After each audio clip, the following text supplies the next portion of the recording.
So hello everyone and welcome back to some more Tyranny here on the Twitch streams and later on in YouTube as well. So today our plan is most likely to go and try to get the next spire. Comfortably over midway. I was thinking or talking about the fact of how far we are in the game and said that I think we are at least over midpoint. You didn't watch, of course, the last session. Yeah, I haven't uploaded it after all in YouTube yet either, so it's not like you could have in that way seen it yet. Let's go to our special mountain spire. No, sunset spire is the one where we have our library. So that is the place we should go and sleep in before heading off to camp a little bit. This should be the last save point, right? Nonetheless, like if we would be trying to load the game. Yeah, this is today anyways, so yeah, for some reason I had saved it in there and I don't quite know why, but there's some reason I'm sure. But okay, now we've rested here, we get the some resolve and then the bonuses from the Spire rest. That's better. And I gave you some job to do, but you can do it, I'm sure. So, indeed, next time, or in this time around, we have to be going and head into the Aurora Spire.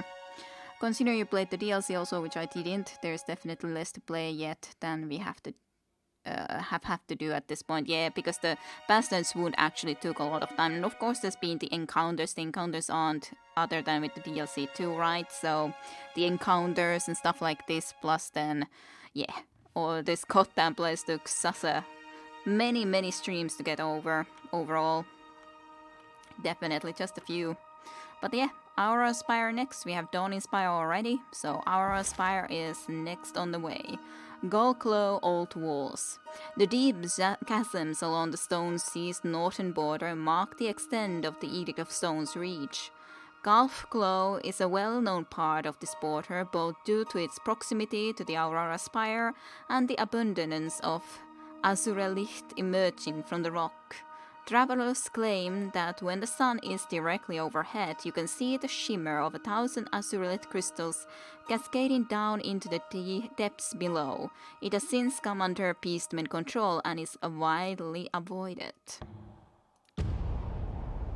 But that is still where we have to go.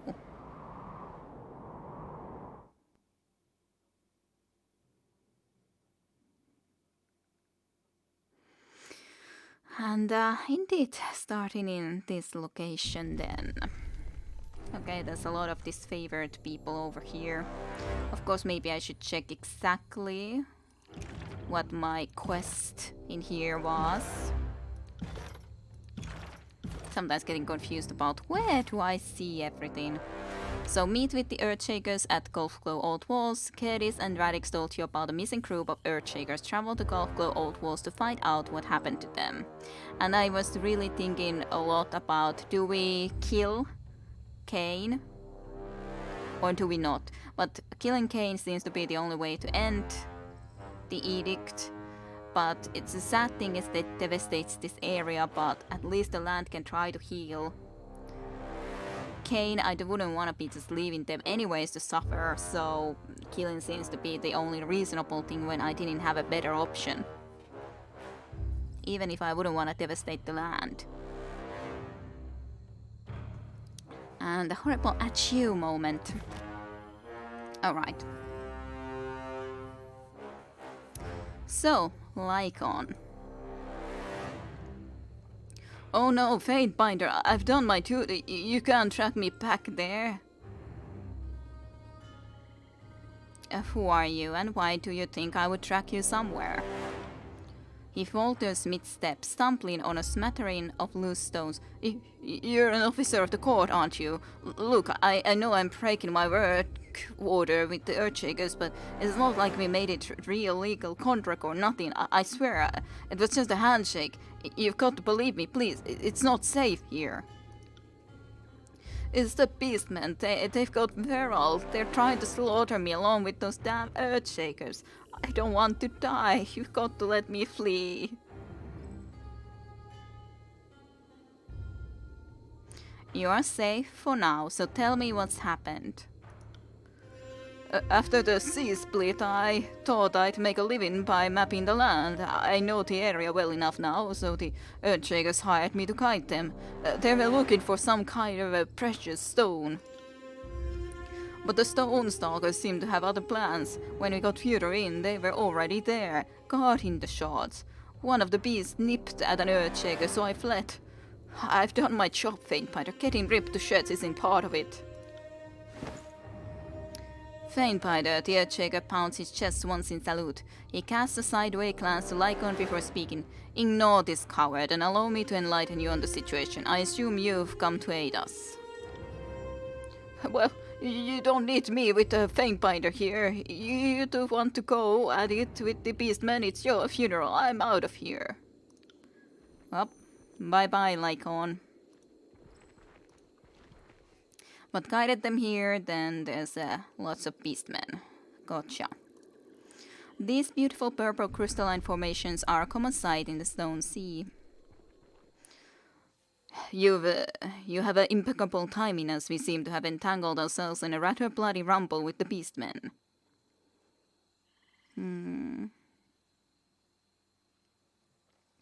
Radix feared you may have been felt by the beasts of this region. Have you the Azuralit needed for the ritual? Some, but not nearly enough. We'll need several more of the purest classification if we're to successfully amplify the phase velocity of Gain's remaining energy during the ritual. We hired a local scavenger to show us where he had seen a high concentration of crystal loads, and thus he led us here. At first the beastmen were amenable to our requests, but shortly after our excavations began, they became fraught with anger. Apparently we are stealing from their ancestors or some such foolery.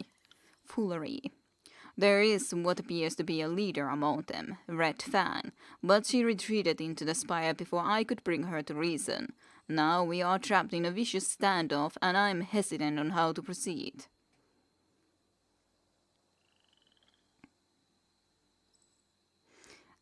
Probably not gonna work, but sure, I can try this reason with Red Fang. Excellent, Faintbinder. Be quick about it if you could. I can't say the tribes have a reputation for patience, and I would like to avoid conflict if possible. Yeah, I don't think I actually can, but it would be a nice idea if I could somehow do that. Elder teeth crystals grow from earth blood of Stone Circus ancestors. Humans will not take sus from tribe.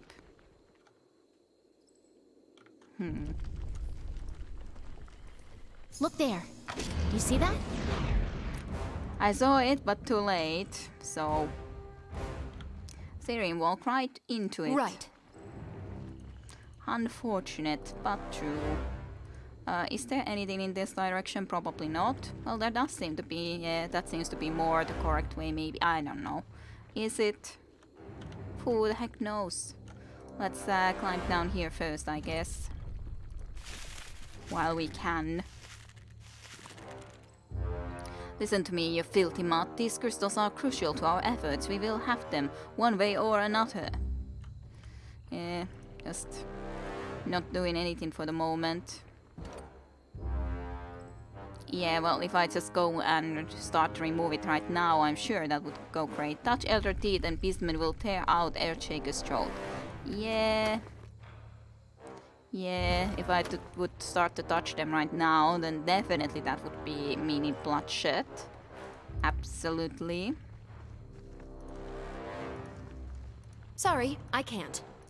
Well, let's look through the area first, at least. Can't do that. But why not?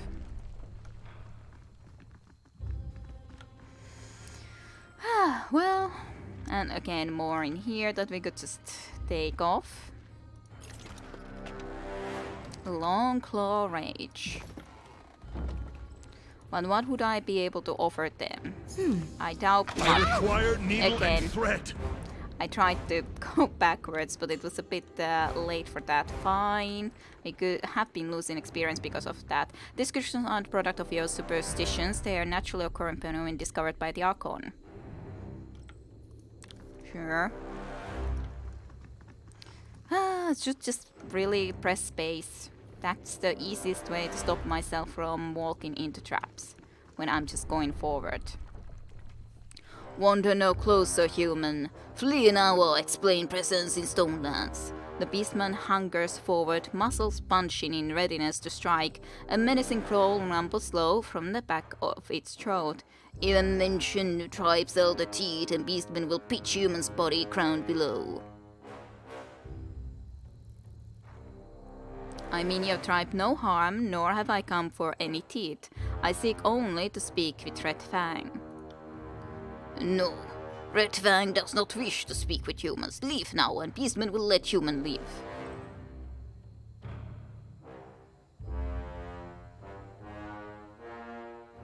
Let's act more Beastman-like, Snarl.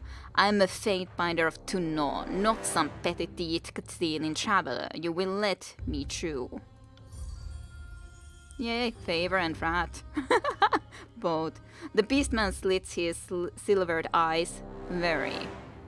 He sits back on his haunches, but his muscles jump with a mixture of excitement and fear, thrill and terror. He lolls a pale tongue out of the side of his mouth, smirking. Fine, and that's own peril, human. That's the only way we can maybe try to work out something, beastmen. So, if you wouldn't have allowed us to do this, well... Sorry, I can't. Wouldn't have a lot of options. Long path of nothingness into this direction. Other than a secret. I was thinking that there has to be a secret or something when there's nothing otherwise anywhere. Wouldn't make sense otherwise. But yeah, at least we can try to talk to them, but I doubt it will lead into anything, but at least we can try. Not sure how to get into that area to begin with.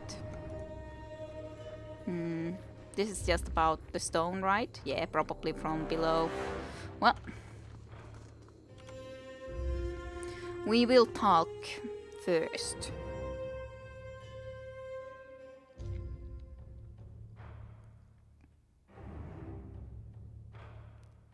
What are these savages doing in the spire? Keep your voice down, you walking trebuchet. No need to start the fighting early. What are these savages doing here?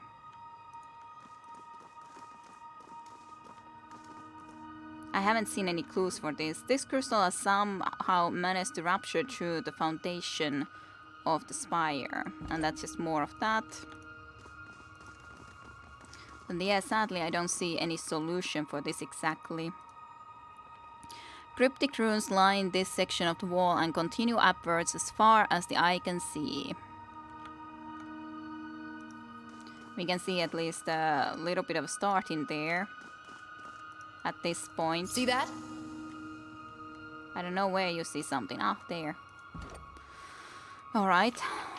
Pressing charcoal to parchment, you capture a blurry but proportionate image of the ancient relief. With enough collected imprints, it may be possible to reconstruct the original shape of the rune. But that's only the first one after all, so...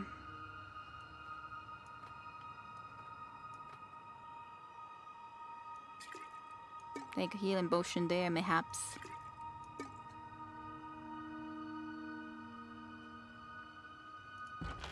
Let's see. So this is this one. Aurora Spire. Why can it not be removed?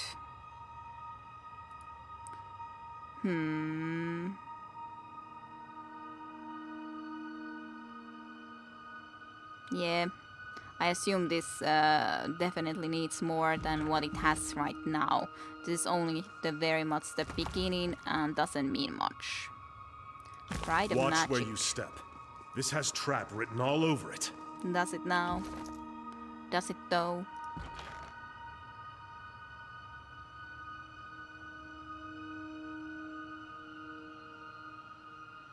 Where do I have the spell scrolls? There it is.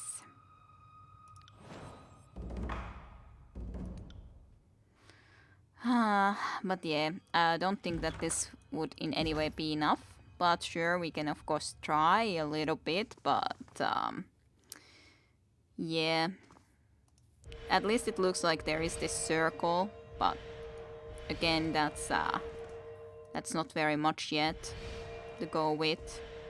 And then these almost like wing shapes.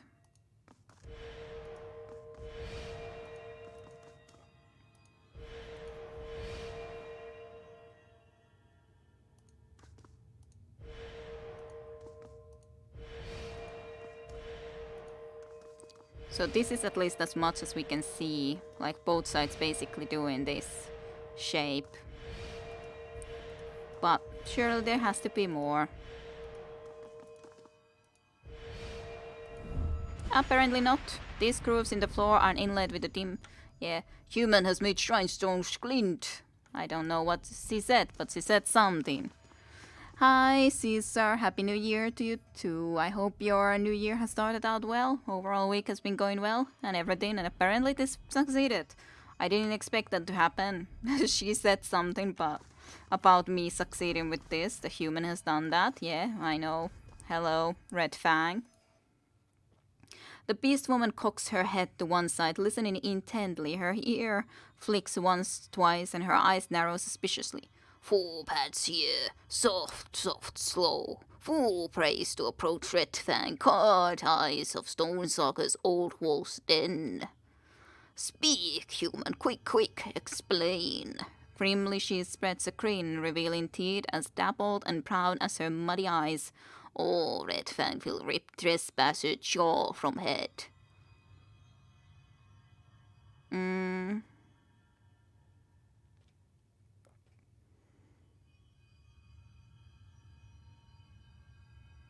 What in Cairn's name is going on out here? Sure.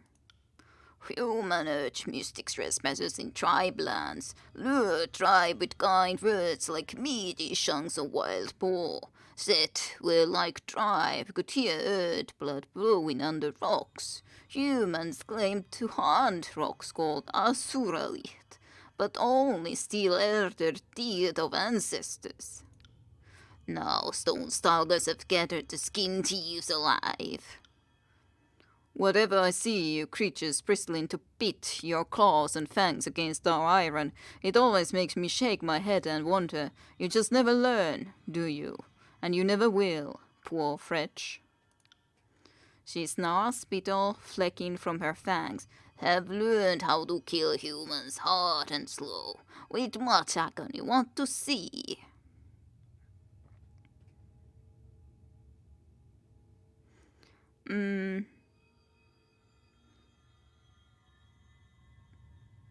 Barrick has a point. Superior training will always win out. I don't point it out from a position of hatred or malice. It's for the beast's own good that they need to face facts.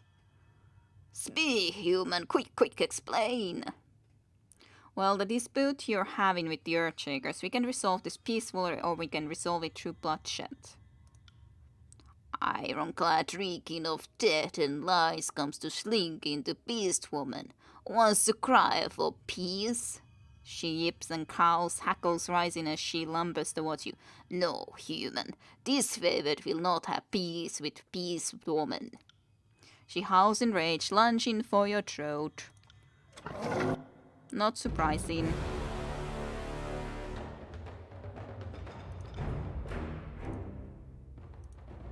Not surprising in the least, obviously enough. Your death! Wait! At least I can run fast. Let's it was this one, right? Yeah. Think so indeed.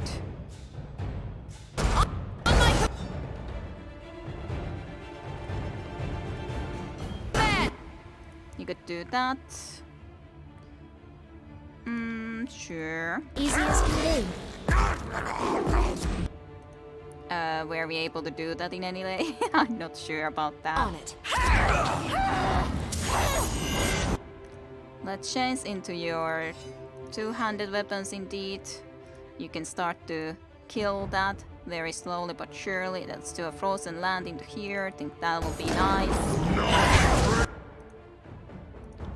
I guess I did manage to do the iron tolling, so that's at least good. That's at least good. Unravel the minds of these fools. Ow, that's a lot of lightning. Actually, mischievous mass then. Actually, I don't know what I want you to do. Just do this, do this. I don't know what you want. I wanted you to do actually. Hit. Alright, but that at least is done, which is cool. I like Can't to do have that. my frost here, real nice.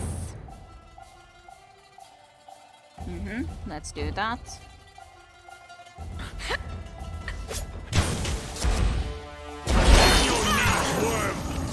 On your knees, worm.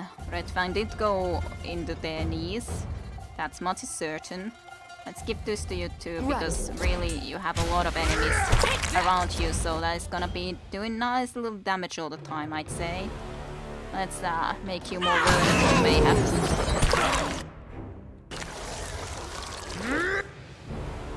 Okay. That's not too bad. You already killed one, so now you can go and concentrate into the Red Fang, I'd say. That sounds good to me.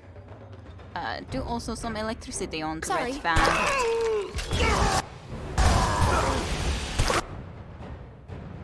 Red Fang at least has a lot of stuff going on. Of course there would be probably someone else I should concentrate on, but I think it's okay as it is.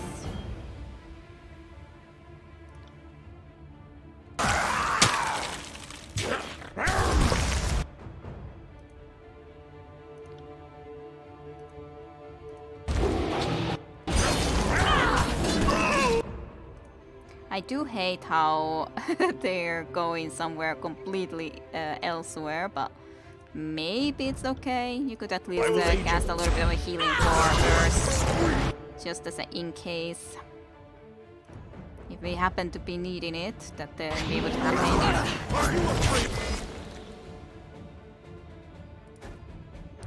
it. Do this for the Beast Woman Mystic.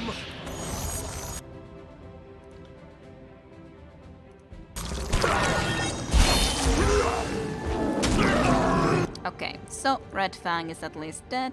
That's cool. That's cool. Then you can concentrate on this one, who seems to be the weakest. Then what? I guess you can give some shield. Sure.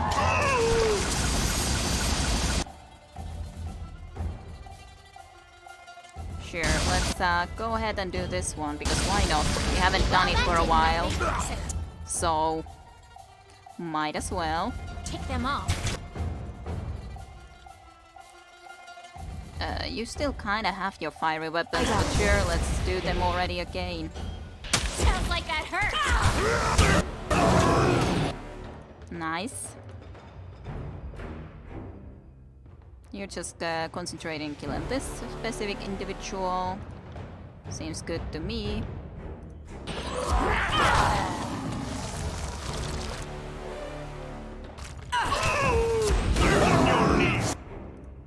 On your knees, worm.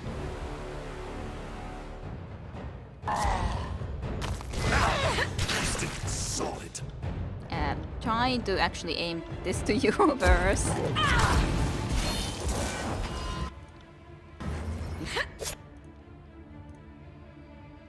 You've been just casting your spells, and that's okay.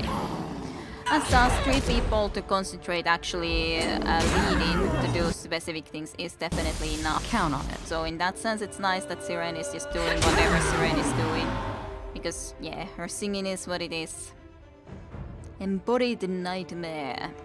I got it. From Siren as well. Of course, maybe silly to do this first, but Azure Shield.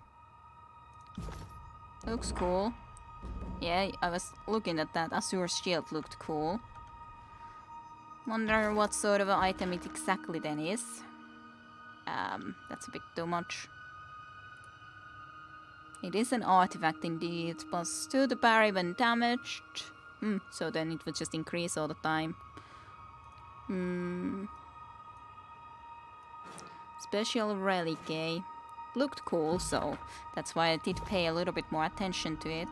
But then the question, should we just go and go clear the rest of them somewhere? Sure, let's take that then. What's the point not to take it? We could just activate this. It's like, I don't know what to do first. Endless Legend. Well, I'm glad you hopefully have had fun with that game. That's okay. It's no problem to be late to the stream. After all, I started the stream late.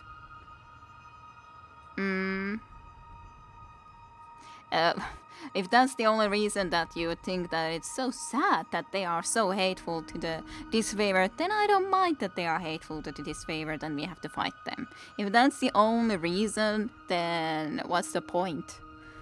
What's the point?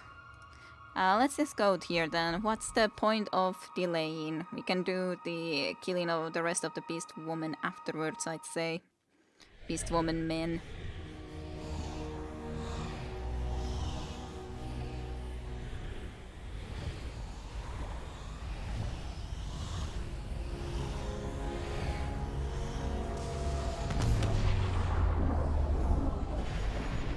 All you survey. Yes, the last spire is ours. The now familiar light of the spire courses skyward, trailing off towards the horizon in the direction of the Ventrian's well. You feel the ground beneath you fall away as you give in to the warmth of the energy surrounding you. The Aurora Spire in Gulf Glow feels violent and unsettled, like it would claw itself from the earth if it had the strength. The stones, though clean, feel sick with blood.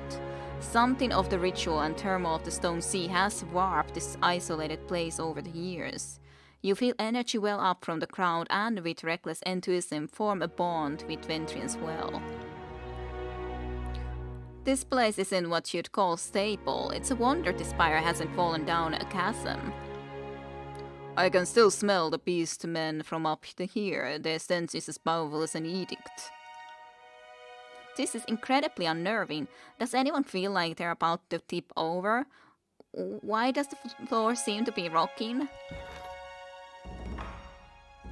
Well, training grounds the only thing to construct, so constructing training grounds allows you to recruit the finest skilled trainers in the tiers. Once built, resting in any spire grants a bonus to accuracy, athletics, and subterfuge. Sounds cool. Look on my works, ye mighty achievement unlocked. What awe? What's to be all about?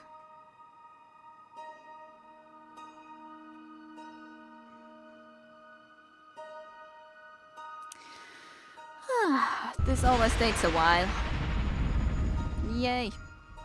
We have our training grounds. Woohoo! Cool.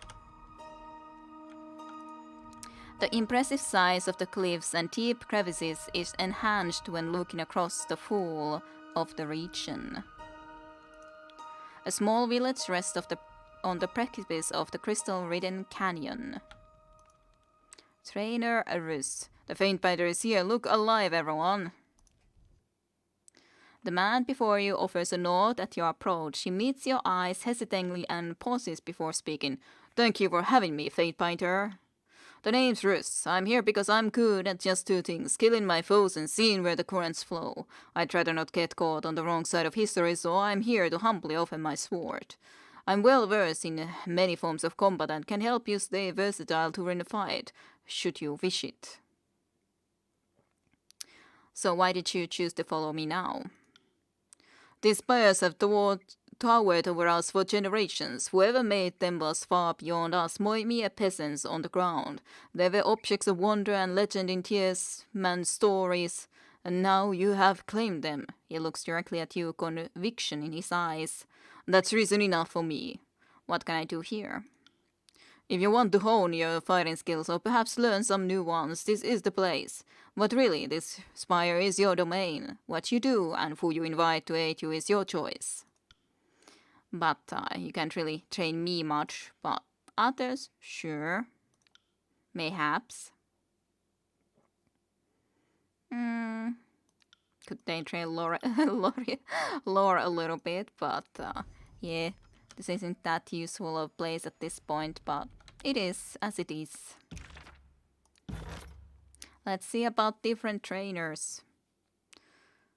Parry. Sure. Control Frost. Let's hire a Sage.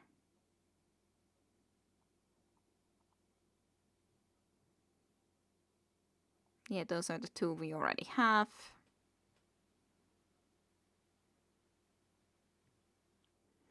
Death Leaper. Scarfist. I guess that's fine. We hired at least 2 now, and let's go back downstairs. And see about taking care of the rest of the stuff first, and then I definitely feel like we should still visit in our original spire, because it's the place which originally connected me to these other locations. Nonetheless,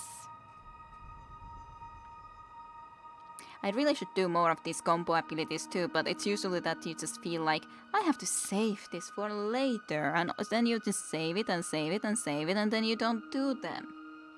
Which is silly. Of course I use the taunt one from Barrick now, but still, that's not that much. Go. Charge. Sure, let's actually now then do it when I was just talking about it. Let's do the death from above. Why not? On my command! That was a quick kill, I have to say, very quick kill. On it. Barrick. I tried to actually attack against this guy. What the heck? Why did you go there? I was trying to do this. Fall before me! There you go. Now you succeeded in something. I got it. This weapon is useless.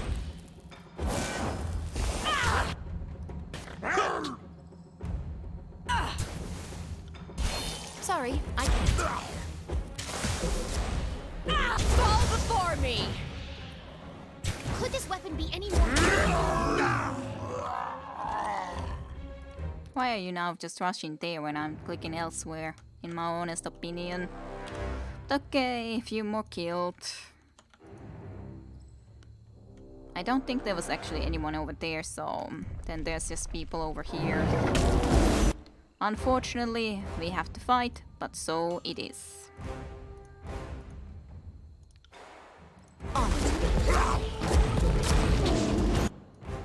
Sure, I guess you go there then. Glory to my kill. Right.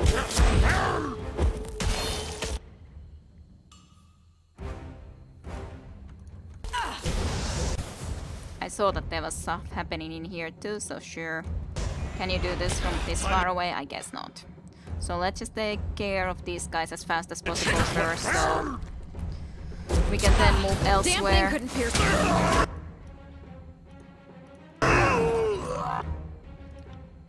I got it.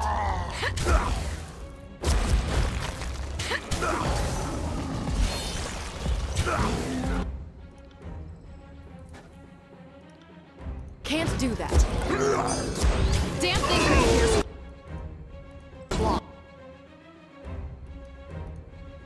I guess you were still alive, even if barely, but still alive regardless. Well, not anymore at least. This guy is definitely gonna be about to die though. Sadly, this way we are gonna be losing people. Don't know how much I can do about that. I bring glory to my kill.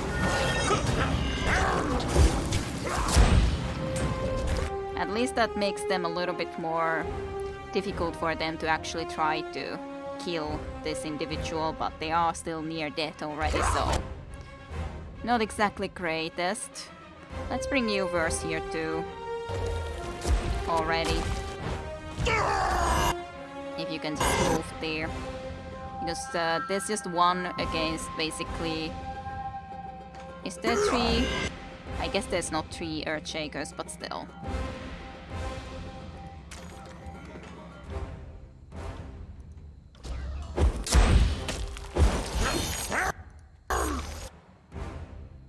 Wish I could help this person with health problems, but that is something I cannot do.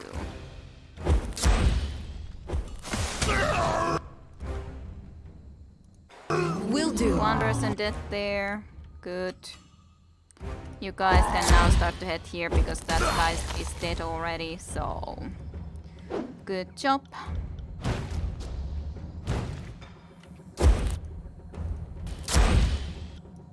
Of course. Out by your ass. I guess that was the last one we had to take care of, so... Cool.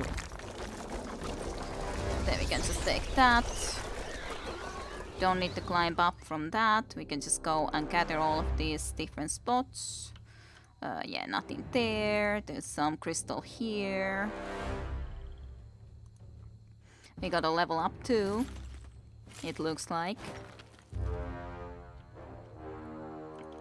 So now you're gonna use the combo every fight and spam rests after. I think that's how this game was supposed to be played, but I also waited for the very last moment with combos. Yeah, I'm not gonna do it like that, that I rest a lot and use the combos a lot. Because on the other hand, it's not like you actually need them, but the combos are cool. So I should at least try to use them a little bit more often. That's pretty much all. I guess I don't have the... I can do this, alright. I was unsure. Do I have the capabilities of doing this? But my athleticism is good enough nonetheless. I was slightly unsure if it would be. Treasure hunters frequent these sections of the Stone Sea, hoping for a chance at finding increasingly scarce artifacts and forgotten stores of valuables.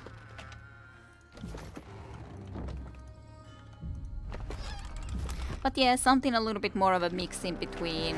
Because the combo abilities are cool, I should at least use them a little bit more often. But on the other hand, I don't want to like overuse them. I don't want to use them too much. Like all the freaking time. Like you said, all fights use combos and then rest. No, that wouldn't be that fun. Nonetheless, to do quite that.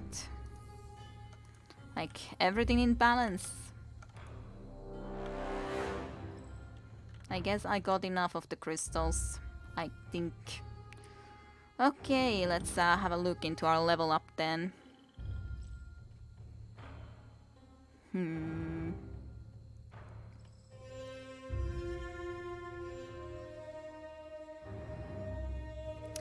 Should I take some more accuracy? Sure. You can never have too much accuracy. The bigger question is, what do I want to take from here? Those are just more damage of certain type. Mastery, mayhaps, but I was thinking about this banner being fun, so maybe I should try to look if I can pick something more from this tree. 1, 2, 3, 4, 5, 6, 7. Then I would need 2 more from here, basically.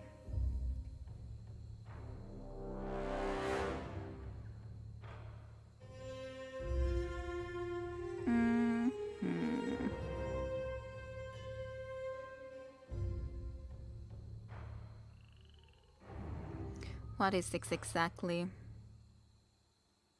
Why would that be important? I guess that's okay, a little bit of a boost for everything as a passive.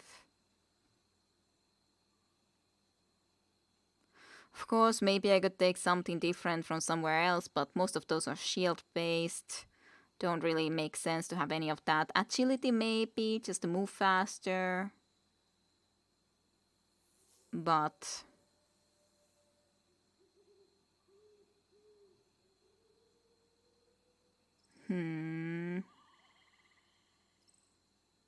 Yeah, it's just not very logical for me to use those. Maybe I'll take this Magic Staff Mastery higher. That would be okay. Then at least it will be more useful, even though mostly I like to use the spells, but modestly increased damage with magic saves and allows basic attacks to strike multiple times. That's alright. Then the best one would be still a little bit better. All of those things. That's okay. Yep, see you in 10 minutes then. Caesar. Okay, let's talk to Basilion. Well, Faintbinder, you certainly made it easier for us to cull the crystals we need. You've done the kill a great service. Scroll of Sigil of Fourscore. Oh, and if you're heading back to Howling Rock, could you take this crate of pure Auxiliary specimens with you? Sure, yes, this is an exceptional yield and will serve as well for the ritual. The party has received harvested azurite crystals. He cocks his head to the side, thoughtful. While I appreciate the kind assessment, Faintbinder, I'm not sure I deem our haul to be much more than scarcely adequate due to the duress nature of our excavation. In fact, it couldn't hurt to harvest a few extras to supplement the collection, perhaps some with more prominent striational patterns. Well, I did pick up some more all around the place anyway, so I already did do that, so I don't really need to worry about that much more. Alright, let's quickly visit our other spire first, because there's not really any good reason not to. Let's check if there's something special in here after we've now claimed all the goddamn spires. We have all of them, not just 2, 3, or 4, we have all. So is there anything special in this now then, or is there not? I would like it if there was something, but possibly not, probably not. Of course, if we think about these, there should be like 1, 2, 3, 4, 5, even more possibly, but all that we can have, we have. At this moment, I can't really have more. You can see a clear picture of the tears in your mind, hushed voices that speak of your deeds. It is clear to you that these spires are connected now in some kind of web of linked magic, one always hungering for more. If you concentrate, it would appear you can begin the same trance you that showed you glimpses of the previous spire. But not really. Alrighty, but a web regardless. Let's go here then. Where else would we go? Well, there was that one location I had not visited at all. Maybe I should visit there first before doing this ritual to begin with. That is a possibility. That might be logical. What do you think, Saten, then? Should I visit the, so to speak, town here first before coming here to do this ritual? As in, I'm here to do the ritual, but I've not been to the half gate at all. An otherwise unremarkable pit stop that marked the eastern border of the Great Stone Plains. Due to Stonesea's great quakes, the village of Plainsgate was bisected, half of its buildings falling deep into the caverns below. From that point forward, it was known as Halfgate. So maybe I should visit that when I haven't even visited there, and after that we'll check this. Maybe. Then of course would be that later anyway. Maybe I need to visit there and I don't know the location at all. Sure.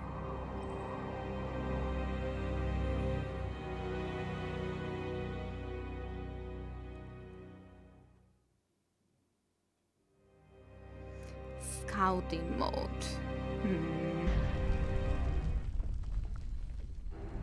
Not exactly certain what the scouting mode means, to be honest.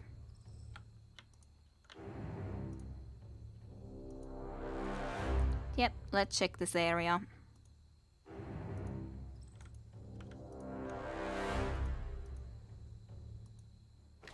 Thank you for the waters. Well, lo and behold, look who's here, the great Fatebinder of Tunon. Come and greet her highness. Would you have us bow and worship like dogs at your feet? She runs her finger over a racked blade. Or do we settle this with a bit of fun? I've only just arrived and already you test my patience. Well, shit, I think I've gone and upset the mewling canker over it. No, don't hurt me, Faintbiter. I'm trampling. Can you believe this one? Strutting about like this, a town isn't already ours? There's only the question of what to do about you. A slice down your face, mayhaps, or a dagger betwixt your shoulders as you walk away. I'm partial to either.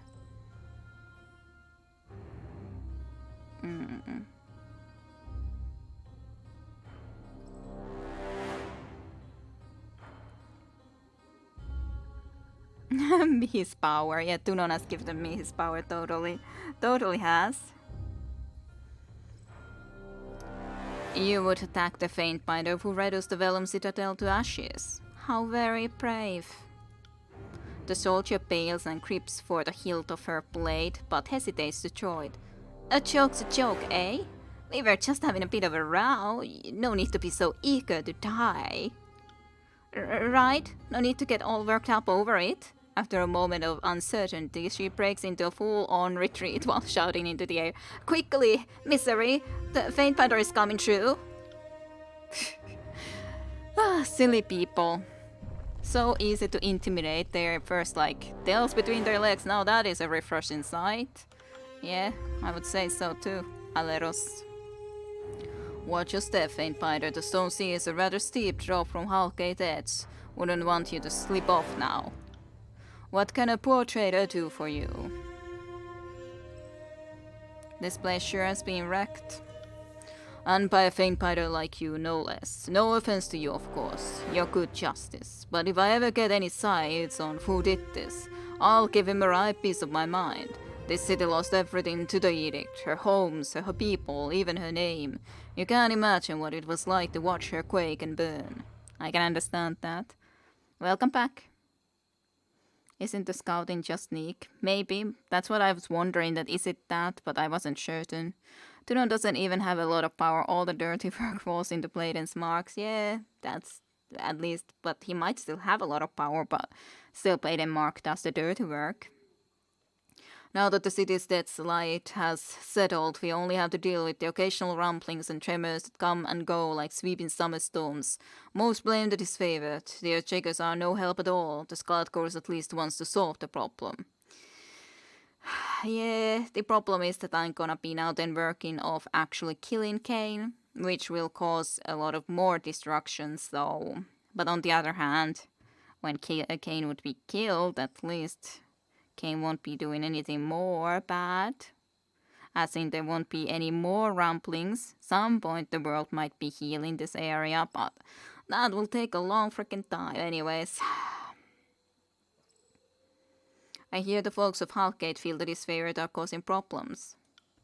Have you come to help then? Those meddling Earthshakers are protecting Cairn, but for the life of me I couldn't tell you why. Maybe they like the trembling he causes every time he rattles and moans, but how are we to rebuild so long as the Archon lives? Well, we are planning to kill it, but not in the way that might be helpful to you. Halfgate's townsfolk sympathizing with the Scarlet Chorus, is that so? Well, we don't like them, but we don't hate them neither. They've got a plan to stop the Earth's rambling, so they say. Kill Cairn, kill the Quakes. Once the land's at rest, we can rebuild and farm again. Do you have anything noteworthy in stock? Or afraid not.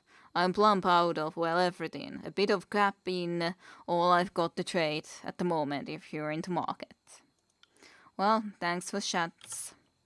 Unfortunately, I don't know if I can really help you much. Tunon doesn't have I got it. that much power. Settler. These dangling ropes served as a last desperate attempt to keep homes together. Following the collapse, the aftershocks proved to be too much for the makeshift supports. Yeah. I hear a lot of noises in here. guess I can fight the horde meeple in here, and that's fine enough, I guess. We can do that easily enough. Kill the faint biter. Will If do. I need to kill you guys, I may kill you. It's no problem to me. I think it's more of a problem for you guys, to be honest.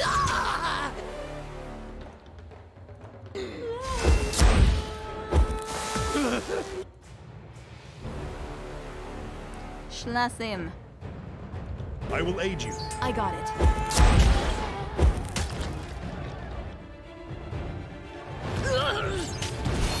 No point casting at least a thing that would... It's a hit! It's a hit. Right. That frost crowd in this moment when there's just 2 people, when clearly there's more people here, and that I may possibly need to kill.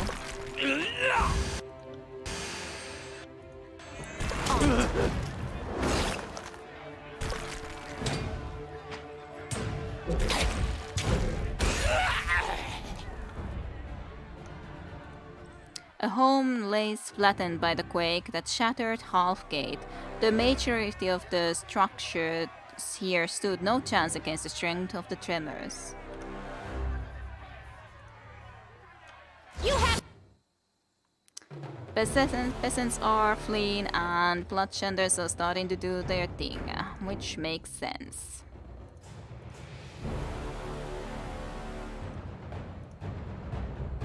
Maybe I can take you on top. I'm trying to do this, please. That would be nice if I could. You basically should have a pretty good shooting ground from there. Will do. Can't do that. Heal yourself. You're okay there at least. Apparently you had to run there, even though it makes sense that you should be able to shoot from there, but apparently not good enough at the very least. Do the iron tolling On now my then command! together. That seems logical to me. If you can.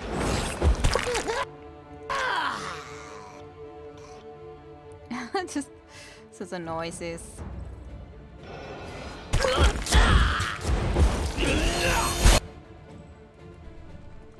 Shoot this one then. Do a concussive bolt on it too, mayhaps.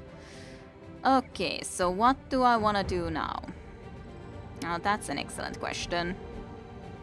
Other than maybe you could heal yourself. That could be a good choice.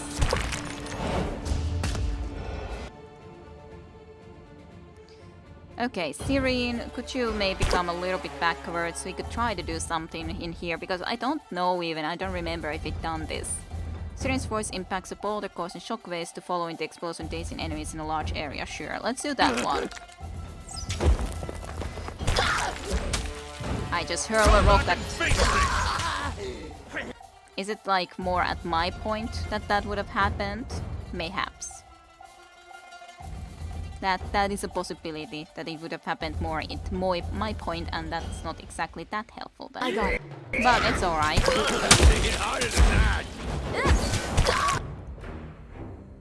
Change into these. Go and kill some of these bloodshenders perhaps. Kind of already now then have your specialty anyways, but of course we could try to do this special combo ability of this one, sure. Anyways, because it's a good one nonetheless.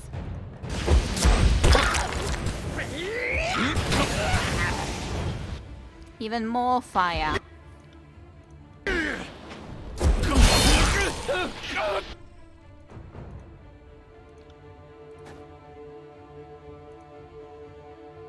Good to heal Barrick. No, that was in it line a bit. That would be nice.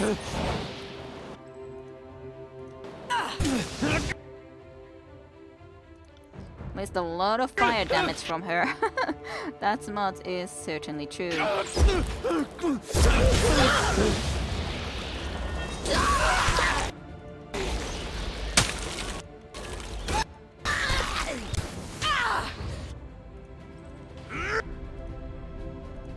Then another shaking.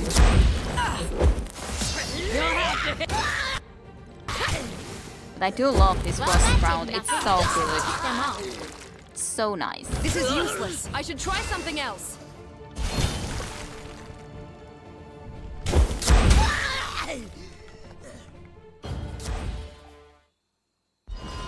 Well, last time around we talked about it. We already decided to do it, don't you remember? The other choice only was to kill. The only choice otherwise would be the one that we do not kill, but rather go and keep them alive, so that Kane is always suffering and basically nothing ends anyways. And don't we nonetheless wanna go indeed and change the situation? We wanna go and change the situation. We do. Very much we do. We wanna change the situation and not keep... We wanna be destroying all the edicts anyways, because we get more power. Just for ourselves we wanna do that. So obviously enough, leaving him alive wouldn't be a good option. But the only sad thing is that I wouldn't wanna be killing or destroying the villagers more. The beastman is shackled and cannot move.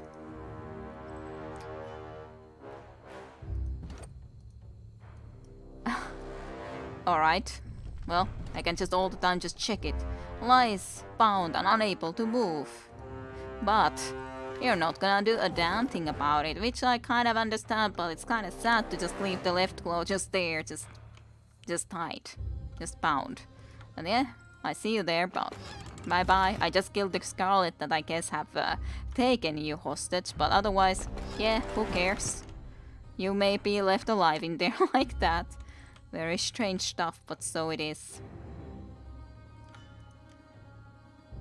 Aw, that's a pretty dog. Very much pretty dog. Siren, don't be the first one to go. That's the worst option for you to be the very first one to go in the battle. Destroy them! Nonetheless. Destroy them.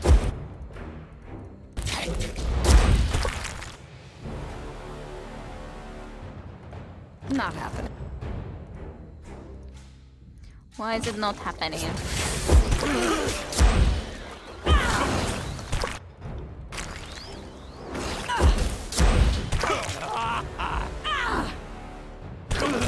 I'll tear your...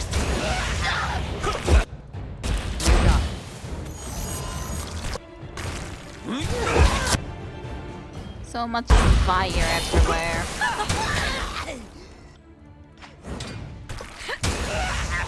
Nice kills. Easy nice kills. We didn't indeed exactly get a story about or the reason to come into here, but it just felt weird to not come and visit here. So maybe I shouldn't have come here yet, but shouldn't matter that much even if I came here now and not later. If I would come here at any point then.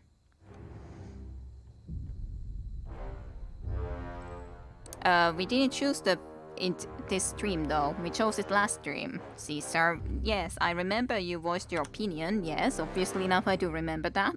But we also chose that already last stream. So this doesn't matter if you would miss the start of this stream if it's already been chosen last stream.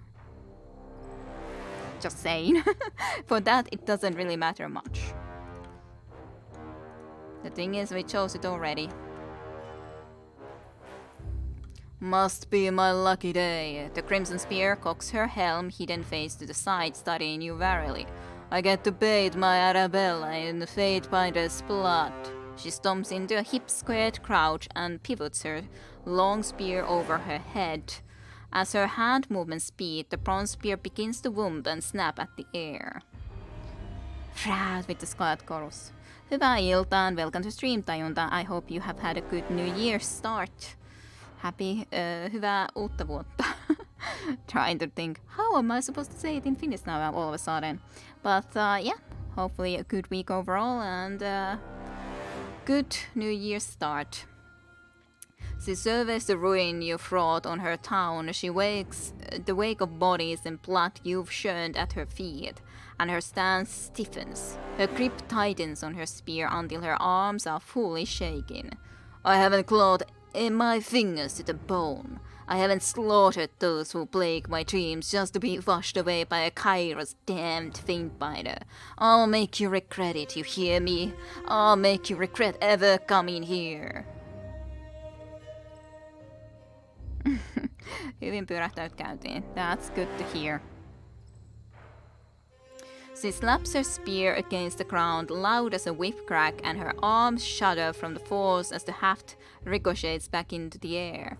She laughs, glamorous and throaty and pleased, eager to test her powers against you. Any last words? Point excitedly. Hey, what's that over there?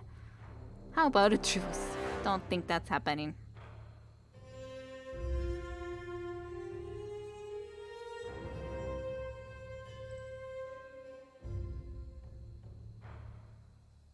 I'm starting to run out of last words to offer, to be honest. I'm sure to carve that on your tombstone. She cracks her neck slow and audibly. Just kidding, I'll be leaving your corpse rotting in the streets. She lunges for you without further warning, fast as lightning, and followed by a thunderous crack of her spear. Alright. I'm sure this is gonna be a bit tougher. We have a couple of spellcasters there too, after all, so that is definitely what I do not enjoy to see. Heads up.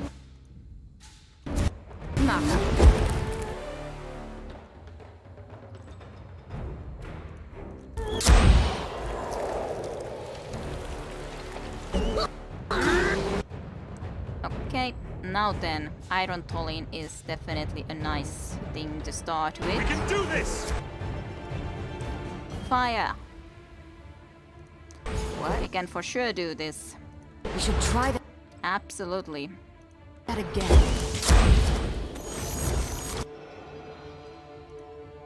Then you just kill the Bloodchanter. First and foremost, and you on the other hand, with me, will do the Iron Tolling. I think that will be nice.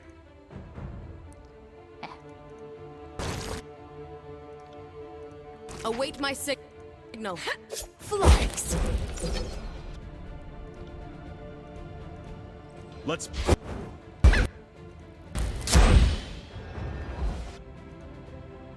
Did you manage to do it? Not completely certain, If you but think you it get will. into here. Nonetheless, now. I got it. This weapon is useless! Serene, you're impossible sometimes, immediately wanting to go there after I tell you not to. Impossible you are. Will do. I'll tear your skeleton out by your ass! Okay, at least one Bloodchanter, bloody Shander is close to death, as in badly injured at least. This of course only all injured, barely injured, but relatively okay situation nonetheless.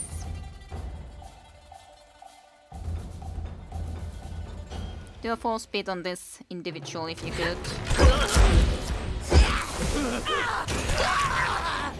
Apparently you couldn't really. You. Then the next mage. Because I don't enjoy No, mages. Take that. On the enemy side, that is. Varric does need some healing. This weapon is... useless!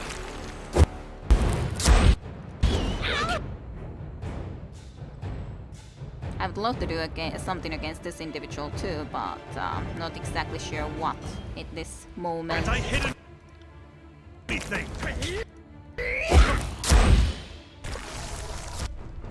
Let's stop that Bloodchanter. You are a fool. I suppose I can Serene, do you that. are just a fool. A big, big fool.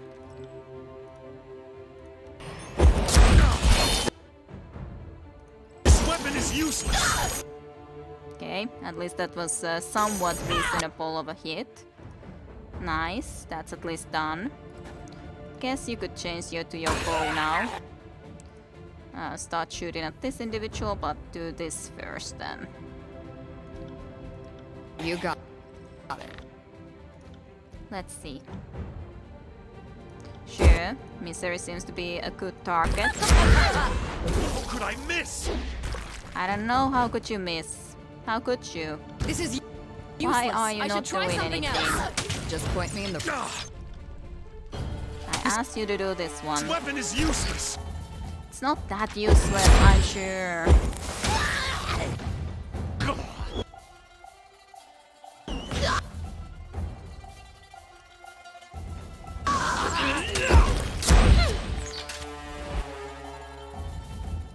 Sorry, Nice, you healed yourself. I got it. That guy just absolutely exploded.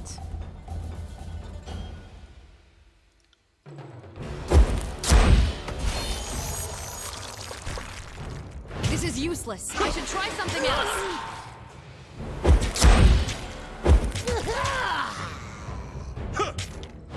He's suffering a little bit. There we have it. I won.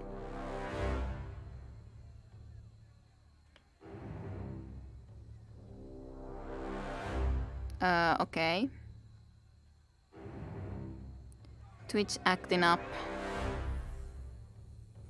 Chat especially, to get it to work. That's sad to hear that the chat isn't working well. Twitch acted upon you again, or for you, and speaking of Finnish, my favorite part is adding SSA multiple times to make sure readers get it. Okay.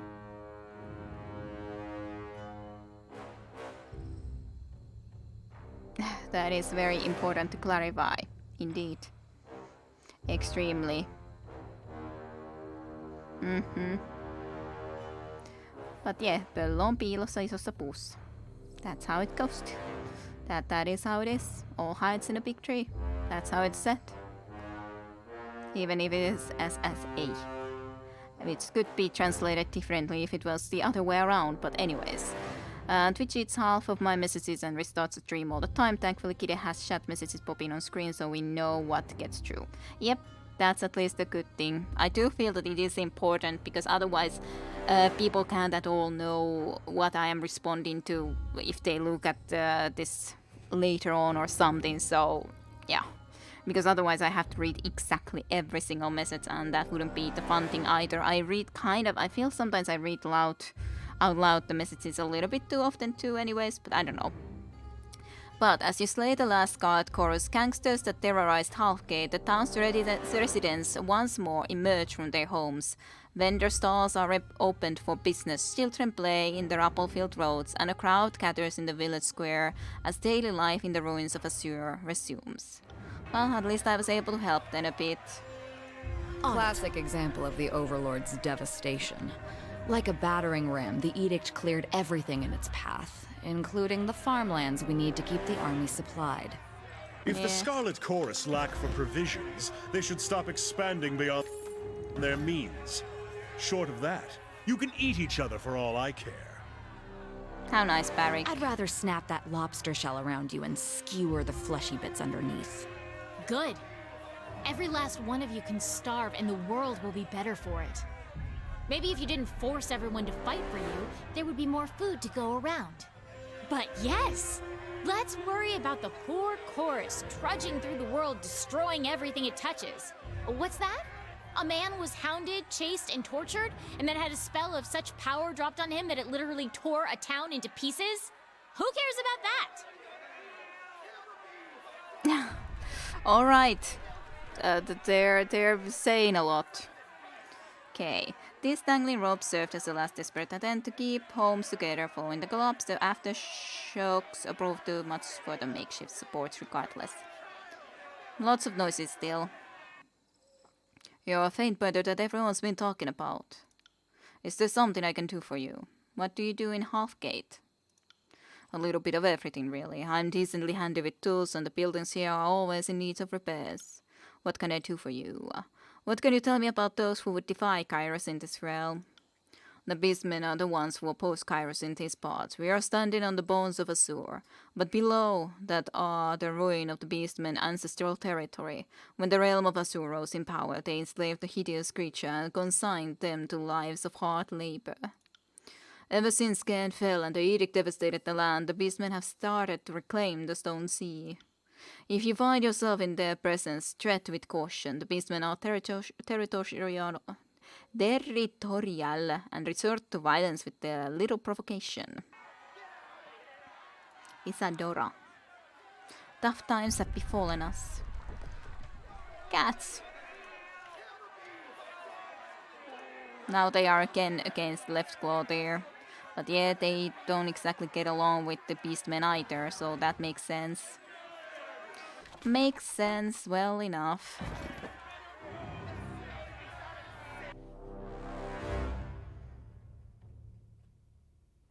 That's a bit unfair. I have still been responding, and if I don't happen to respond in Discord straight, then I do respond later on. But yeah, I don't happen to always be Found something. reading, but it feels a little bit unfair. Nonetheless. Little bit unfair. But I guess I should be a lot better then. But I still feel that it's most important that I do my videos and that I record and that I work on those and that then I communicate, especially on streams. I can't be all the time in the Discord, especially it's not like we have, of course, maybe it's my own fault. Of course, that is obviously enough that if I myself would be a lot more active, but I'm more of a loner person nonetheless in the end than a really sociable person. So yeah, I tend to not use Discord that ridiculously much myself because it's not natural to me. So I don't know, blame me for being the type of what's the word, introvert as I am. I don't know. Someone's not doing very well here. Skovik looks like. Hello? Ah, they're actually a disfavored member. Fatebinder of Tunon, mercy, please, mercy, kill me, end my torment, I'm begging you. He retches, quivering and covered in blood.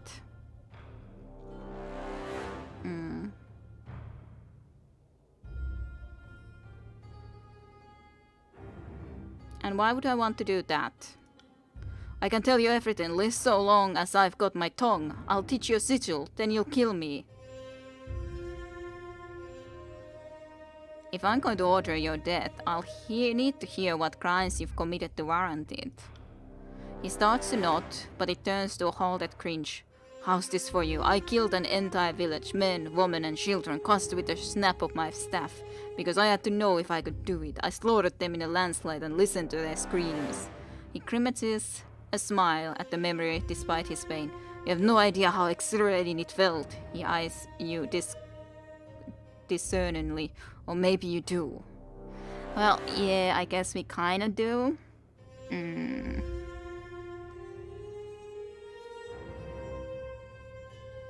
Yeah, of course, in this case, it's better that I read them out loud if you guys can't know if I've read them, but like you said, Sotentenho, that I'm not certain if you saw one of my messages this stream.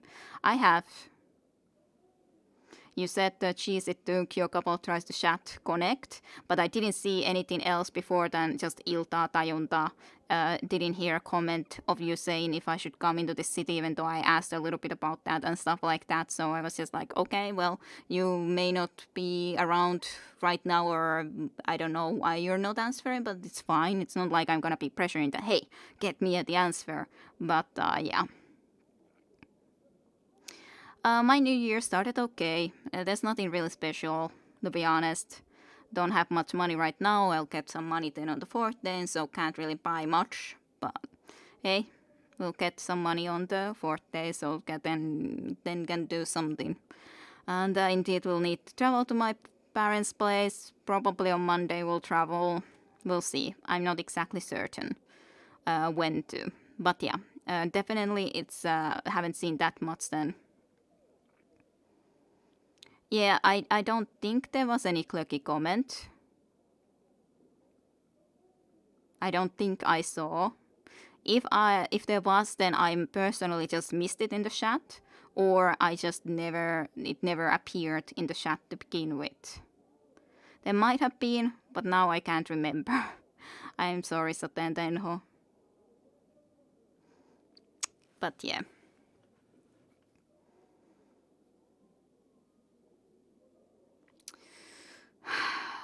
Well, I won't be releasing him no matter how much I would be with the disfavored when he has done this just to see if he could. That's a different sort of reason than I've ever done it for. As seen, for example, doing the burning the library and all that.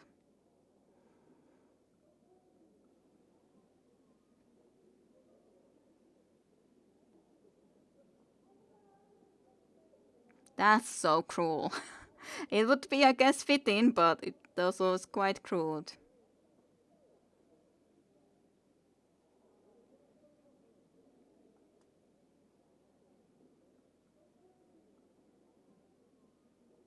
And just stay at Healthgate. I guess I just and only have to decide.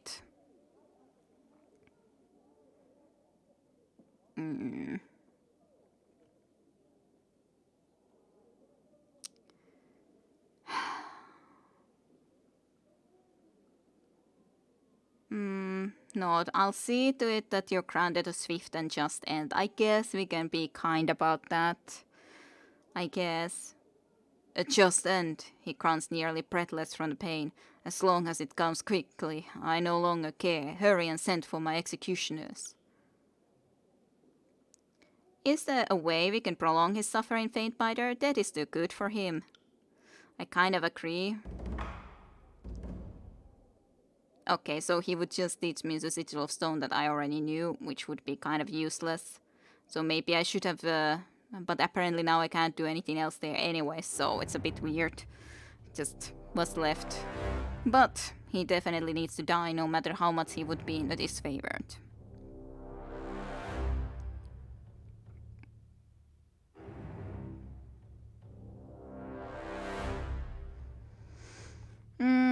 I understand you're not trying to throw an accusing finger, but it still doesn't exactly make me feel fantastic or anything. Makes me feel that I am... maybe I shouldn't have Discord at all, then there wouldn't be a problem about it.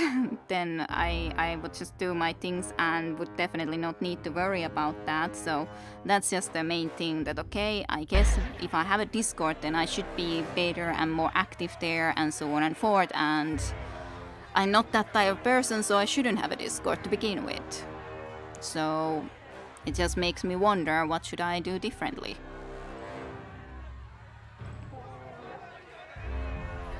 But I can understand your point, but still the way you said it just indeed doesn't leave me with the happiest feeling.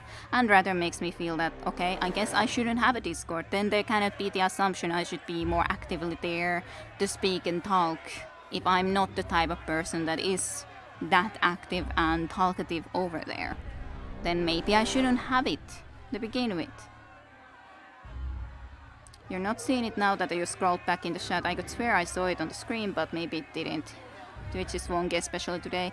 Yeah, I'm not sure. It might have been even the case that it still would have come into the... I don't know if it could be possible that it would have come into the screen here for you guys, but then it still wouldn't have actually come to the Twitch chat for me to see.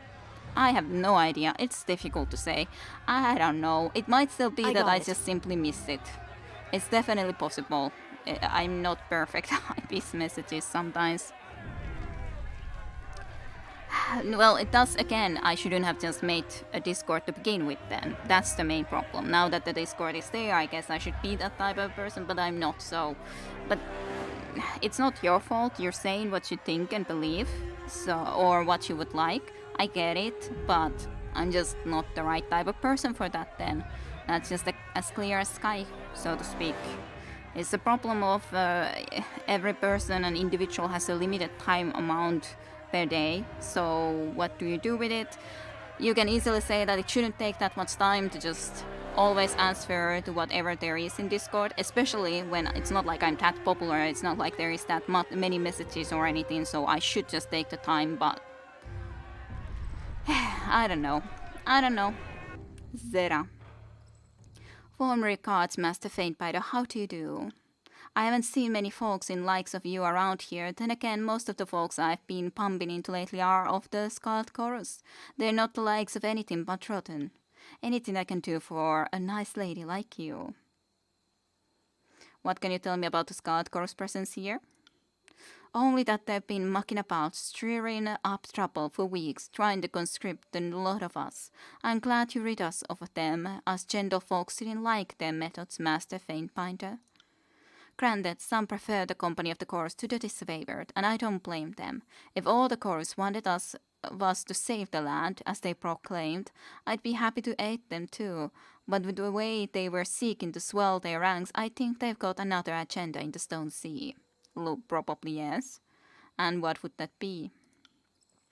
Everyone knows there's an Earthshaker's camp at the Howling Rock. Whatever they're tinkering with there, the Scarlet Girls want to stop it. Or maybe they just want to cause bloodshed. Either way, they'd need bodies for an attack, wouldn't they? Anything I can do for a nice lady like you. What can you tell me about the disfavored operations at Howling Rock? A group of disfavored entranced themselves at Howling Rock not so long ago. Damn Earthshakers won't leave no matter what we've tried. She sniffs primly, indignant at the remembrance. Whatever they're doing to that rumbling Archon, it's making the earthquakes worse. We'd be happy to be rid of them, if only to calm the land. Yeah. I gotcha.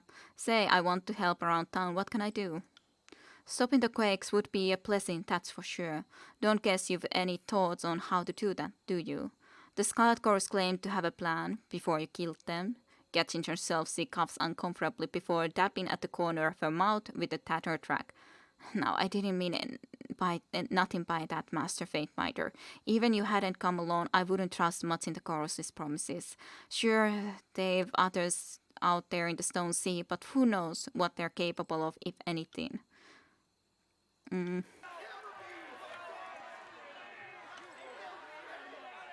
I said we had clove cinnamon tasting cookie this year. Was interesting in my super important message.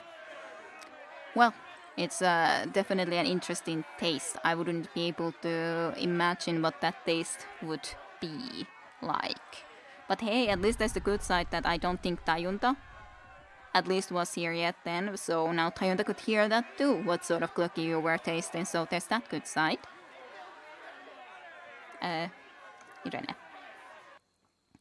Irene, or Irene. Greetings, Faintbinder, she takes a deep bow. You've done us all great service by getting the Scarlet Chorus off our backs. In exchange, I've got special price for you on all my wares. So what can you tell me about the spires in the region? I imagine you have dealings with travelers from those areas. Can't say I know much about the spires themselves. They've always been there, towering, never doing much of anything aside from casting shadows. I do, however, come across some interesting items from round about those bars time and again. Just last Judge's Day, a fellow sold me a charcoal robin that was taken from inside one of the spires, or so he claimed. Well, I managed to already solve one of those. Haven't seen him since. He said he was heading to Stone Down, so I can't really ask him questions about it, unfortunately, but it may be worth having a look at. Well, welcome back. Thank you. Let's have a look what you have for sale. Cap of absorption. Weightless iron shackle. I can't hit the right spot. Entropy, vigor, sigil of staggering force. That one I know. Core. I guess we could take that. It's actually even a core itself. I don't really need it, but I guess I could buy it just for the fun of it. Definitely don't need it though. Not that stuff. The useless trash stuff.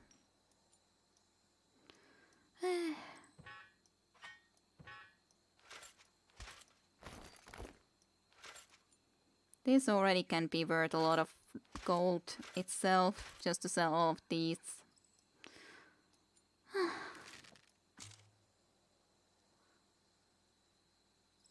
I guess I wouldn't want to sell that yet. I don't know.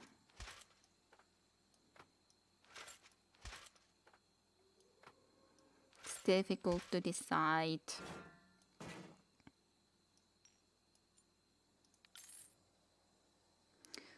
Okay, then get rid of that. An iron pole. I guess we can keep an iron pole. Maybe we can use it for something at some point, even though that's unlikely. Then a broken stuff. That stuff. That stuff. That stuff. That stuff. All these pretty gems.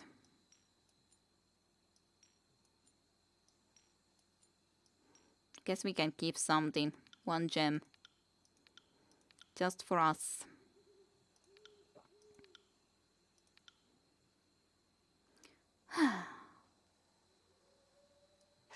Sure. I don't use two-handed weapons as such, so if we would be able to just have two-handed weapons on their own category, that could be nice, because we could get rid of most of those. Don't know if that's possible though. Great sword. Get rid of those. Fine. Some extra cash.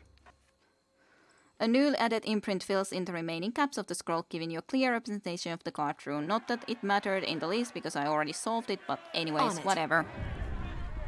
Fascinating. Yes, isn't it? Very fascinating. Fatebinder, I can't thank you enough for saving us from those wretched beasts. Thanks to you, I'm alive and able to reopen for business. Now I think that calls for a stock discount, don't you? Well, thank you very kindly.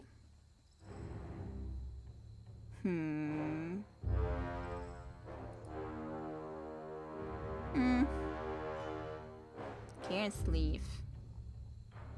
I don't know if that's very important stuff, to be honest. Don't know. But yeah, I'm again sorry, Caesar, but yeah. I hope that it can still be sensible or understandable why I feel what I feel. Nonetheless, that's all. The table is supported by a few flimsy planks of wood. It's a surprise it's still upright given all the tremors in the area. How could a single woman slaughter such a large gang? Surely she must be an Archon? Yes, I'm an Archon. Well, if I'm not an Archon, I'm definitely an Archon in the making. Feels so wrong to steal from these people, but it's a weird situation. They don't mind it. Well, to be honest, of course it would be weird that they would be like, no, Fatebinder, you can't take from us. What are they supposed to do? If I'm gonna go and take stuff from them, then what is just a few settlers supposed to do about it? Not much, I'd say. Let's check this side. If there's nothing, then we can go to the town square. I'm okay, happy enough though that we came here to deal with this area, though not sure about the decision with the one individual that we said that make sure that they get a quick kill, quick death. Understandable, I just feel bad for ever bringing it up. Well, it is as it is. I kind of know anyways that I am the person I am, the way I am, so it's not exactly perfect, but again, what can you do? But hello and good evening, Milan. Welcome to stream for you too, and Happy New Year. I hope your week has been going well and your happy New Year was a good one and everything. Hopefully so. Hello, Marissa. No mercy for murderers, death to the beast. Put him to the rope, hang him by his hairy throat. We'll have our justice. What happened? What's all this excitement about? A group of our boys with some help from the chorus caught the beast just outside of the town. They found him like that, fur all matted with blood and gore from hunting down humans. Just look at his snot, still stained with his wretched dinner. The woman shudders and touches scrappy handkerchief to her mouth. She blots at her upper lip, pale-faced and swearing to the Archons. I wish she'd choked on it. Never thought I'd be happy to have the chorus around, but for once they did us right. Now all that's left to see is the brute killed. She sniffs and gives a curt nod. Course, with the chorus gone, now we'll have to do it ourselves. Yes.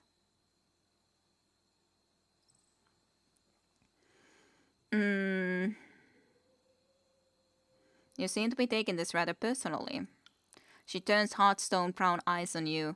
And why aren't you? Don't you care about your own kind? You soft on beastmen or something, Faintbiter. You'd rather side with them than the humans. That killer was found with blood all over his face and paws right outside the cage. Who else you think he ate if it weren't one of us? That monster killed and ate a human, and you call yourself a steward of justice?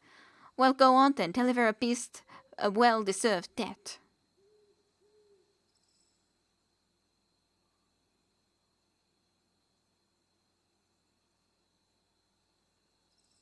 For justice to properly be served, he deserves either a Faintbinder's operation or a fair trial.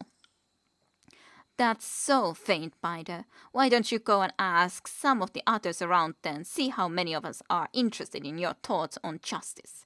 She glowers, hands bunching the fabric of her dress as she adds, he doesn't deserve the Valkyrie, and you know it. There's no way to know. By my authority as a Faintbinder and Tunon, I will act as an educator in the situation, attempt to disrupt my duty to the court, and you will suffer the consequences. The woman pales and takes an unconscious step back. Well, what will you do, Faintbinder? Do you mean to find him innocent?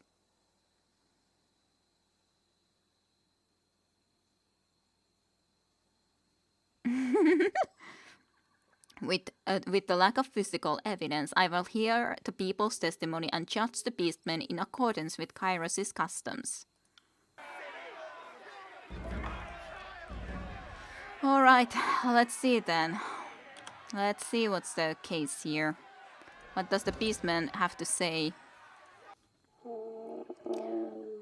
As you approach, you take a good look at the area where the townspeople have shamed the beastman, brutally and on display like some kind of public attraction. He watches his tormentors visibly exhausted and weary, battered and bloodied and stinking of urine and old meat. This is how I would see the miserable creatures, humbled and instructed in their place. To offer them anything more invites anarchy. The beastman snarls and snaps at you, truly entirely as he strains against his bonds. His eyes are wide with fear, but his limbs droop tiredly and his whole body trembles. Back away or lose both life and limb. Leshko still has killing teeth, and still maim human. Calm down and tell me what's happened. Help, Leftclaw, he whines, all the bravado training from him. Why have humans on that beastman? Beastman has never bothered humans, knows to leave alone. Humans claim beastman killed settlers. The beastman has only hunted brown bear, boar. Stonesalkers don't eat meat from humans, they're settlers. He growls, angry and afraid. Leftclaw is good hunter, tracked boar for tribe, but got bit by iron maw near reach to human den. Bled and bled, thought would have to rip through leg. Then sun woke and humans came howling threats. Makes sense.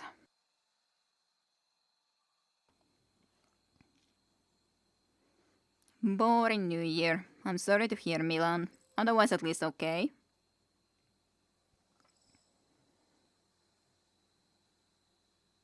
Yeah, I can understand cats would be super nervous about a lot of fireworks explosions. I can understand that. Call me curious, but why are you named Left Claw? Left Claw is best claw.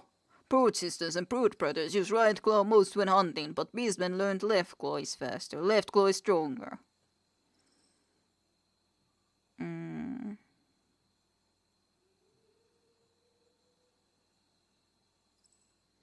The settlers are convinced, but I am willing to consider all sides in this matter. The beastman's eyes dart between you and the crowd. Yes, Left Claw speaks true. Perhaps human will free beastman. What fate has human decided?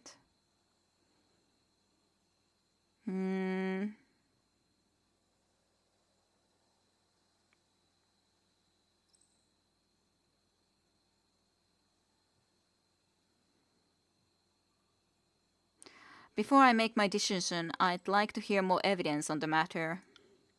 Proof of Beastman's mistake, of Beastman's shame, of being caught like prey. Let Glaucano show bones, carcass to human, rot-smelling Chorus back, burned carcass to earth blood and ash. But human can see where trap gnawed into left close angle, yes. Can see how Beastman was tricked. Fred with Stone Sea settlers. He is a beast and he was caught coated in blood. What more evidence of guilt could you need? And besides, it was the chorus that dragged him in. They saw his guilt firsthand. Yeah.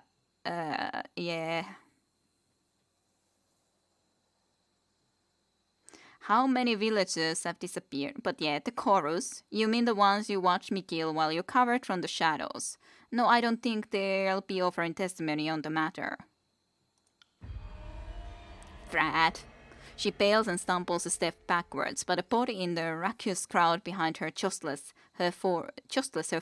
What do you mean to say, Fatebiter? Of course you're the authority on the matter. With Lord Tunon's power, you can see into the truth of things, even hidden ones. I know, I've heard the Norton stories. So how many villagers have disappeared within the last span?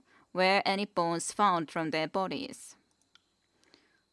Who doesn't disappear these days? We've lost so many I can't scarcely keep count. Scavengers set from the valley but never return. Even the skilled ones like Dragot have surely been eaten.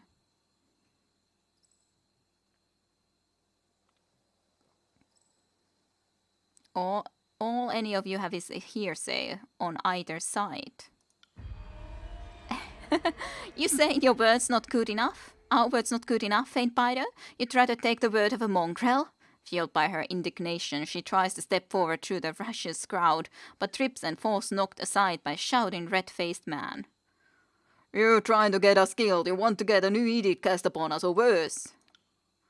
The beastman's proud chest heaves as his fear ratchets up, and he pants rapidly, struggling to breathe. What will humans do with the left claw? Either free or not, and suffering.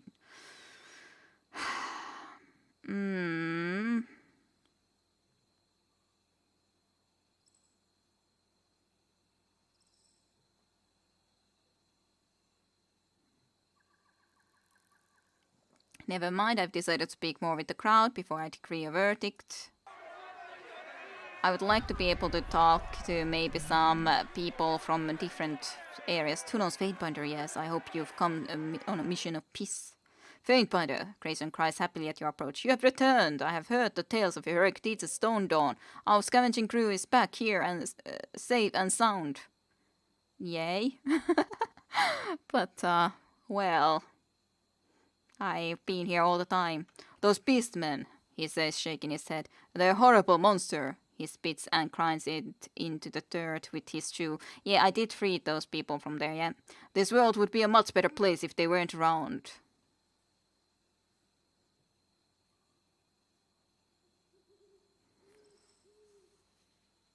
Some strong feelings you have there.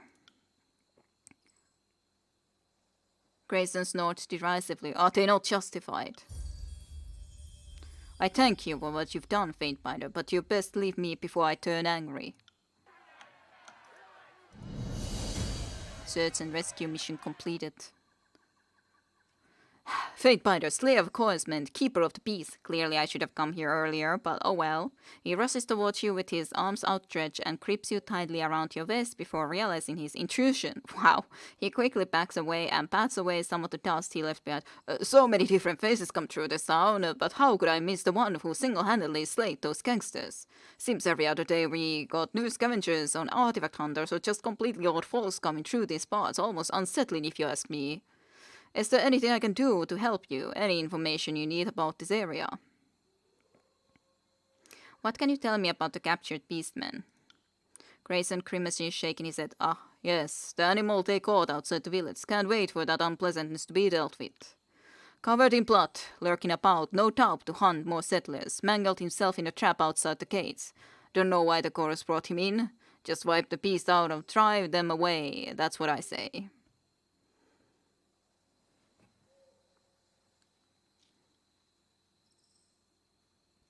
Even though you know he didn't kill anyone because I found the missing settlers.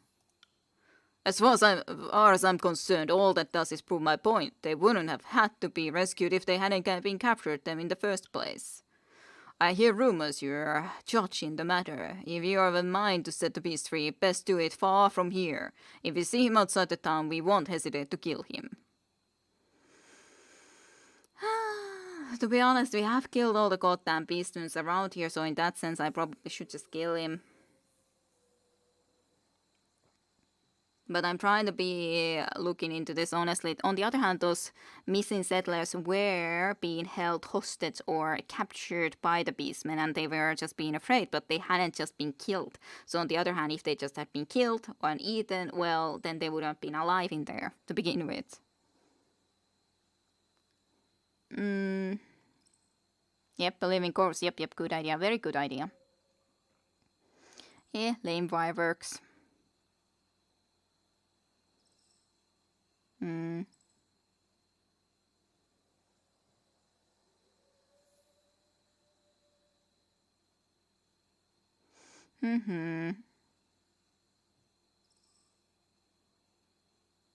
Maybe every firework was that was sold was blown on your street.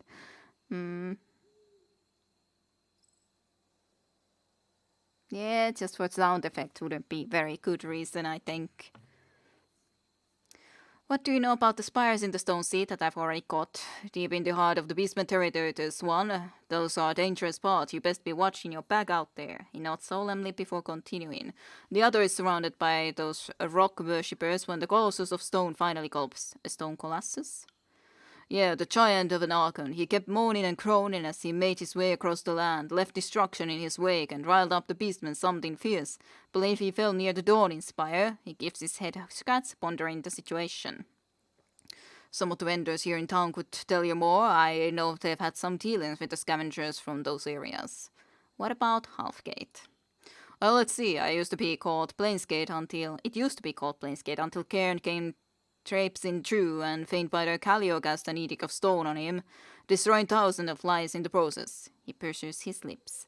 But you can't win a war without casualties, at least that's what we are told. Even after we keep getting hit hard by the earthquakes, we've lost a lot of people and possessions, but other areas were hit even harder during the edict. Guess you could say we were in the eye of the storm. No matter what happens, you have to keep a positive outlook because it could have been worse. Things can always be worse, Faintbiter. That's true enough. What do you know about Cairn? What is there to say other than he has ruined our lives? We are besieged with earthquakes, and we've lost so many friends because of him. After the destruction here, he headed out into the Stone Sea, and that's where he still lies. His body turned to stone, and the story is he's trapped. And that's what is causing the earthquakes. His ongoing death shows and Tyranny land apart. But those damn disfavored won't let him die, so we're the ones stuck suffering. I hear it's a place called Howling Rock, but I'm no adventurer. My entire life is here in the town, so I wouldn't even know where to begin regarding how to get there. Best I can offer is to tell you to keep asking around town. Someone is bound to know more than I do.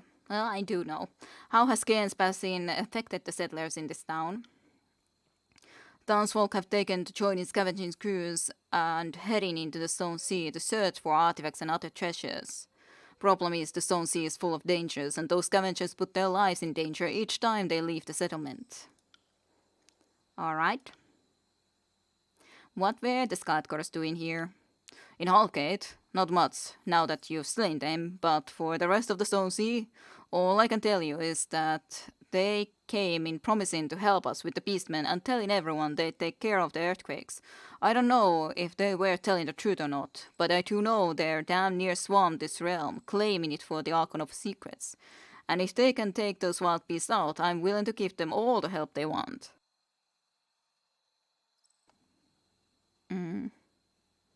Have you seen this favorite in the area? I've not seen any personally, but I've heard that they've set up around Cairn's body at Howling Rock. No one in town wants them around. Everyone here blames them for the ongoing earthquakes. Okay. Let's see if anyone else has anything to say about the Beast Man.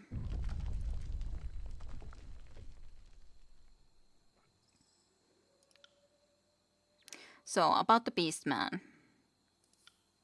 Back when the town was primarily a market for farmers, Stonestalkers worked as beasts of burden. They did the hauling and the bowling mostly. Blowing mostly, and they learned not to complain, but again incited them with the full idea to take back the lands of their ancestors, and they've been nothing but raving and violent ever since. Not long ago, that one up there was tracked into town by a group of settlers and corals. He was covered in blood, a wild thing. We've done our best to look the other way, but seems they won't be satisfied to leave us be. Now they're hunting us just beyond our town gates.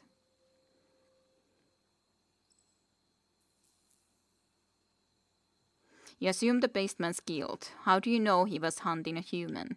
He's a Beastman. It's what they do. I do prefer to keep my nose out of these things, but if you feel certain enough about the Beastman's innocence, you might consider doing something about it. I do kind of feel that I don't think this Beastman has actually done anything of a sort, though. I don't think so. It's lovely. What about the Beastman? You bet your purchase I would. That beast the guilty as they come. Look, his fur still matted in the blood of its victims, the settlers. What went missing 2 weeks ago, no doubt. He reeks of it. The lives he stole. I found those though. Some folks believe he ought to consider his side, but there ain't no point to it, miss. Even if he ain't the one that did it, those beasts are the threat to our survival. I'd not the news myself where the time came. Whatever.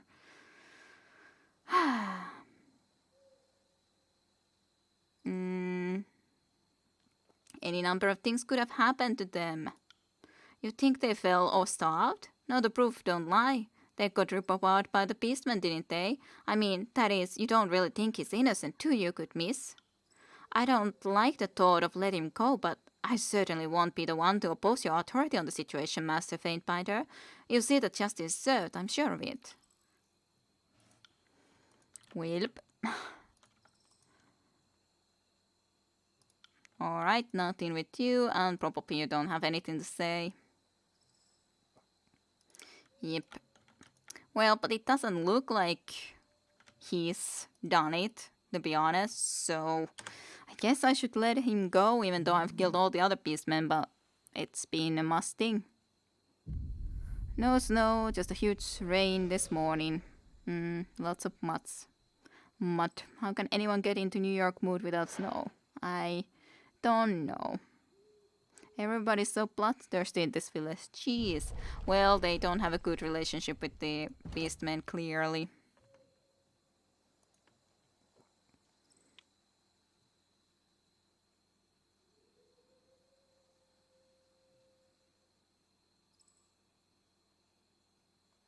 I've decided to free you and decree your innocence. Leave here quickly. The settlers will kill you if you linger. Frat with Tunon for some reason. Really? It's true? He whimpers and quivers with gratitude, eyes darting in search of easiest escape route. Levglow won't forget help from human. I'm just trying to be honestly looking into that.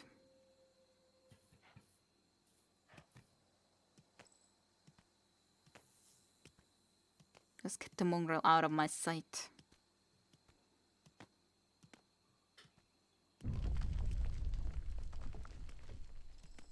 Oh well.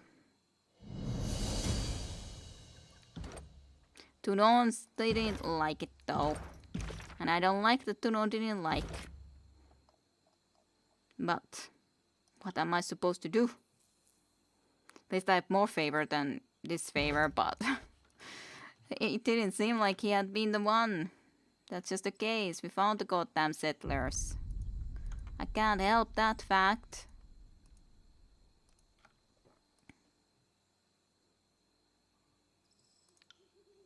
Nothing with you. We can leave. Leave Halfgate then. Yeah, like I understand that maybe he just thinks also that beastmen in this region are the problem and are always guilty, but I don't think there was any proof that this time around it would have been the case, so yeah, that's the kind of a problem part. It's funny that it's shorter distance to the outer spire first and from there then just going all the way into there. But oh well, Mad Tunon is Mad Tunon. What can you do? I have a lot of his favor, but I also do have a lot of his wrath, so that's how it goes, I guess.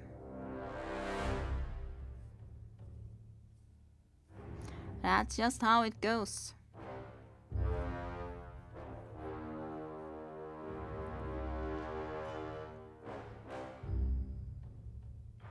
Did I get that new core?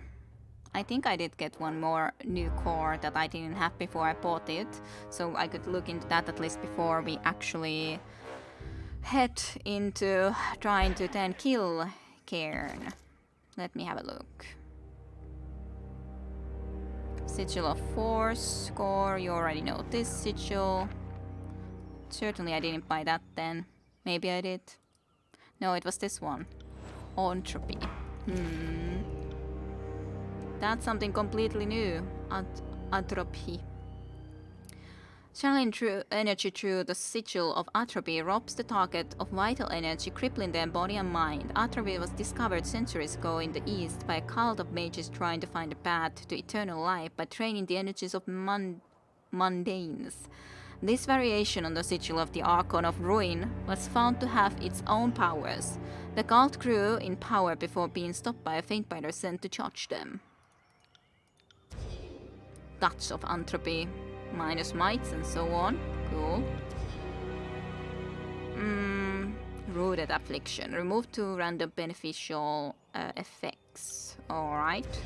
Aura Decay. That sounds okay enough. Get someone out of... yeah.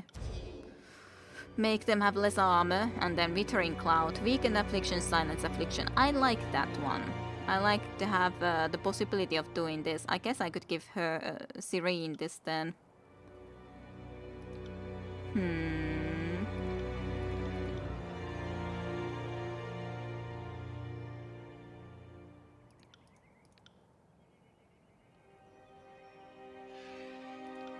Just a question, what else? What else would I put into here for her? Probably the... Actually, distance is pretty good already, to be honest. Accuracy, so that it's more likely that it will hit. Sounds pretty good. The longer it lasts is good. This weight would basically be just for 1 or... length 12 meters. I don't know how it exactly means, but I guess we could start with this nonetheless. Let's put it like that, I guess. Give that to you there. You could try it out, mayhaps. Then what else? Would you like to have something new? Maybe something else from here.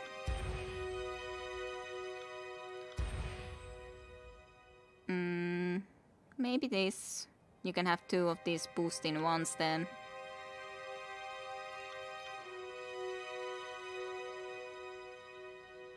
I think the time it lasts is more important nonetheless than this one.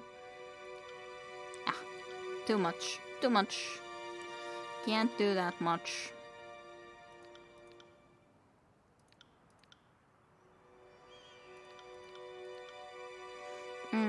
I guess just a little bit of that then. At least you can have 2 spells in there. Sorry, That's all right. I can't.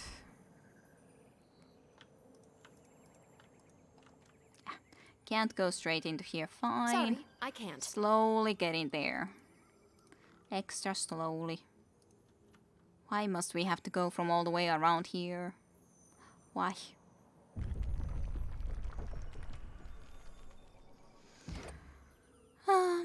Cycling just finished dark was super fun with heads rolling around, but a bit pissed with time puzzles. Lady in the wheelchair got them many times. Yep, like I said, that was the less fun for me too.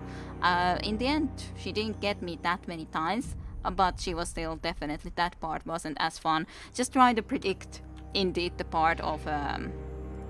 Okay, I think I'm there. I think the second or third time that I had to do it, I think I did it pretty well. But yeah, it definitely, I think I could have failed there a lot more times. I just tried to be thinking, just take in the picture, think where I would be, and so on and forth. But yeah, the other parts, a lot more fun.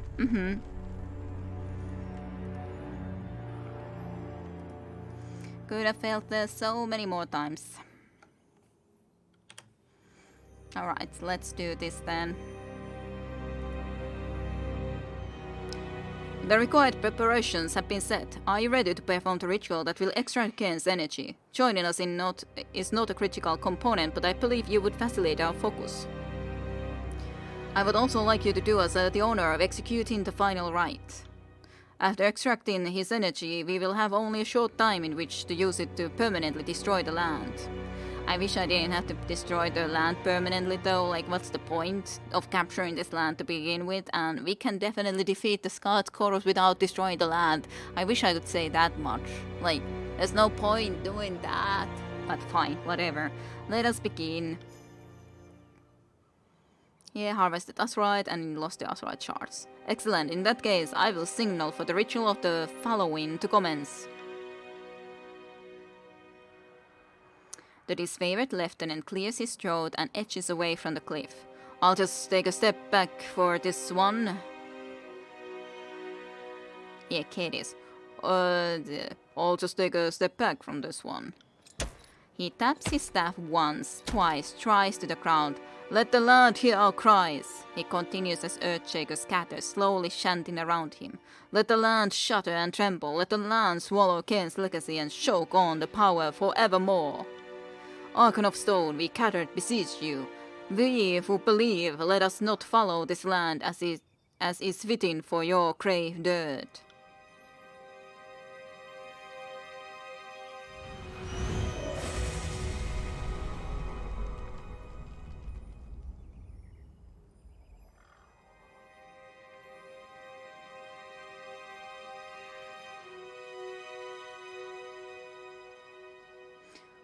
Sir, the Scarlet Chorus are upon us. They've breached the perimeter. Oh, for Craven's glory! Radix scrubs a hand down his visor. Sweat beats in the caps of his armor. Rouse the guild and defend the compound. Do not allow the Scarlet Chorus to interrupt the ritual, no matter the cost. Understood? He glances quickly to his brothers. Kedis. The disfavored officer unseats his sword with gusto. He clanks heavily as he stomps forward. Me and my shields are on it. With a respectful nod, he rushes past you, eager for battle and already shouting for his soldiers. Radix affixes you with the stony set expression. Faint butter. We need you as well. If the chorus defeats us here, the disfavored odds in this war are all but doomed. Do not let them halt the ritual. What should I do? Do not let them shatter the Azurite loads. If they dislodge one of the vocal staves, it's imperative you re-embedded it into the load immediately, else the charge, and thus the entire ritual could become unstable. Alright. Realign the central Azurite node. Alright. Well, let's get going.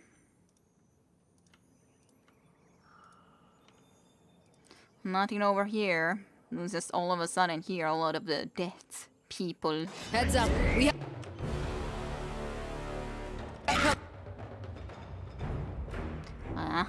Action unavailable during the combat. Fine.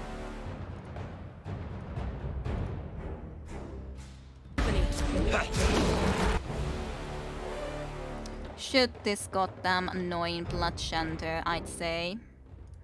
You got it. I will aid you. Those two are actually fighting me right here already. Let's do this one then.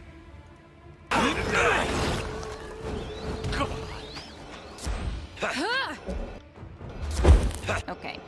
Got them to move, which is good. But he is very wounded now too. You're doing healing for him too though, so that's a good one. Are you shooting? Not sure. But you need to be shooting. You could use your special skill with the bow. Was it in this spot? No.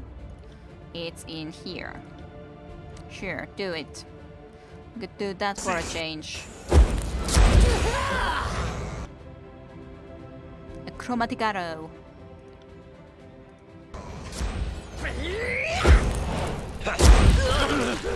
Didn't manage to do this one, which is a shame, but let's do it now, hopefully. 'Cause that's a nice one. It's nice to see them all fall. Let's see if we can do all the way there. This. Are you shooting? Hopefully, yes.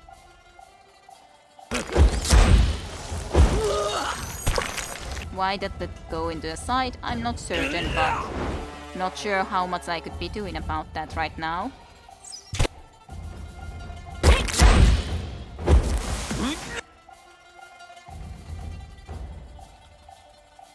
You'll have to hit harder than that.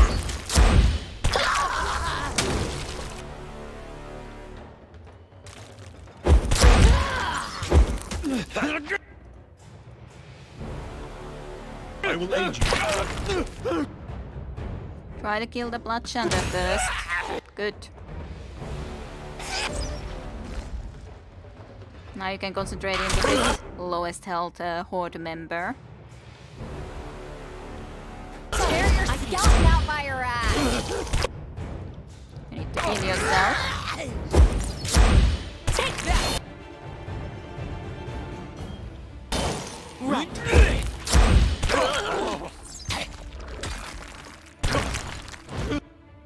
Well, have to just slowly be killing it. Alright, it's dead. Good.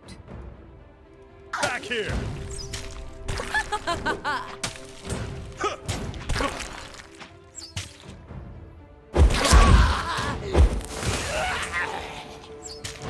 Cool.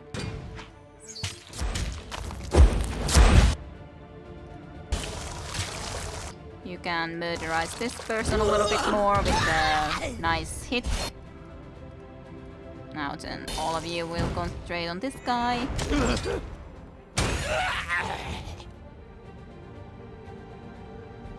Faint Biter, you cannot let the chorus halt the ritual. We've already siphoned too much telluric energy from Cairn. If the geotriadic resonance of the Azraelite loads becomes disarrayed, the resulting backlash could kill Cairn and, with him, our ability to ever blight this realm. Well, I would like to just kill him and not have this place be blighted, but I guess that would be a failure of a mission from me, so I guess I gotta blight the land. Yes, time to use combos too, but of course I did use some combos without resting already, so I don't have all the combos anyways. Quickly, you must re-embed the focal staff into its Azraelite load to realign the spectral grid. And then he died. Realign.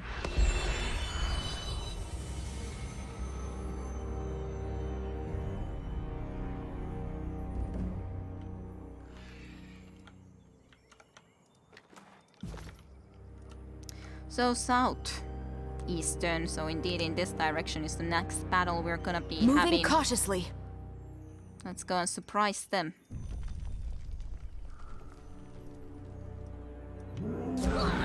Beastmen, eh? You rush. Everyone else will try to come and surprise. Not sure if it's really needed though, considering. Sure, you just get out of that state, I think. You're not doing anything anyways like that. You maybe sure can stay there just so we can get this off.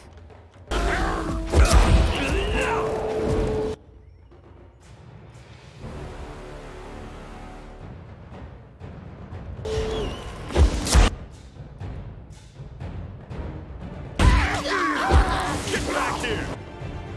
Frightened and prone.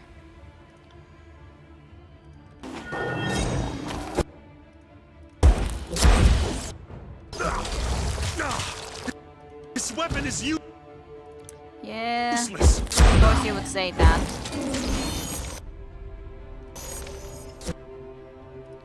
This weapon is useless. Wow, one of our Rollo dudes is at least still alive for the moment and time being. We'll see how long that shall be the case. But for now, they are at least alive. I do love this frost around though, when it just causes all of this, them just falling over all the time. I do love that part. Go and change into weapon set. I think that's gonna be okay. I got it. You could give guidance too.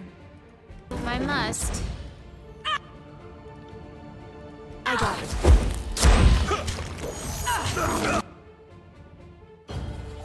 You might need this. Jump.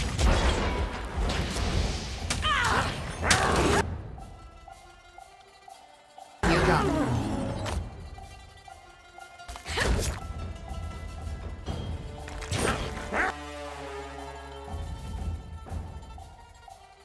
I think I did manage to give the flaming swords, but I don't exactly see them, but quite certain I still did give it.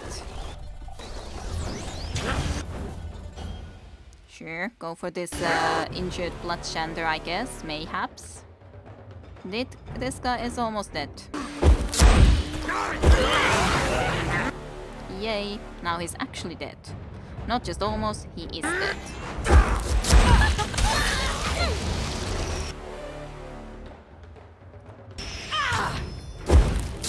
Could this weapon be any more useless? I don't know, could it be? You're at least about to die. I got it.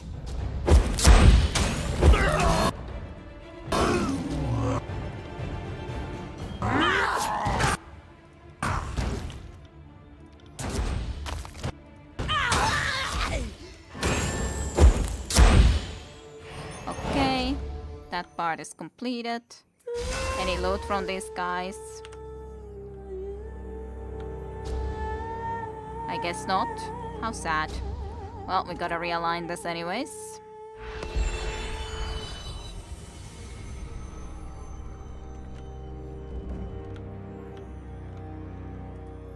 That's done. Realign the western.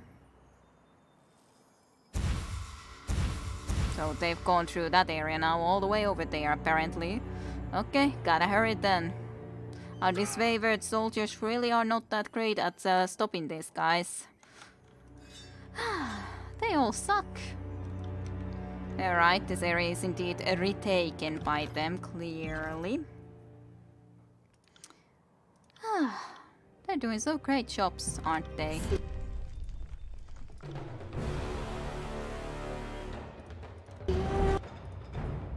Okay, let's do a concussion bolt mayhaps first.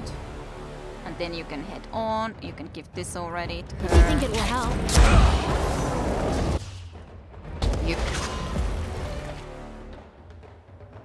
You can make someone at least burn first before heading on.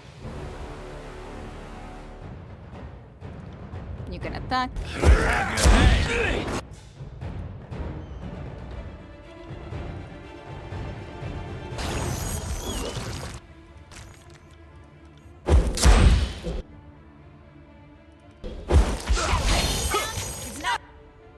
Nice. Nice enough. Let's see, did Syrian have some other combo ability than this? Impact in the boulder causes shockwave to follow the explosion station enemies in a large area. It should be done a little bit later though, I feel like. We could do the other one that's... Sure. Let's do this one with Barrick, which I haven't ever really done successfully anyway, so...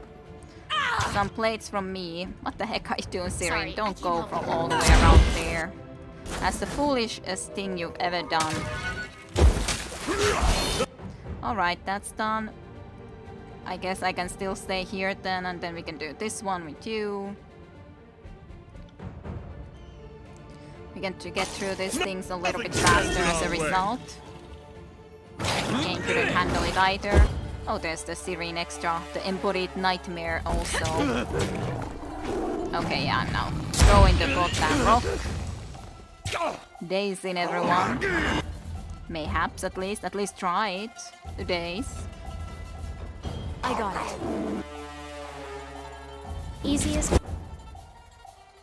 be. Take that!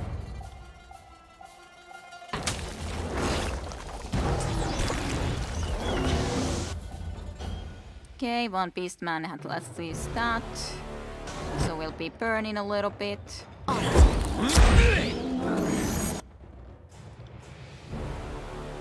Barrick is fleeing and running away. Sucks. But no, not too much we can do about that exactly. Will do.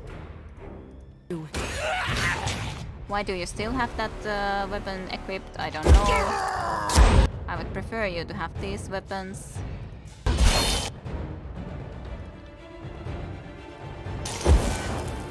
Let's give you some fire indeed.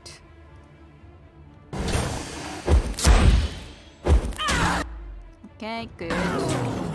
Then you can come here, Barrick, and start to deal with this beast man. You'll have to hit harder than that.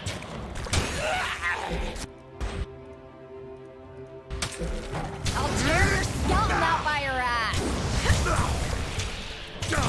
This weapon is useless. Slowly trying to walk behind. Ah, loot. Can't leave the loot though. Can't leave the loot. Guess I can't loot this individual even though they're kinda glowing a little bit. These very aren't good at anything. Well, neither are the Scarlet when they're the ones that would be losing or be the one that we would be defending, I'm sure.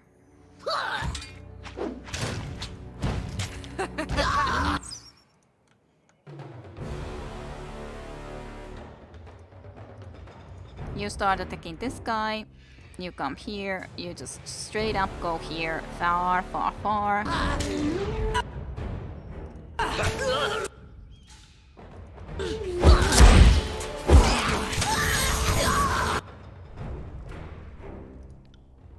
Will do.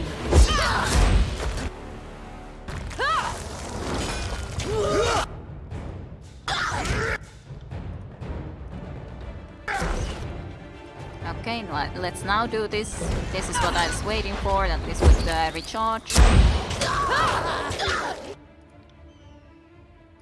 Right. It's a hit.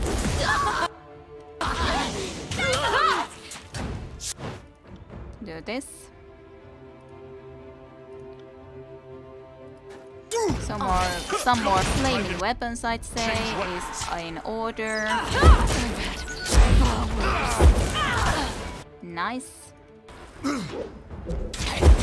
Bleeding. Radix is even there fighting. Just running all over the place. They're almost all dead. This weapon is useless. Can you do this? Good thing couldn't pierce cloth. That's done then.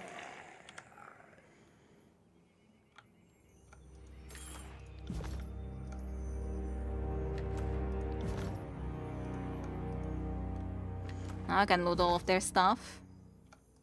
Alright. Let's realign this.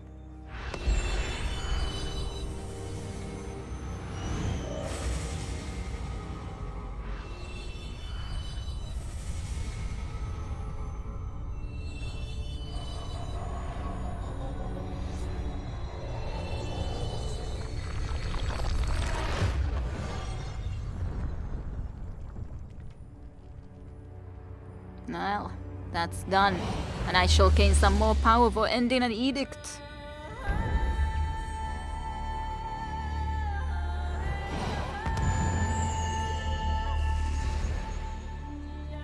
With the Archon of Stone's last shuddering breath, the Earthshaker expelled the full of his life force, mixed with his arcane energy, now warped and twisted and thrust deep into the earth. Heart of the realm, I mean.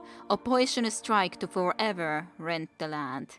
Well, it's apparently forever, but yep, that sucks. I wish that wouldn't be the case. I wouldn't want to do that, but what are we supposed to do?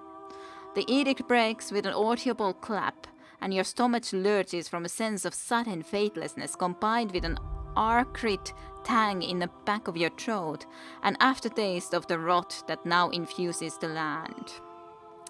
Sad times. Fear with Serene. Not only did we hurry the death of one of the greatest powers that TS has ever seen, we destroyed the land as well. When you put your mind to something, Faintbinder, you don't hold anything back, do you? Well, it's not like I wanted to destroy the land, but again, not much of a choice anymore then in this point of the game, I guess. Either that or leave this thing alive and never end the edict, which is not also a good choice, so... We resolved to eat it, but at what cost? The land is blighted, nothing will grow here in our lifetimes. Maybe no one else's, for that matter. I know, Verse, I know. The fall of an Archon and death knell of the chorus. This is a rare day, and I am honored to stand at the center of it for the glory of Ash. Barik strikes a salute and bows. The wording of the edict pounds through your skull with the sort of clarity that usually comes from days of practice and repetition. It would seem that the Edict of Stone is now part of you. Made to be broken. Well, speak with Radix. So let's speak with Radix. Right. Faintbinder, you couldn't have been more instrumental to our cause. We were able to successfully extract against energy and blight the land for the next millennia to come. Suffice to say, General will be pleased. Earthshaker's gift. The Earthshakers will know the price of fighting us when their bellies are empty and they find themselves too weak to stand. I wonder how many Kangs will turn cannibal. His tone is shrewd and assassin when he next speaks, and it would appear you personally benefited from the breaking the Edict of Stone, though to what and even I cannot fathom. I dare say our time together has proven somewhat symbiotic, if not fully beneficial to you, Faintbinder. He taps his heel against the crumbling rock in thought. Cairn is now deceased, though there is yet remains a tinge of power within him to be harvested, should you have use for it. Consider it a sign of my favorable appraisal. Could that be a generous gesture from the Iron Core himself? Must have taken some resolve not to train every last drop commander. Yes, and as I am sure you are aware, resolve is not an area in which I am lacking. I'll harvest a piece of the Archon, not your gratitude. I'll harvest a piece of the Archon and inform Ashe that we have successfully struck a definite blow against the Chorus. Alright, a piece Right. of Cairn. Before you lies the broken body of Cairn, petrified in death. A residual tinge of power pulsates faintly beneath the surface of his skin. You can detect subtle vibration in 6 points along Archon's body, the last expression of his diminishing life force. Ooh. Kane's right hand holds the essence of his quickness. Do I have to choose? Yeah, rest will dissipate, so that would give quickness. This would give...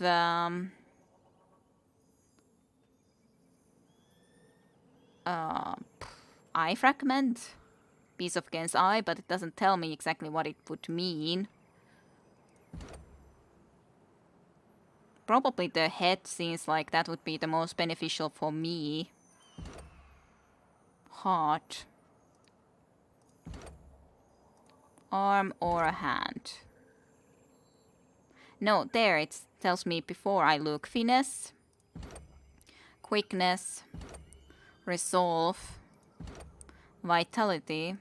And wits. Wits is definitely the one I want.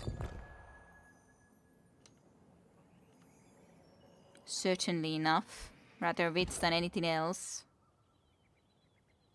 Do I have it here then? Fragment of Cairn's head. Brilliance. +2 to wits. The piece of Cairn's head is strangely warm to the touch. So it would be something to use in his hands. I guess I would take this away then, but I'm not sure. Neither of them exactly is something I would want to take away, but +2 wits would be pretty cool. Way more spell strength overall. But yeah. Choose wisely. Yeah, only one choice. More power. GG, thank you. But yeah, the sad thing is that we had to blight this land. Wouldn't be the case, I'm certain, if we would be with the rebels. So I definitely do think that I will do a rebel playthrough at some point, or claiming everything just for myself whenever I play this for myself. But okay. Where would we need to go? Well, probably just inform him. So let's head there then. I think you can craft something with it also, maybe, sort of. Encounter in the Blade Grave. I've had a lot of encounters in the Blade Grave, to be honest. While making your way through the wilderness, you come upon several dense shrubs, literally dotted with crimson berries. The fruits are plump and ripe, with a thin skin that gives slightly under the pressure of your touch, hinting the juice within. Nah, I don't need to do this now. I've eaten those berries before, they also gave me a stomachache. I don't need to worry about those berries. I anyways was planning to rest, and if I rest, those berries will be going to waste anyways. Yeah, we got once poisoned and we once got just bonuses, but those bonuses also would go away if we rest, so what's the point? And I was planning to rest before we go and head on somewhere completely new areas, so yeah.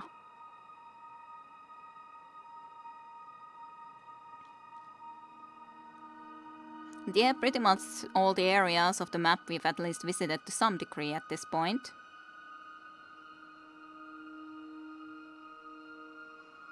To some degree.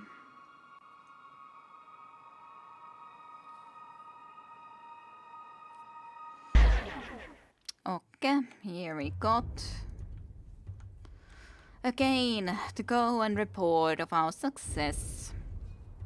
And us even having more power again after a new edict has been ended and we own all the spires.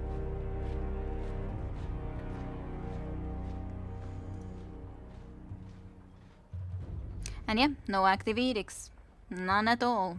Nothing is on, unless Kairos decides to be thinking that I'm getting a little bit too far ahead of myself and wants to cause an edict on me. That would be new. Of course, edict then. Faintbiter, I felt something indescribable pass through me just before your arrival. Emotions of great rage and pain, followed by a moment of lingering sorrow. I suspect that something has been lost, and Teratus herself strains at the absence. Ashe winces and drops his brow. I understand that both of the spires jutting up from the ruins of Asura are now under your control. It would seem that impossible feats are no mystery to the likes of you. Impressive for Tuno's minion. Do not allow yourself to be swept by the esteem and glory of this achievement. Were you a soldier of mine, I would temper your pride with modesty. What would you do with the spire under your authority? Why, is one of yours for sale? I would have Magians study that stonework and expand into a mighty fortress, unassailable, greeted by earthshakers, their powers augmented by the very presence of the ancient structure. When this conflict is finally over, I imagine the fate of your spires will be a topic of great discussion. Well, the disfavored and the... Are you alright, Archon? Don't concern yourself over me, Faintbinder. We have a war to fight and I need your focus honed on our objective no matter what. I hope that's understood.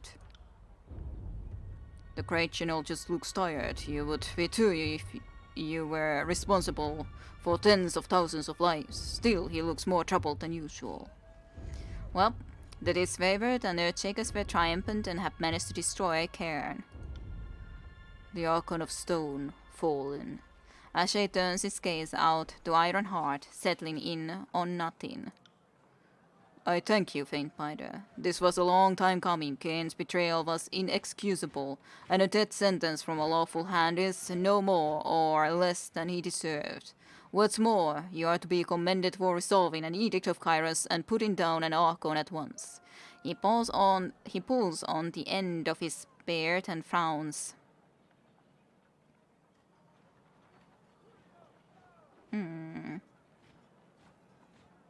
My greatness. On to the next order of business. Well, you don't sound too pleased about this. I do not always find war pleasing, especially in these dark days, when it is thrust upon me and former allies show their true colors. At times I want nothing more than to see home again, but even home has its memories. I would have never called the Archon of Stone a friend. Cairn was a difficult man to know. Taciturn and removed, keeping to himself as often as not. But we had much in common. When you are an Archon, that is a quality you learn to cherish in others. So no, I am not pleased. I make no secret of it. I am sorrowful and cruel. Even though one Archon needed to die, that does not stop me from wishing it were otherwise.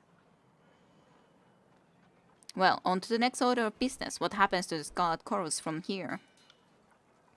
The crops grow of our enemies will have withered on the vine. By now, the Archon's forces are clutching their stomachs and tightening their belts as we starve them out. Ashe stands tall and beams at the thought. Ashe's finery. Yea, controlled by the disfavored. Temper your daughter first, Ashe. Yeah, well. I can't imagine them ever even speaking. Cain was huge as a mountain. Yep, Cain was pretty goddamn big. A fair reward for more than fair service to the Legion, as they nods with gratitude and haunts your heavy hammer wrapped in cloth. The Earthshakers and Forgebound conceived of this, and I can think of no wielder more deserving than you, Faint Binder. Okay, and then what? Faint Biter! Breathless, the officer snaps to attention. No time for pleasantries or ceremony. Your spire is under attack. The Scarlet Chorus have ramped up their offensive, and they mean to topple your stronghold. With you atop it, if need be. And the Scarlet Chorus probably attack me now. I feared something like this might happen. An act of desperation from the voices of Nerat. He is either too much of a coward to attack Ironheart, or his forces are too weak. Either way, you'll need to answer this threat with blood.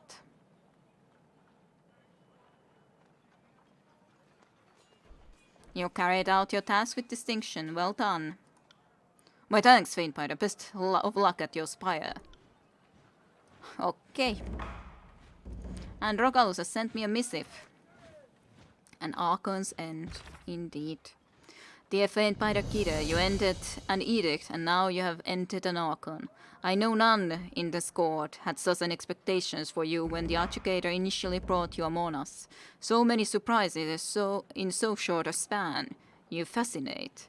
While he lived, Cain was a singular being, a titanic man born of the womb of Theratus herself. To hear some tell it, while none still living can provide account to that birth, you bore witness to his demise. Indeed, you precipitated it. I ask that you indulge my scholar's curiosity. What passed between you and the Archon of Stone in those final moments? Did the ground tear itself asunder as a widow rends her garments? Did the mountain groan and panegyric to their champion? Were there any final words from Cain spoken or inscribed? Does the crystal that repeatedly protrudes from the cliff faces throughout azure still glimmer, or has it darkened? I watch eagerly for your bird, Faintbinder Rogalus.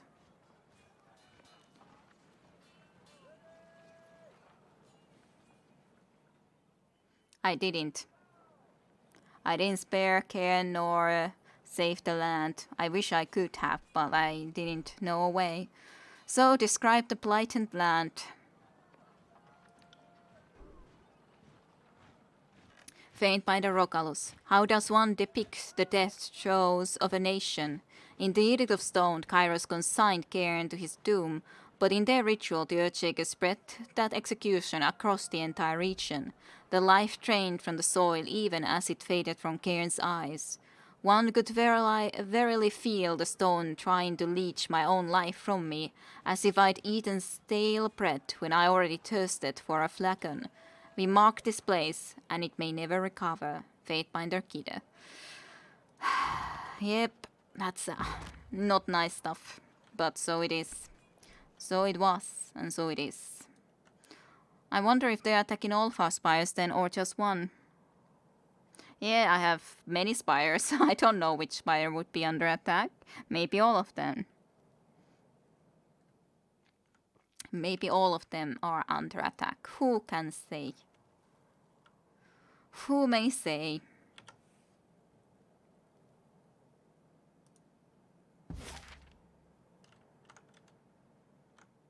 Can I get just into here? That would be cool. Just so that I can go and get my rest first. After that, then I gotta just check in where do I want to start from. I wouldn't assume that it would be here, the attack, because this is Lytian's Crossing and has quite a lot of troops, so would be extremely surprising if this place would be under attack. Would be strange, to say the least. I'm kind of tempted to also switch the crew member, like Cyrene, to someone else, but on the other hand, Cyrene has worked fine enough. It's just, I would like to use Lantria and Ep a little bit more too and stuff, but can't exactly, I guess. Okay, what about an Alconsent? Faint by the kid. Unless I am mistaken, I am very rarely mistaken. I detect in your words remorse. Empathy, though an admirable trait, is wasted on the undeserving. One profits from fretting over the fates of the seditious no more than one profits from concern for the pain suffered by the murderer consigned to the headsman's axe. It's more of a pain for the land. Why destroy the land? That's the question. It's not about the Archon. Archon can die. That's fine. It's one life. No matter how much of an Archon. But more the land. Kairos has branded greater lands from Azure with the lingering effects of edicts. We celebrate such destruction no more than we celebrate a verdict of guilt. And they are no more and no less than a currency by which we purchase order and peace. Thank you for your response and your continued service. Faintbinder Rocalus. Let us rest.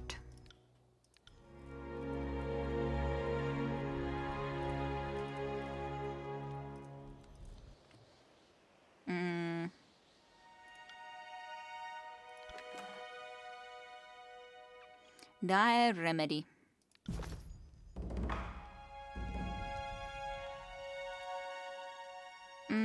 Research something. Aw. 6 recruits. Well, that's not too bad. I can do that. 1, 2. I need it in the library though. 1, 2, 3, 4. I guess I have 5, perhaps. 1, 2, 3, 4, 5. Yes, 5. So which one of these guys? A.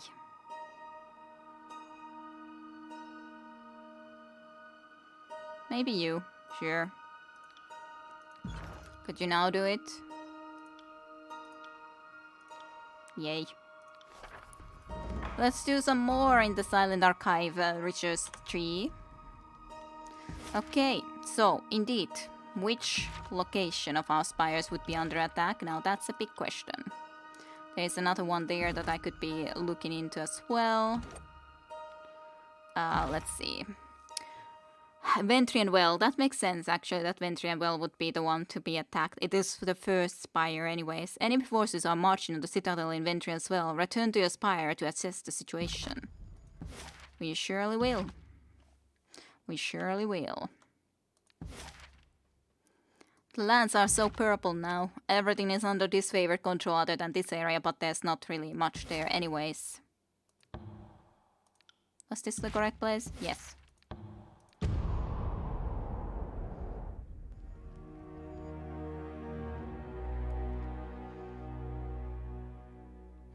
But yeah, this is definitely a sensible location for them to attack. This is the original, this is kind of the one that connects all of them to begin with. So definitely makes sense. Iron Marshal Erenius. Greetings, Faintbinder. The Iron Guard salutes you with a clattering salute. Our oath-bound scouts alerted us to Chorus' assault on your spire, and Lord Ashe insisted we send aid at once. I've assembled the massive sculptures rumbles shaking the masonry of the spire and sending her off balance.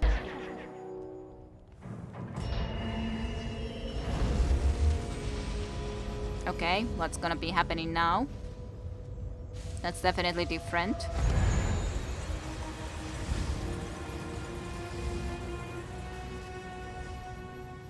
The orb in the center of the resonator spins with the push of some unseen force. Where the structure once exuded calm, now it gives off a ferocious heat that singes your face the longer you stare into it. A sound like music swarms in the air around the structure, but it's painful and disharmonious to your ears. Well, this is it, Siren has to shout over the disharmonious music. You'd think a spy would know some better songs, but I guess there's no accounting for taste. She refocuses on you with a mixed expression. You do realize that the energies of this place are all centered on you. I don't know what makes you so special. The spire is now fully awake. Its long dormant currents of energy dance to your presence. Wow. They dance to my presence, even if it's disharmonious and all. Crouch into the ground to steady herself, Eronius stays low to the ground until the trembling subsides.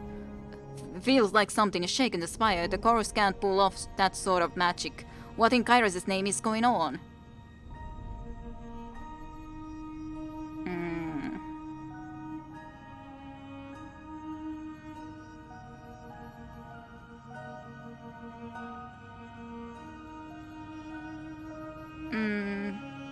As the ruler of the spire, I have a mystic link to this place. Give me a moment and I'll get to the bottom of this.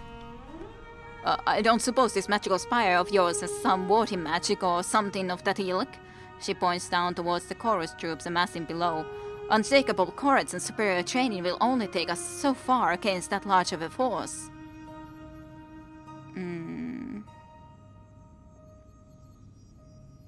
Wow, I could just proclaim Edict of Fire.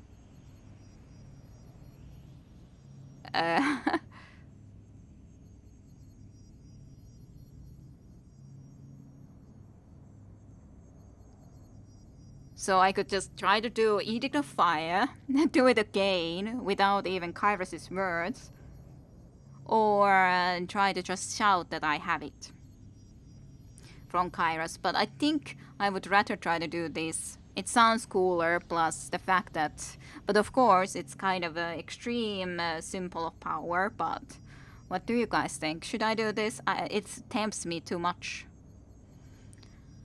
Huh. Interesting.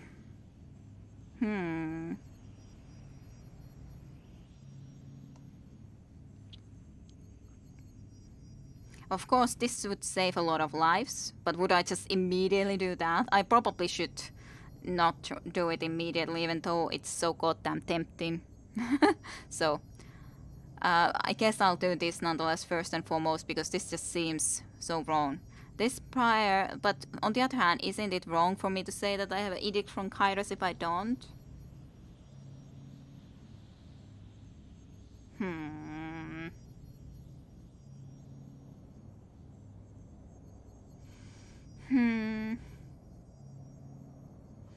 I don't know.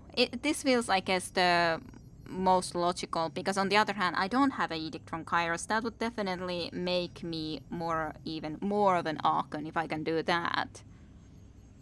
So, when I broke the Edict of Fire, I was flooded by an intuition of how it all works. I could try proclaiming it without Kairos' words. You would act the Overlord? We're under attack. This is hardly the time for blasphemy, wishful or otherwise. She shakes her head with a quaint mutter to Craven Ashe. Do it, shout and yell to pretend you're Kairos, and when we're done, we'll discuss a real plan. Of course she doesn't take it well. Cool. Cool though how it spins. The mystic hum of the spire pulses to the cadence of your heart. The ancient structure awaits your command.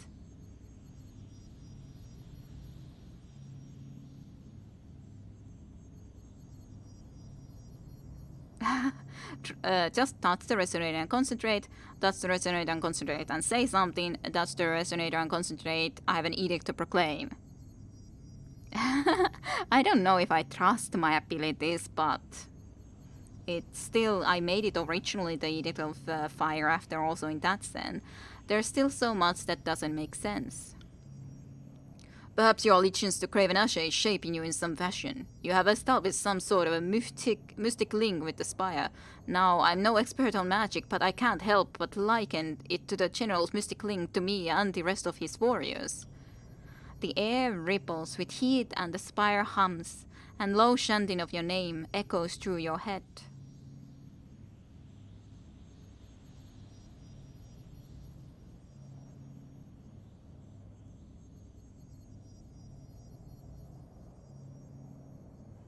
The spires in the tiers are linked. Just how far does this connection go?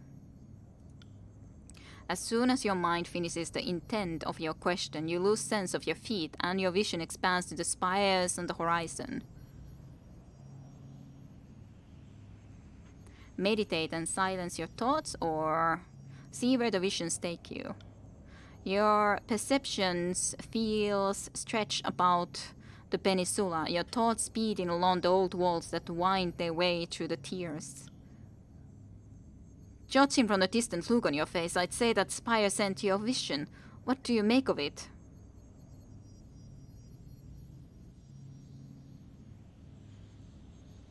Focus on the Spire. There's something else I'm curious about. Clear in your head, your focus returns to the moment. The air ripples with heat, and chanting your name. My link to the Spire is confounding. Why me? And with that, you hear your own voice echo in your mind. Kairos' edict of execution should be no more. Well, because I said that. Your mind flashes back to the assault on the Ascension Hall. In the very start of the game, to the moment you fulfilled the wording of Kairos' edict. Sensation of hearing heat and chilling cold course through your body as you relive the fateless moment when the edict broke. The fateful instance when the Levi vanishes and the arcane currencies of Kairos' magic were set free. It was in this moment that the Spire's old sigil of awakening, long covered by its prior occupants, was set ablaze by the arcane tempest.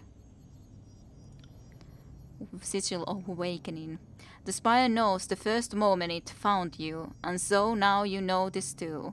But whether the meeting was by accident or design is unknown to both of you. Interesting. I can see you standing here, but your face looks like it leaks away. What are you sensing?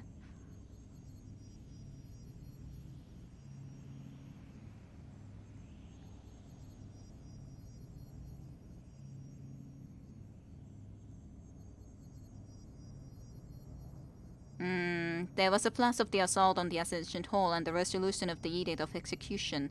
The arcane backlash of the broken edict seems to be the probable cause. I do not pretend to understand what you are witnessing. I am just thankful the voices of Nerat is not the master of the Spire. I shudder to think what sort of advantage he would gain from this thing. The air ripples with heat and the Spire's hum. Again. I'm not sure who's actually in control here. Is the Spire enhancing my powers, or am I fueling the power of the Spire? Your mind drifts to bygone days and past events.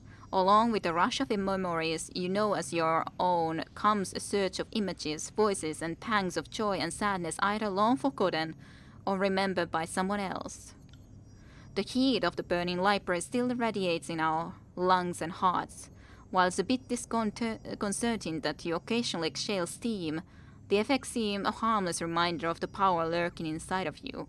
We just exhale steam, nice. The glowing fate of granite over your head, the pressing slaps of knives against your chest. These memories of Cain now live in your mind, as does the recipe of his undoing. Pin pricks of electricity spark behind your eyeballs, and the slightest breath in fills your lungs with a rush of moist air. You move the brass, rust, and bronze dust from your skin, only to realize the sensation is just a phantom itch of the blade crave. All of the different edicts we've ended. They say only the Overlord can create an edict. It has never been clear if the Overlord can destroy an edict. And when an edict is resolved, what becomes of the colossal quantities of mystic energies bound into said edict? The moment you uttered the question, I could see your attention wander off. Did the Spire share anything enlightening? The edict you've encountered crowd into your immediate memory. Whatever splinters or fragments of the edicts you helped to resolve have taken root, flowering into your mind as a intuitive understanding.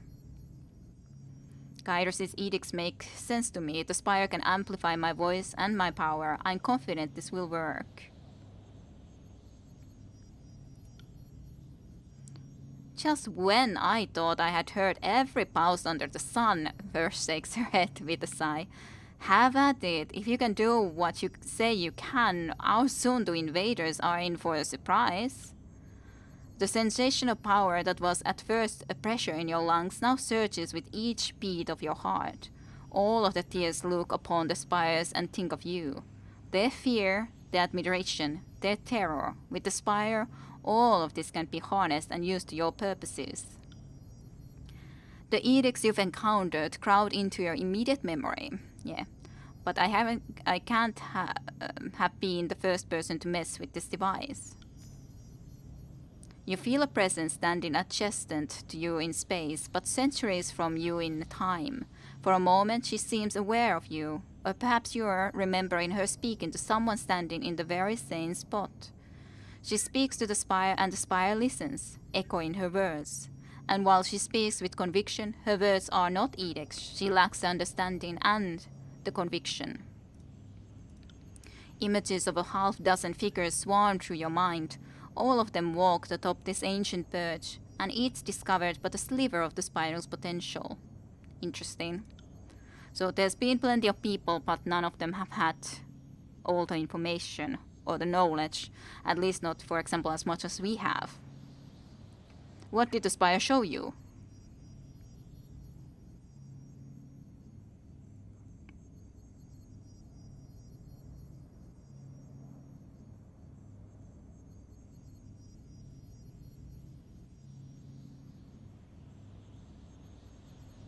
There have been visitors here before, but it seems none of them understood the spire as well as I.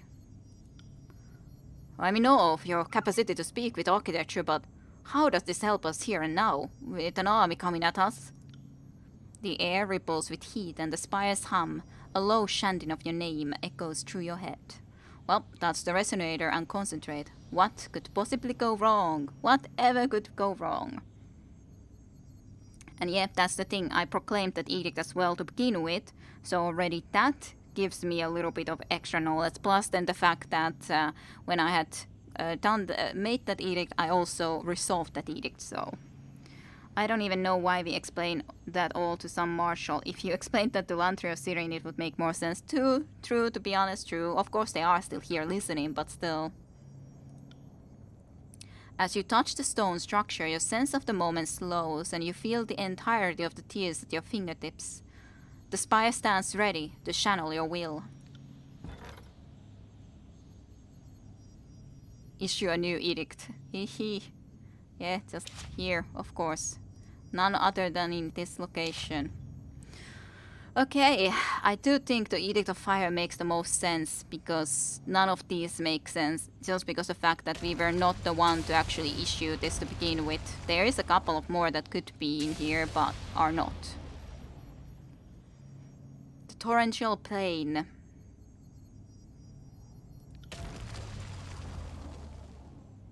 I'm just having a look, but yeah, fire is the only one that makes sense. Plus 15 to all magic skills, frost damage converted to health, potion effect. Exhausting desert-like heat withers the region and dries up all natural sources of water. All characters have their magic skill increased. The Faint Binder's party also heals a portion of frost damage received, and consumables are far more effective.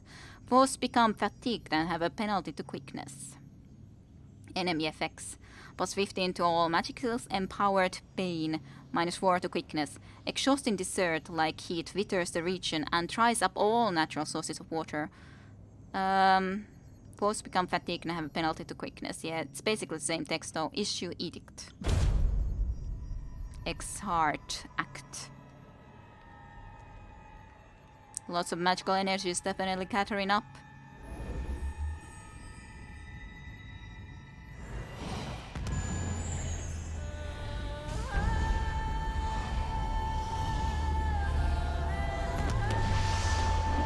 And lots of fire.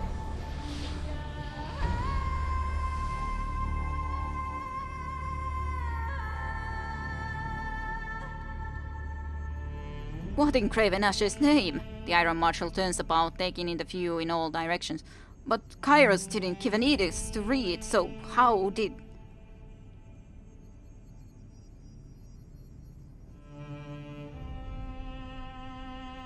Having broken an edict, I seem to be able to recreate it, if in a limited fashion. You did that! Her hand grasps for her chest. But only Kairos can cast an edict!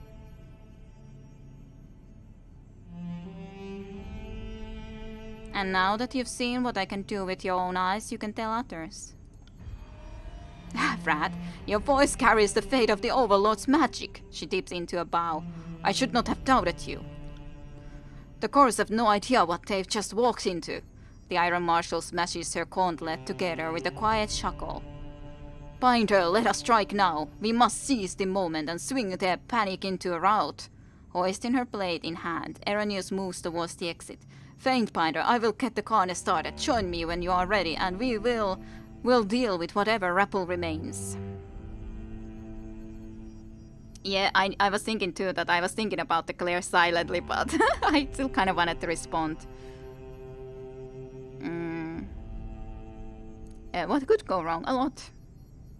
You used Fire Edict as well, eh? I might have used the one as well. Well, I chosen the Vellum Citadel too in the beginning. Yeah, when you have chosen the Vellum Citadel to begin with, it seems just the logical one to go with.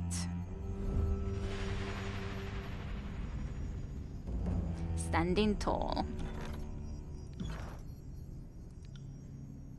Let's go destroy the Scarlet Chorus, shall we? Will do.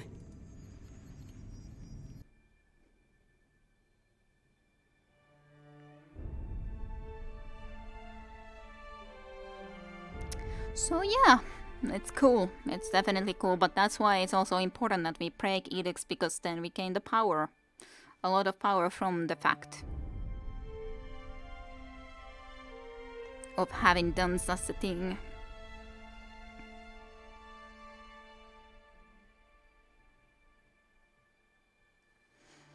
Loading, loading, slowly but surely, maybe one day. Mayhaps, certainly.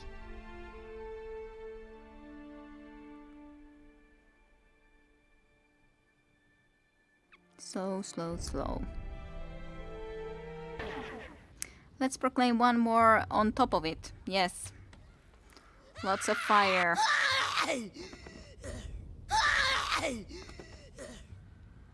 That was a lot of magic power. They don't seem very happy. A lot of them just go on and escape. Which seems reasonable, I think. Death Knell. A gang of soot-stained Scarlet Chorus trails behind Death Knell. A mixture of awe and confusion resting upon their faces. Willing to burn your own valley to ashes just to put us down. She nods with a toothy grin. I almost like your style. She looks behind her to the hundreds of fleeing shoremen. Think I needed all those unfashed idiots? Just means that me and the top gangs get the best pickings. We'll be happy to lay you to the rest in this little funeral pyre you've built for yourself. She turns to her soldiers and lets out a primal howl, her warriors echoing the battle cry in dissonant tones. Insufficient repetition. With rage in their eyes, the warriors ready their weapons, eager for a fight.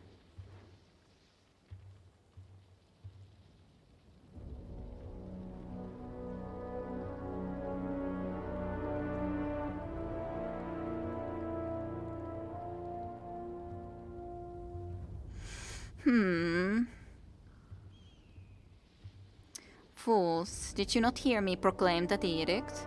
Either I cast that edict by myself, or did so with the Overlord's blessings. Think that through very carefully. Do not liken yourself to the Overlord. Your magic may have started my weaker troops, but your magic is nothing my own bloodshunders could not affect. Isn't that right? She looks to one of her mages for a nod of approval, but is met instead with a blanched look of fear, mouth agape in terror. Not quite, clearly enough, not quite. Enough talk, you will be trampled and forgotten, only the voices of Nerat will remember your name. Think not. We have one Earthshaker and then we have Iron Marshal Erenius here. I do remember having him here previously as well, as in I've met him before here in the very early start of the games, I'd say. Let's get that started. You can start to be heading off.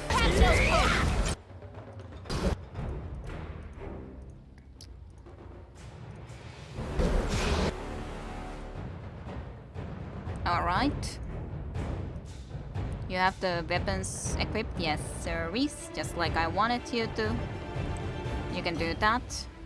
Actually, no, do it for him.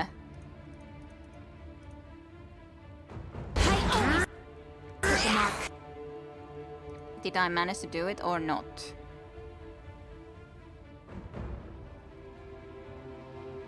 No, doesn't look like I managed to do this yet. Apparently, okay, now it's done. Took a while though.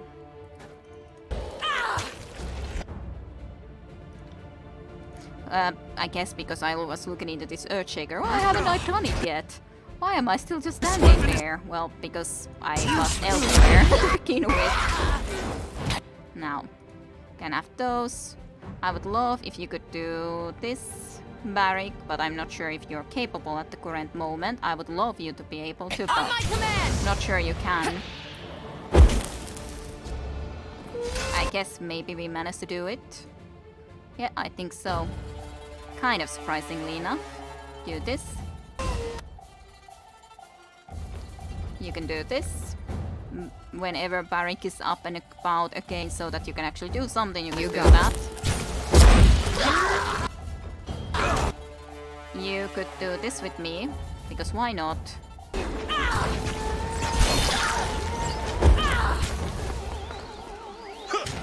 Before me! Will do. Near death you are. Just point Still trying though. right. Clearly trying. Your very best.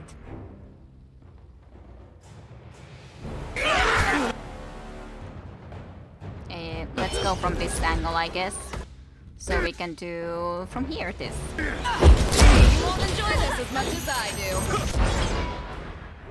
Controlling some frost. So many fire effects. So very many effects. Now then, you can consider it into the death knell. Just fine enough, I'd say. Ah, more troops. That's okay though, I think. I would just like to be moving Tyranny into the other side. But otherwise, I don't think that's a problem. Not too big of an issue. Would like to get some regeneration for our barrack though. That could be nice.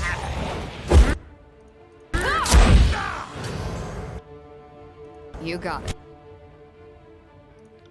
You could make him burn. That's hot! It's not that bad. Now you can switch back to that and start hitting. Right. Poor barrack is also burning, but I'm sure it's okay.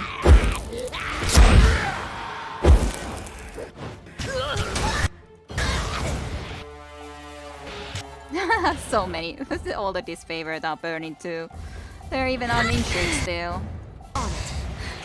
God Gorus have nothing against us, clearly enough, because they're down and dead. Muffled laughter comes from under Erenius' cradle. That's right, you filthy peasants. Run for your lives. They'll narrow out what you saw here. The chorus is in full retreat. Your edict of fire has caused a rout. I almost have to applaud the corpsmen that had the guts to give us a proper fight. Almost wish that there were a few more. My sword arm was just getting warmed up. Leave the clean up to me and my brethren. You should take your rightful place perched atop the spire. No better way to savor this victory than with a commanding view of your enemies fleeing across the valley. Thank you kindly.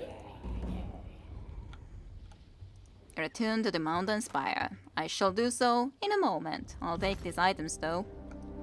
For myself. But yeah, cool.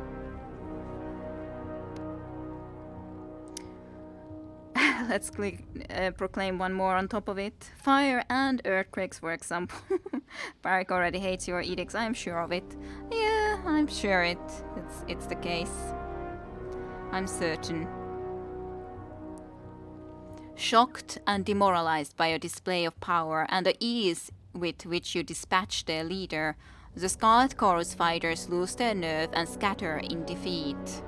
The survivors carry with them fearful murmurs of the powerful Archon Kide, a being of enormous might who can cast an edict with the same authority as the Overlord.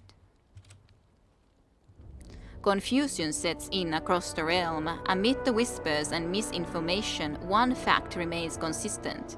The Overlord's power has been challenged. You safely assume that such rumors are making their way back to Kairos. True enough. Sweat stings your eyes as your edict bathes your spire in oppressive heat. Its waved welts everywhere in the valley. Slowly the temperature wanes, turning from nearly unbearable to almost tolerable. Over the next few days, the extreme heat eventually dissipates as your edict ends, releasing Ventrance well from its molten grasp. You gather a small council of your closest allies and plan your next steps from the safety of your spire. No sooner do you get started than Callio, Faintbiter of Tunon, pays a visit bearing an important message. Yeah, I'm a little bit worried about what Tunon and so on think. So we'll see about that. Barik already indeed hated the edicts. Well, we have grown to be a powerful icon, powerful force, nonetheless. But of course, Kairos still has amazing powers of their own, so they could be taking us down too if they so see fit. At least at this moment it feels like that. Hello, Callio. Faintbinder Callio. I keep hearing about this little spire you've been calling your own. Nodding with a smirk, Faintbinder Callio peers over the edge of the tower. Now that you've slaughtered those who would take your lands, I think your claim is as official as it gets.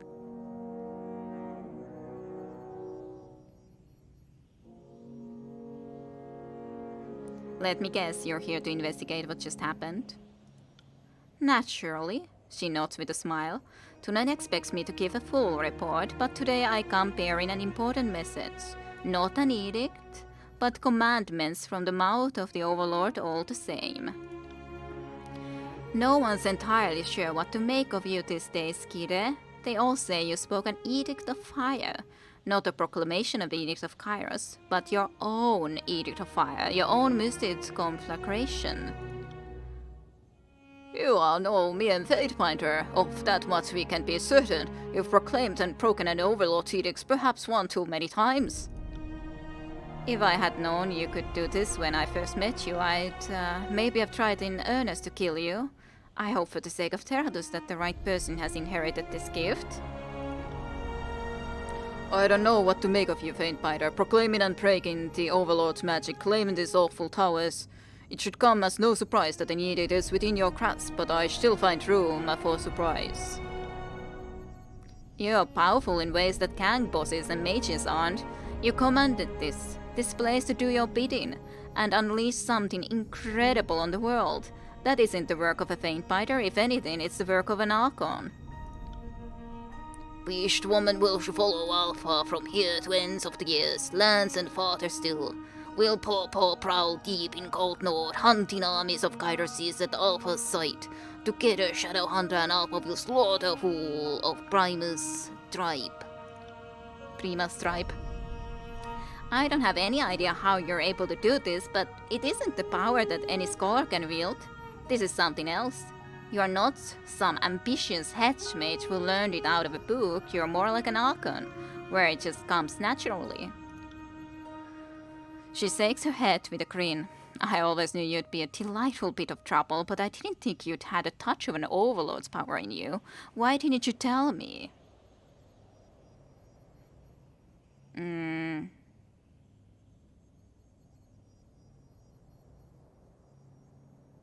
Glare silently. Just always the goddamn glare silently. I kind of feel like doing a playthrough sometime on my own where I just and only always answer. If there's a possibility to answer clear silently, just do always goddamn clear silently. It would be interesting to see what all would be then.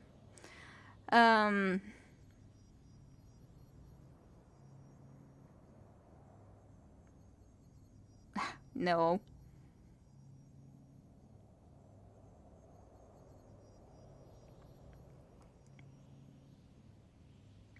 I genuinely didn't know I had it in me. You didn't know if it would work and you decided to play with the arcane equivalent of a mountain tipping over? My confidence is in you swells, faint biter. It's only natural to have doubted yourself. The edicts have always been the matter of Kairos and Kairos alone. Anyone claiming to be able to cast an edict would be presumed crazy, and yet a sane man watching what you just did would see the power of the Overlord in your voice. Curious. She taps her chin in thought, looking at you head to toe. Suppose you have no reason to play the fool. I'll say that however it is you came into this power, know that you have drawn the attention of the Overlord. So, congratulations, I think. I came bearing orders direct from the Overlord. Kalia clears her throat, her voice becoming somber and severe. Kairos has decreed two things. First, the Overlord has demanded that one and only one Archon is fit to rule the tiers. To that end, the Archons are to settle through death or dominance who is the one Archon fit to inherit the tiers. Well, obviously. It is funny that they've added that option to so many choices.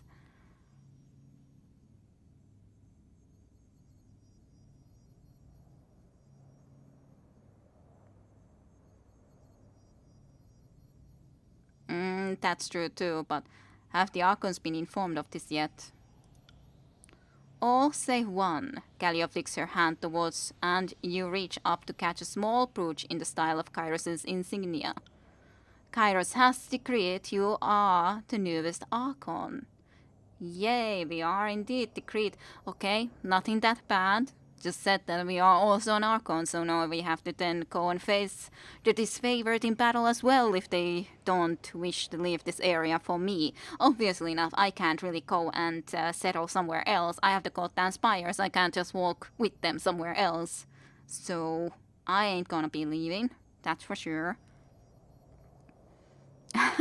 Kars loves us, see, apparently. Is happy enough with that. Well, we are still serving Kairos after all, so shouldn't be that big of an issue. So the other Archons now have orders to control or destroy you. And the other way around. Her face becomes a beaming smile. See, this is why I try to avoid getting Kairos' attention.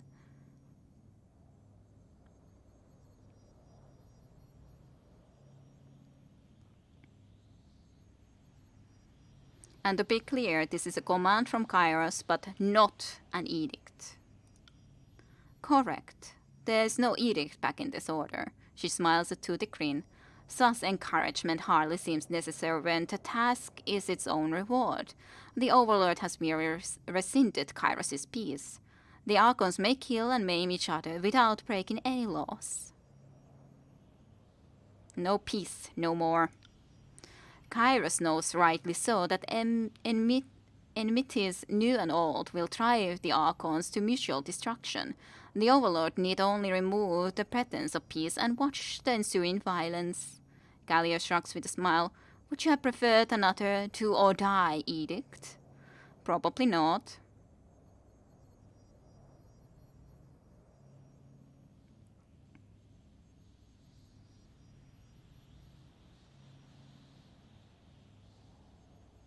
What of this court? What of the court? Have you heard what Tunon and Blade and Mark think of this? As per usual, Tunon has the emotional range of Fumis, but Blade and Mark seemed almost giddy. I think the old Shadow is already putting names on his daggers. I was wondering if Blade and Mark would hear this order and promptly stab Tunon. But no, it would seem that the Archon of Shadow is happy to serve Tunon. Makes sense, I've never known the old Shadow to crave that kind of power. She clears her throat, her voice growing somber. You'll have to deal with them too, and I fear greatly for how that will turn out. I imagine Tunon is too loyal to both you, and Bladen Mark too proud to accept you as his better. She nods quietly for a long moment. There's no way this ends well for some of us. Yeah, I guess that's how it is. I won't be saying that.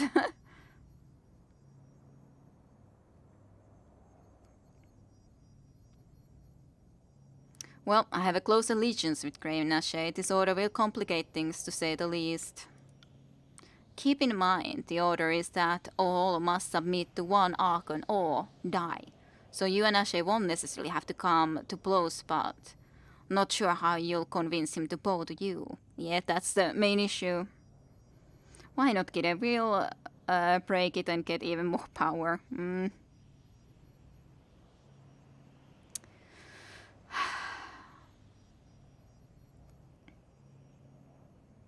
I think I'm more troubled by this sudden promotion to Archon. By definition, an Archon is someone who generates magic from themselves and doesn't channel the powers of others. Since I assume you cast the edict without reading the prepared words of Kairos, otherwise why the fuss? Archon isn't fully incorrect for what you are, but I would agree your power is far beyond the master of shadows or eyes or talking to trees or whatever other powers Archons have shown throughout the ages. Consider for a second the greater mystery is not why you are being considered an Archon, it's why you're being allowed a chance to live. Kalia shrugs. All I know is that the Overlord rarely improvises. Yeah.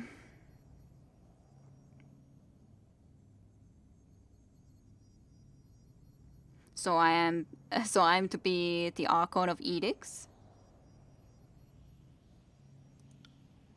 Not exactly just Archon for now, a bit unorthodox, but that's all the information I received. Rocalos insists that we should call you Archon of the Tears, at least in any case where we might be overheard, since Archon of Edicts could sound like denigration of the Overlord. Or the Archon of the Spires would be making sense too. You realize this present's a problem for me, right? My hand just writes fate by the kid out of habit. The effort it will take to retrain myself to write Archon. Not sure I have the years left in me. Oh, poor Lantry, poor Lantry. Oh dear, poor Lantry.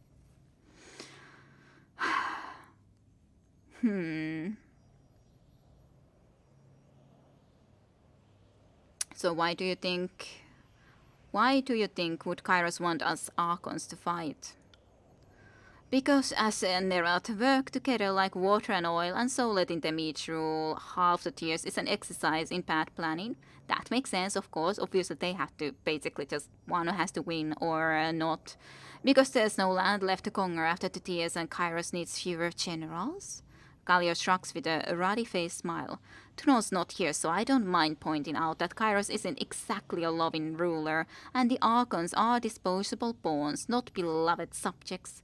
The land has been conquered. Why not dispose of the conquerors? Yep. And I would further speculate that Kairos hates all of the Archons equally, and so instead of nominating all but one for destruction, the Overlord is willing to let the strongest earn the right to exist.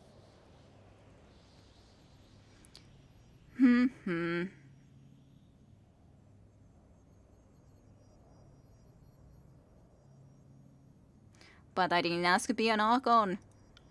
And I didn't ask to be a Faintbiter. Gallia shrugs, pointing at herself. I didn't ask to be a Faintbiter original either, I'm pretty sure. But I make it look easy. I don't think anybody asked to be an Archon. If anything, those who try to wear the title without Kairos' blessing rarely survive to be remembered. That is true. I don't think Kairos decided who has the power to be an Archon, but Kairos is certainly selective of who gets the title. My teacher, Akalda Jade, Archon of Tides, never bowed to Kairos. Her power was her own, and she claimed the title of Archon because, well, when she was younger, the Overlord was just a distant tale, and so wearing the title didn't arouse conflict. I don't think the Overlord gives anyone power in any direct sense. If anything, I bet Kairos would rather all of us were mewling idiots devoured of magic. It'd be easier to control that way. But Kairos can give and take titles, and titles change how people see you, how they view your authority, or how big a threat they perceive you to be. And considering your promotion came along with an order for the Archons to all kill each others, it sure seems like this is the part promotion part test. If the other Archons kill you, Kairos needn't worry about whatever you're becoming. And if you're becoming something useful, Kairos seems happy to use you to kill the other Archons. Does this mean I finally get to meet Kairos, maybe get my own realm to rule? Probably not. Other than this area, mayhaps. Archon of Fatebinders, Archon of not taking bribes, Archon of clearing silently. Yeah, maybe. Not sure about meeting the Overlord, but I assume, yes, that will happen in good time, and while you might be jesting, this Kalin order comes with the implied price of ruleship of the tiers, so if you want it, fight for it. Alpha has become newest Archon, is so revered by humans as earned new title of strength. Yes. But yep, I've heard enough, and I know that what comes next. The other Archons will bend to my will or die. That is only thing that can happen. First step is deciding you won't bow to one of the other Archons. Kali offers a smug nod. I wish you the best of luck in your upcoming struggle. Know that when you come for Blade and Mark and Tunon, I and the other Fatebinders won't interfere. Good to know. Let's get one thing clear. I want no part of this little contest, Fatebinder. Sorry, Archon, I bow to you. The rest of you madmen can fight over the right to rule this mountainous shithole. Thank you, Sirin, but yeah, you are also, after all, an Archon, so I don't want to kill you. Why would I? You've been in my group. I accept, thank you. Sirin bows with a graceful sweep of her arm and a curtsy.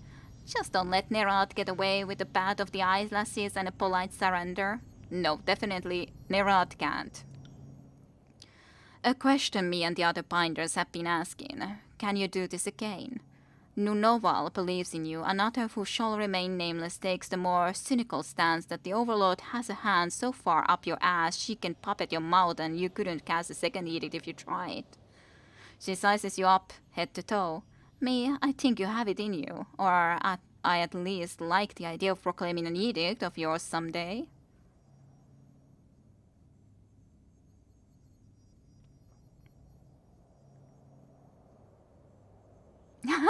Edict of mine. That would be silly. That someone else would try to proclaim an edict of mine. No, I think I can proclaim my own edicts. No one else needs to do that.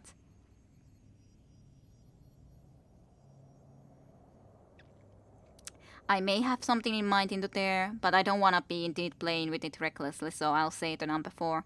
I'm certain I have it in me to cast another edict, but I am not sure I want to play recklessly with this power. Gear with Ep. That sounds remarkably wise. Ep lets out a long sigh. I think you can and should use this power to stop your foes, but as you grow in power, your edicts might remain longer. It would be a shame to leave an arcane disaster that haunts us long after the problem is solved. True.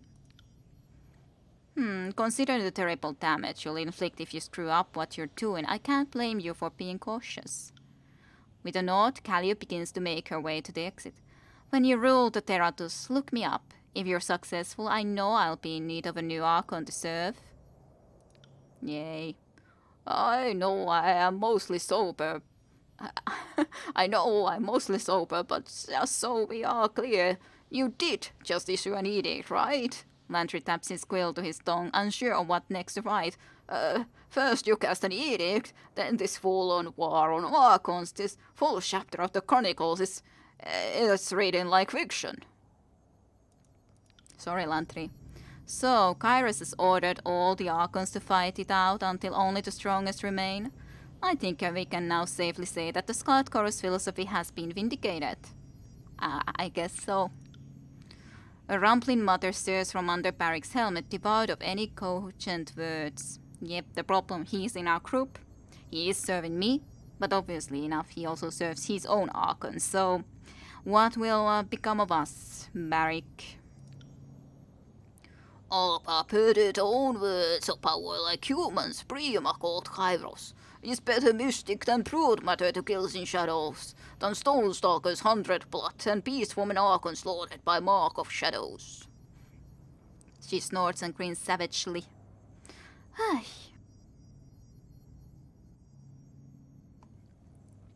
Kills in shadows knew Alpha was most powerful human in whole of Tearslands. A curved claw taps the side of her snout.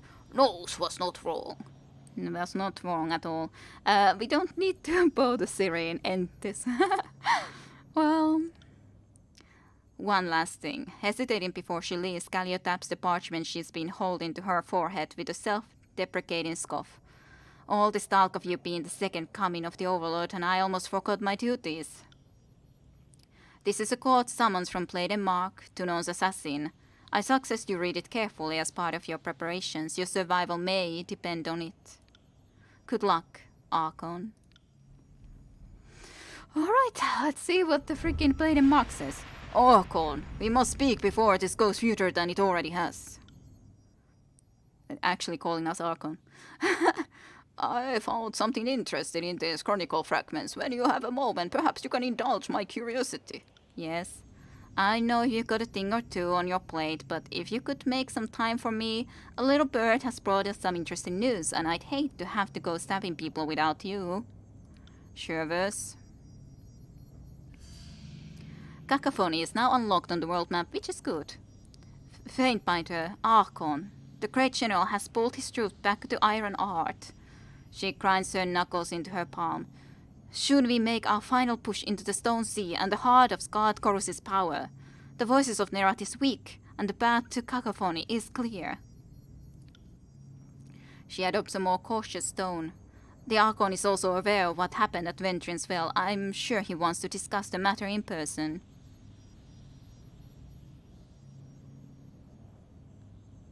I would like to talk nonetheless. I'll head to Ironheart straight away. I'll stay here and keep the peace in Ventrian's Well. She hesitates, considering whether to say more. Finally she sighs and lets it go. Take care of how you treat with Graven Ash. You are no mere Fatebinder any longer. You'll meet with him as Archon to Archon. And such things are more complicated. Good luck. Indeed. The ties that bind. I do not know yet. I do want to at least meet with him before we become enemies. Yeah, everyone wants our attention now. It's definitely interesting. Broken Spear quest failed. Would that have been what? I don't know.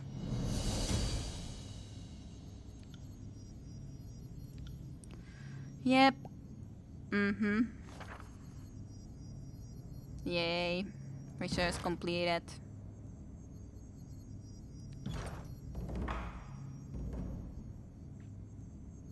Alright, let's start from here. I played a mark. I will only ask once. I will listen. Kid, I take it you're aware of the Overlord's latest decree. If not, let me give it to you straight. Now's a bad time to be an Archon in the tiers, since most likely I'll be the one to cut you down. I thought I'd first explain, it's not my choice. But if it was, I would still choose to kill you. See you soon. Blade and Mark, Archon of Shadows and Court Blade.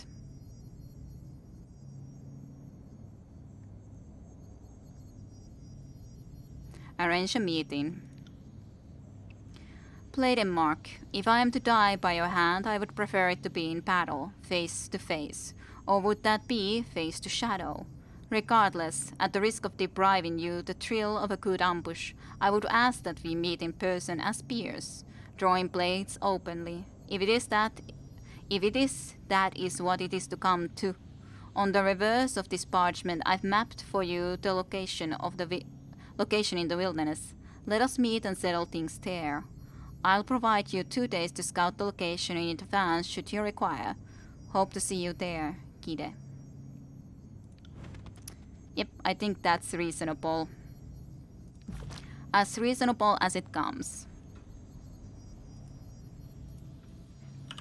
Because they have been fair to me, and I have at least more of their favor than not, so I'm hopeful that it could work out. May not, very well may not, but I still can hope. Let's increase your accuracy perhaps just a teeny tiny bit, if I can hit that. Alright, what about from here?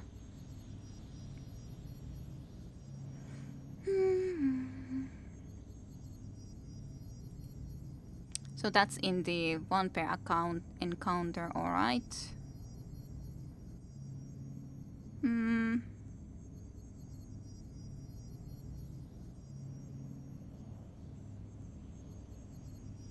That sounds nice. I think I can do... Would I want that first? Perhaps. Perhaps. It's once per encounter, so I'm sure she knows how to do that from time to time. But should I? On the other hand, this idea of 2+ meters to defensive zones sounds good too. So let's take that. Sure. Sure enough. But alright, so also I would like to have a look into this. I have 174 now lore, so not able to upgrade anything, but just wanted to have a look. Well, this I could basically with the 10 almost, but not really. So yeah. Okay then. Let's talk to Barrick. I have come to regard knowledge as a kind of curse, and I better understand the Overlord's injunctions against too much of it.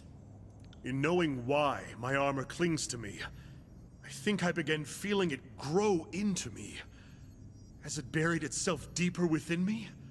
Or do I imagine this? He sighs.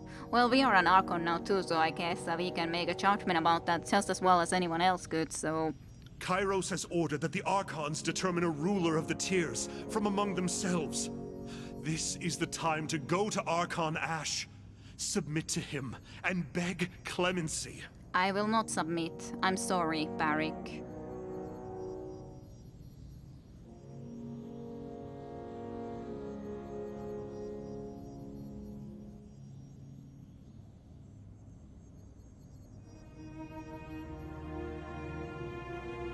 A time will come when you have to choose between Craven Ashe and me. You could choose now and reject your connection to Ashe. I know you don't want to do that.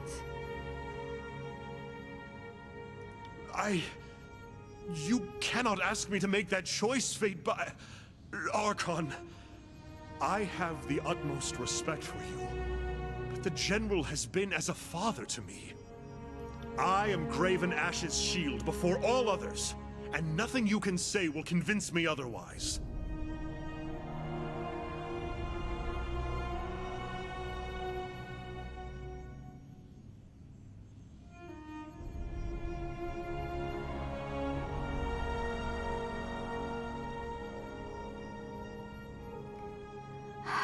It is like a lot of different options to say.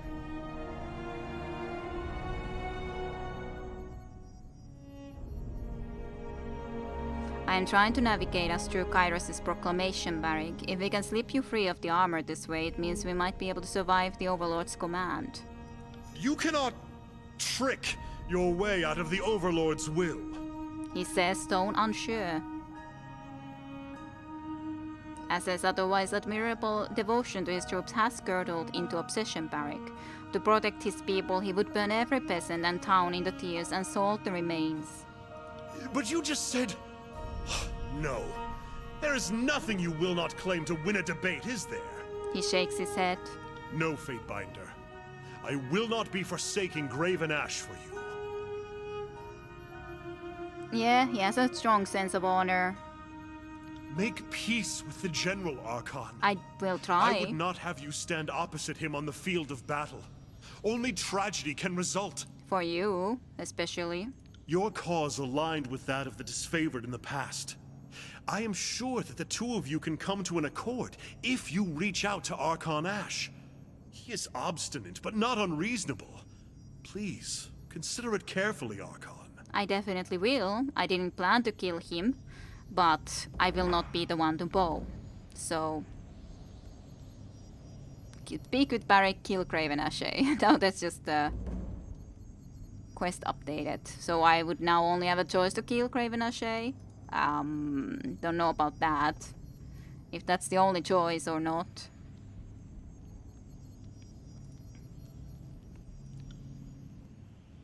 Hey Binder, let me get something off my chest. First notes to grab your attention. I burn inside. When I dance, it's like I'm trying to let out the fire to quench it in blood. Instead, I just end up stoking the flames. Shit, did any of that make any sense? She smooths down her feathers and sides. I think I follow. I've always had such a strong connection to my furies. That bond made me feel, I don't know exactly, like part of something. Now it feels like they're in me. They raise up when I dance, each time a little more restless. When we were going after Crocus and Irissa, I could almost hear them, like they were whispering to me, talking from somewhere deep. And even I can't deny that all this sounds a lot like, you know, him. She looks off into the distance. Say nothing. I don't wanna push it. The thought alone that I could be anything like the voices of Nerat makes me want to flay myself. She inhales deeply, chest rising, then lets it out through her teeth in a low, prolonged hiss.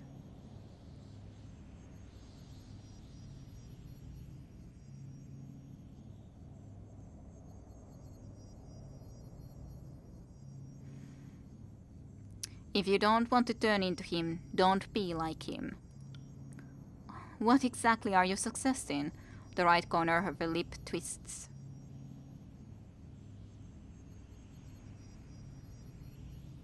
Don't eat people. Well, you could easily leave the sky at Chorus. It's not like you need to be there, but be stronger than him. That's the dream, right? Now we just need 1,000 years, some artifacts, an immense power, an expansive information network, and the largest army the Tears has ever seen. She shrugs. One more thing before I call it a day, Faintbinder. What is it? After he spoke to Essa, I slipped the scouts some rings to keep an eye on the place and sent word if anything out of the ordinary happened. She cracks her knuckles beneath her calloused palms. Apparently, there have been some strangers lurking about. I'd like to head back to the river's break and see if we can't grab someone. Maybe dig a little knowledge out of him. Okay? But not, you know, in a directly out of the head kind of way. She frowned sheepishly. I'll make it a priority. Thanks. Who knows? Maybe we'll dig up something we can use against the Archons. Let's get moving. The war's not over yet. She nods.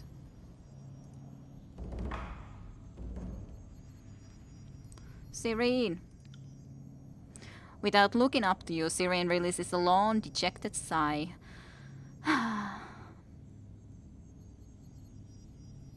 Is something bothering you, Serene? You seem sad. No.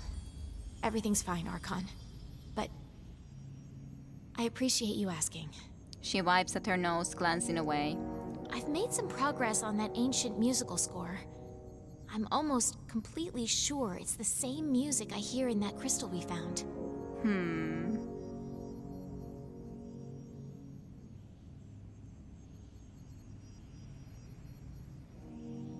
You've made a breakthrough. Seems like that would be a good thing. It's simply not what I was hoping for, I suppose. No matter. She shakes her head. This music, I think it describes something fundamental. About magic, I mean. Or at least about the magic of the old walls. She chews on her lower lip.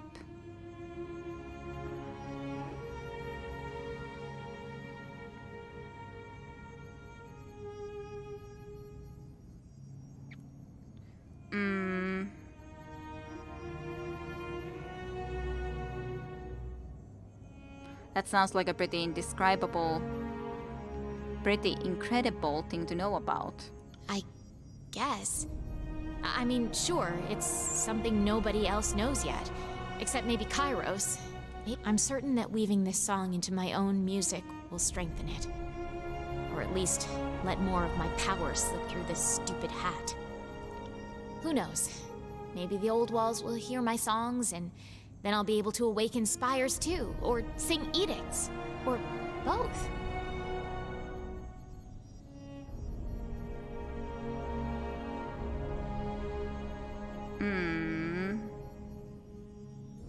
Your voice will shake the tears. The tears? Don't underestimate me. I'll shake this whole ugly world. Great stuff. I'll wait for that. What a weird time to break with Graven Ash.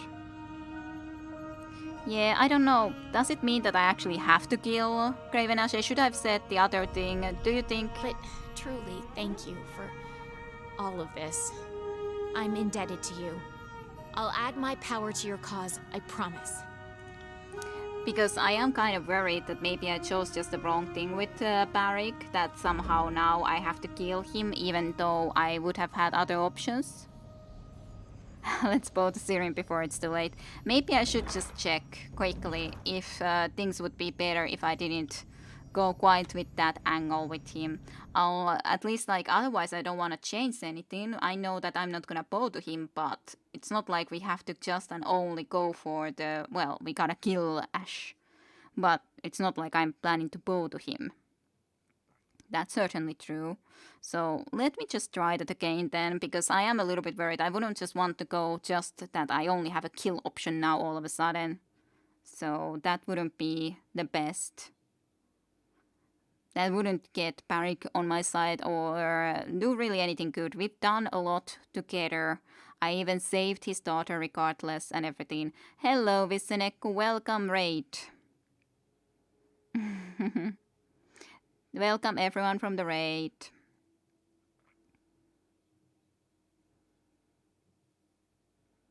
Well, I know that you didn't have an option not to kill him, but I don't know if I could have. Hello, Cheesecake, Viseneko, Oop, Vachan, Milan. Welcome everyone. Let's late raid, but somehow you're still here. So hi. Yeah, hello, hi.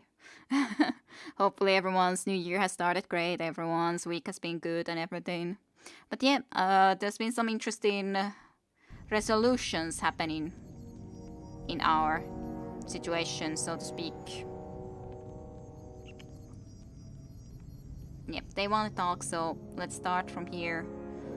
No. I did go and do I've this made some conversation, progress on so that ancient musical score. It's simply this music. I think it describes something. I'm certain. Who knows? Maybe the old walls will hear the tears. But I'll just go through the discussions I basically already did that I'm happy with. But I'm a little bit unsure about the one decision that I made, so that's basically the reason why I'm checking again if I could make it a little bit better, so to speak. I can get that for you. Then from here, that one, and then let me talk to verse.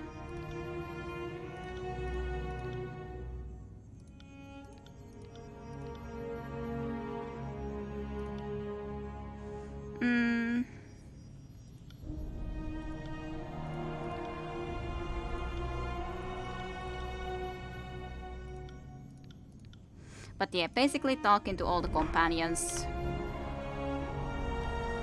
And Barrick is the one that I already talked to, but wasn't quite happy with the resolution. No, Kairos has ordered that the Archons determine a ruler of the Tears from among themselves. But yeah, he still will have to choose. I am Graven Ash's shield before all others, and nothing you can say will convince me otherwise. You cannot trick your Perhaps way there out is of the another Overlord's way. will. I understand. Better to make a tactical decision with all available information at hand. Do not mistake hesitation for consideration, though. One reveals new paths forward. The other closes paths formerly available. Oh, big ideas from the mobile armory. What, did the Iron Marshal tell you that? Yes, she did. I shall follow your lead, Archon. For now. But for now only. So let's see what it says about this, because I think this is better so that I don't just have an option to just go and kill. Yeah, this is better. Speak with Graven's about Barrick's condition. Now that's better. I shouldn't be just kill him. That's not what I would have wanted anyways, and I wouldn't have assumed that that's the only option from that as it happens to be. Maybe a new dialogue option. Mayhaps. We'll check anyways. How much, what sort of reputations do we have? Scarlet Chorus, of course, hatred, nothing else pretty much. Disfavored, Frat a little bit more, but mainly favor. Unbroken, of course, is there. I can check quickly all of this true nonetheless. Lantry, favor, pretty high. Barrick, favor and Frat. Verse, Frat and favor. Ep, loyalty enough. Loyalty and fear with Kills and Shadows basically nowhere. A little bit of both with Serene, but has a long way to go with that, certainly. Tunon, well, Craven Ashe, the Voices of Nerad, of course, just hates me. Absolutely hates me.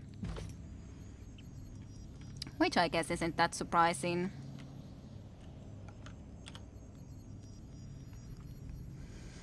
It was worth it just for Versus comment, and like I said, now there isn't a quest that hey, just kill Craven Ashe. It's not like I ever wanted to just go and simply say that yeah, I'm gonna kill him, so...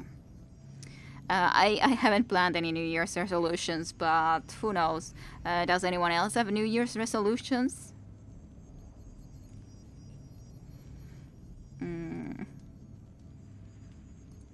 You? Well, if it isn't the savior of the tears, what are you gonna ask me to do now? Siren purses her lips and exhales dismissively. What do you need? You have a way with words, Siren. Were you instructed on how to speak with others? Of course, one of the only good things that came out of my time with Kairos was my education. My teachers insisted I be trained on the proper way to speak with the royal court. I was frequently mistaken for someone older, so I think I got away with a lot more than I could have otherwise. For all their failings, they made sure I was properly educated. My favorite class was learning how to talk people into doing what you wanted without using magic. Can you believe that? Why in the world would you risk it? But it was a fascinating subject.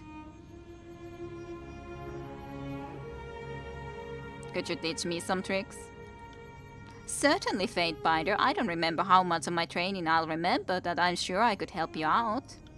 She leans close, and in the softest of caresses, her lips brush your ear.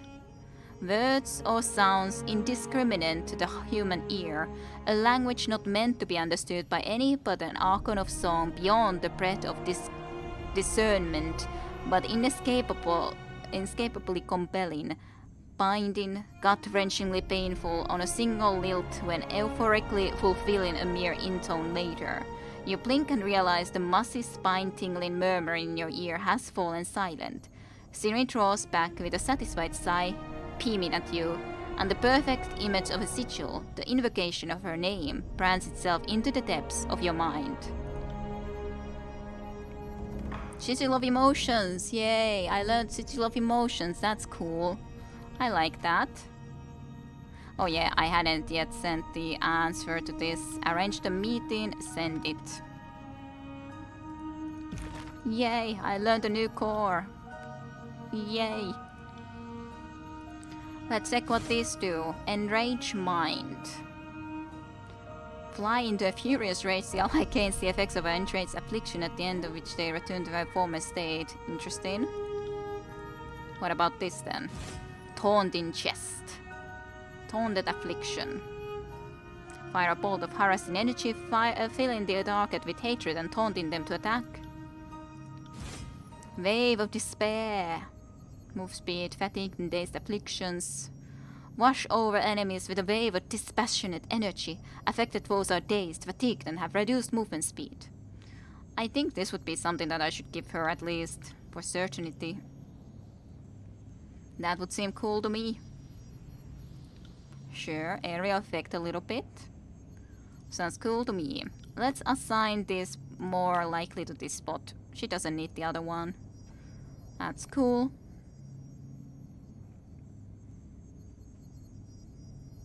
We are in the last chapter. Now you learn Sigil of Emotions. Yeah. Yeah. The same resolution for Saten Denho. Do not talk about 2020, that's first one. Makes sense, I would agree with that.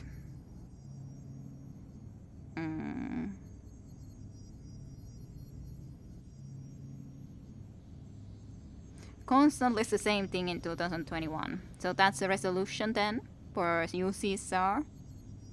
And yep, last chapter started.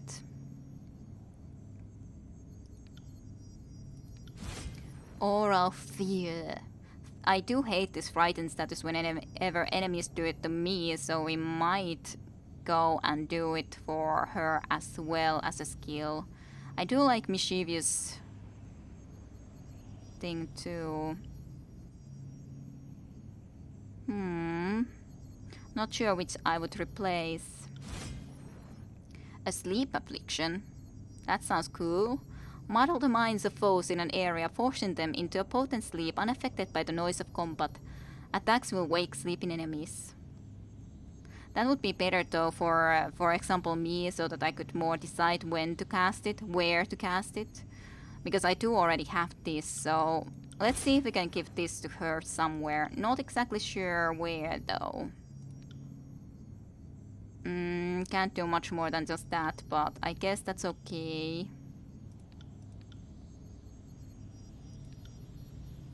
Sure.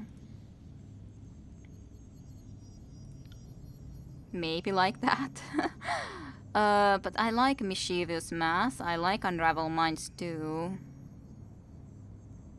I have the False Spit, Polish Arms, 2 healing. I guess the Unravel Minds is the less important, unless we want to take her 1 healing skill away, which would be okay, mayhaps, so let's do that. As long as she at least has the 1, it should be okay-ish, I think. Therefore I am. Alright, that would be something. But I guess you could have learned it a lot earlier, but I can't really help it that when I met Sirin, I didn't get more favor. I assume she could have done that only when you have enough favor with her or loyalty. And I haven't had it earlier. I definitely couldn't have asked that at some other point, so not sure. What about you, Lantry? Vincent the last pen strokes of a note running about his left arm. Lantry looks up at you with a nod. Not to steal your glorious day in the sun, but I must say, now all my notes on you are suddenly worth 10 times their weight in iron. My journals will melt the linens off the ladies, I tell you. Linens off the ladies, that's a weird sentiment, but sure, Lantry. What's that you say? Buxom, nubile lasses with an interest in old men who know history. You need a definitive tractatus on the trials and tribulations of the Archon of the Tears? Ha! Well, you're in luck. I think one can safely conclude that you have the Overlord's attention, and that of the Tears. Soon, all of Taratas. You realize, I trust, I hope, nobody other than Kairos has ever cast an edict. Until you. Yeah, we have an edict. Yay. Happen to know when Kairos first cast an edict? Good question. In parts north, it's commonly held that Kairos' Edict of Dust was the first, but it was cast in the year 11. It was just the first edict to ripple across the whole of Taratas. If you lived somewhere that used to have antelope, you probably think that's the first edict of the Overlord. Okay. But here, the answer is given to us by the Overlord's own sense of posterity. Year 0 of Kairos' calendar is said to correspond to the day Kairos went from warlord to wearer of many crowns. A victory won when the first Edict of Storms shocked both the Cloud Barons and the realm of Medrev to capitulate. Interesting. Interesting enough.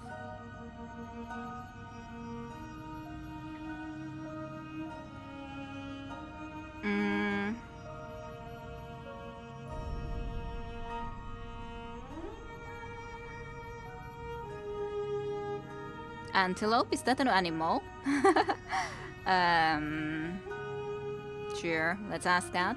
Yes, or it was at least, until they were all wiped out by the Edict of Dust. Or that's as best we've pieced it together from the records. From what we've gathered from their skeletons, they were some sort of mute beast man that ran on 4 legs. Mute beastmen. Antelope are not like beast women. She counters, flexing her claws once, twice, 3 times in annoyance. Antelope have hooves for fleeing. Beast women have claws for killing. Antelope don't eat meat, are spooked easily, are large but helpless, lumber but lack reason, are prey. Silverback tribe hunted antelope extinct. She sniffs and licks the sage pointed stare. Old Ink Mystic tells many strange, stupid tales. Thinks to know everything. I suppose I'm more of an expert in living things, like birds, and can't quite confirm or deny what you're saying, but just forget I said anything. Good interactions between them.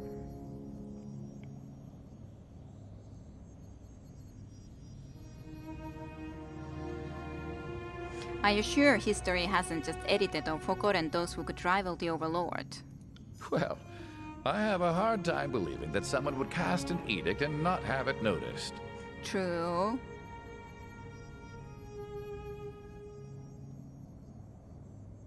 Yes, but maybe a rival casts an edict, Kairos kills the rival, takes credit for the events. Well, as of now, I've seen with my own eyes that the Overlord is not unique in this regard. And I suppose you're all the evidence I need to throw suspicion on the record.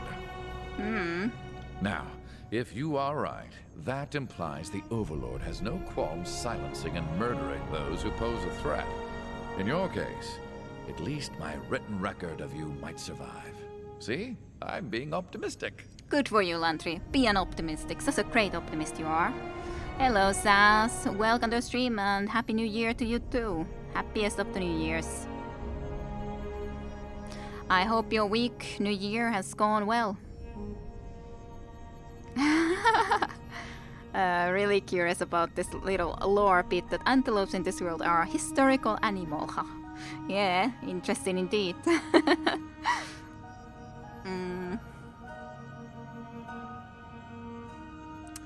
My newfound powers don't change the fact that I am loyal to Kairos, but I am likely to be perceived as a threat all the same.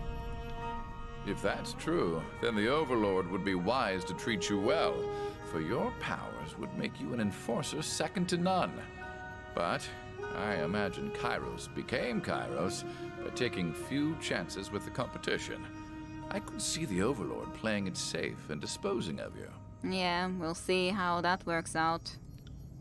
At the same time, if you really were a meaningful threat, you'd have already been the victim of an edict, or bled in Mark's daggers. So this has me rather curious. Just what does the Overlord wish to do with you? That's a good question. We'll find out soon enough. We should get going. By the way, I found something of interest in the chronicle text we recovered from Bastard's wound. Tell me what you've discovered. Despite the madness of late, I've been finding time to read, Feudor. Oh well, I've been cleaning up the record, so to speak, and scouring the text for more creative changes. Anyway, Lexim left a lot of notes in the margins, and they lead me to believe she shut some tomes topside before she arrived at Bastard's wound. You found a message? Explain. Back in the day, as it were, she and I had shorthand for communications in code. Lexine has many notes to herself written in some corners that, well, I can read her scribbles. She mentioned another hiding spot, but to decipher the direction exactly, I'll need a copy of Histories of Sunder, revised. If my old cottage is still intact, I have a copy there. You have a cottage? I thought sages lived in the Vellum Citadel. Oh, sure, but most of us elder sages get benched, nickety, and long for some solitude after decades cloistered with the others. Besides, I did field study, so I was rarely expected to be anywhere at any given time. The sages sent you away for field studies? They were probably just tired of listening to you blatter on. Yeah, you might survive. My records of you might survive. Indeed, very positive, very positive.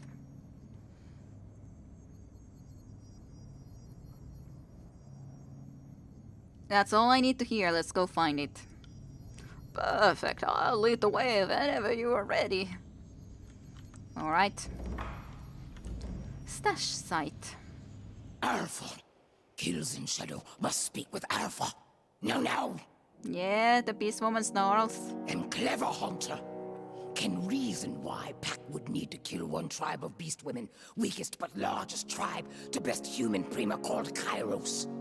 But Shadowhunter wants to know, needs to know now, that Pack's slaughtering of beast women will not continue.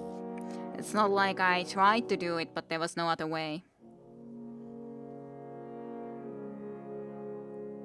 I understand why you might be worried, but I have no reason to slaughter the other tribes.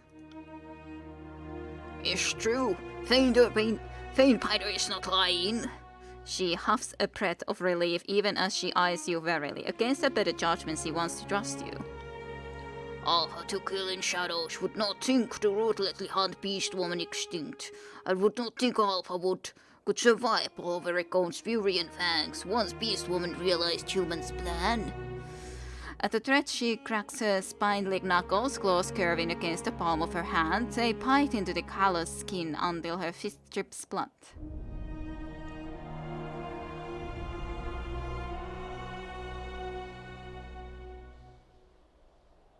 I don't have an agenda to exterminate the beast tribes. Trust me. She snuffs at the space between you, curling her lips back to draw a rush to air over her tongue, tasting for your possible lie. Finally, she pops her head, satisfied. I've seen Alpha accomplish many impossible feats. I've seen strength to rival Archons that hunt for Beast Woman, so Shadowhunter will submit to Faintbinder for long, for now. So, I've talked to you about some things? Nah. Well, about you. Kills in Shadow bursts her hairy, naked tits out. Wow. Best hunter. She boasts, scratching one idly. Last of tribe. Tribe who killed king vipers, Alarion, and thorn stags extinct. Alpha. Brood mother. Can smell earthblood like mystic. What else does Alpha to Kills in Shadow long to know? I guess nothing. Lead Thank you. Conversation. Fatebinder. Thank you, Beast Woman. Hello, Eb. Hail, mighty Archon. Eb salutes you with a nod, bounding her stuff to the ground as she stands in attention. Your newfound power runs in the face of what I thought I knew. All my life, I've been told Kairos alone can issue an edict. And yet, here you are, proclaiming mastery of the lands just like the Overlord. He's her. Otherwise the same thing, but he's her.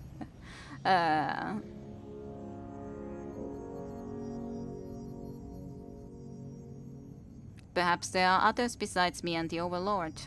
I should certainly hope not. Tyratus isn't large enough for Kairos, and it's certainly going to get very interesting if the two of you start waving your edicts to and fro. True. I would have felt if someone else were proclaiming edicts. I knew when this one activated the Spire. From what I know of Kairos, the Fatebinder is definitely a wrinkle in some carefully laid plans. If anyone has cast an edict hotter than Kairos in the last 431 years, I'm certain we would know. There would have been witnesses and evidence that outrun Kairos' March Fest, so she should have heard of it. Your newfound power runs in the face of what I thought I knew. All my life, I've been told Kairos alone can issue an edict. The same text, And yet, though. here you are, proclaiming mastery of the lands Let's just say like her, the I guess. It Overlord. doesn't matter, I guess. I can replicate her powers, but I'm not just like the Overlord. You mean his powers. Claire, silently. I don't know. You didn't ever tell me if it's his or her. So you would do that no matter if I freaking said it, her or him. His. It wouldn't matter. You would do that anyways. You didn't ever tell me if it's his or her. Claire, silently. You say that now. Let's see if you still feel this way when the reality sinks in, and your mastery of this newfound power solidifies. The world now bows to your mere utterance. Each day you will grow stronger, while the world becomes weaker in comparison. Put another way, if I could do what you do, the world would be at the mercy of my depravity. Cursing the name of Ebb, Archon of Fecund Fluids. Let's hope your moral sextant isn't as crooked as my own. Hope so, yes. Your newfound power runs in the face of what I thought I knew. Yeah. All my life, I've been told Kairos alone can issue an edict. And yet, here you are. Enough about me proclaiming for the mastery moment. of the land. What is it you need? Okay. That's alright. Is there anyone else I should talk to? I don't think so, specifically in here. So, I got it. let's see. I think the first priority is to go and visit in here. Of course, I would need to also visit Tunon's, well, yeah. My friend, Cacophony, of course, River's Peak, all sort of places I would need to go into, but let's at least visit the Archon Craven Ashe first. I think that is just a nice thing to do. Of course, it is dangerous to go into enemy territory, possible enemy territory like this, when clearly they could all just attack me, but I hope that won't be the case. And then I should visit also Tunon's court, and see about what to do there. All sort of things that need to be solved and figured out. I don't know which one I should have chosen first, but I kind of wanted to go here first, but let's see what anyways Blade and Mark will answer to me when I responded to their notice.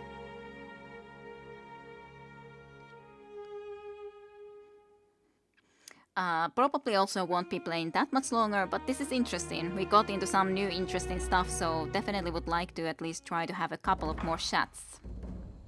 Alright, Blade and Mark. Kid, since it was you that asked, sure, why not? I could wait for the educator's official order, but this seems much more interesting. Here's my conditions. We meet alone, and we meet with our blades drawn. And no cry when I carve your eyes out. I've already scouted the clear you indicated in your note. Arrive when you like, and I'll make my presence known. Remember, no tears, no begging. Mark. Alright. The problem is I do feel that they will win if I have to be one-on-one, but that probably still is my best chance, but if I have to be one-on-one against them, that's in not have Verse or Barrick or anyone with me, can be a problem. You guys wanna talk? Are you trying to piss everyone off, or do you just do this for fun? I'm not judging either way, I'm just curious. Casting an edict on Vengeance Spell is a good way to shine a beacon on yourself, or paint a target. First crosses her arms and smiles.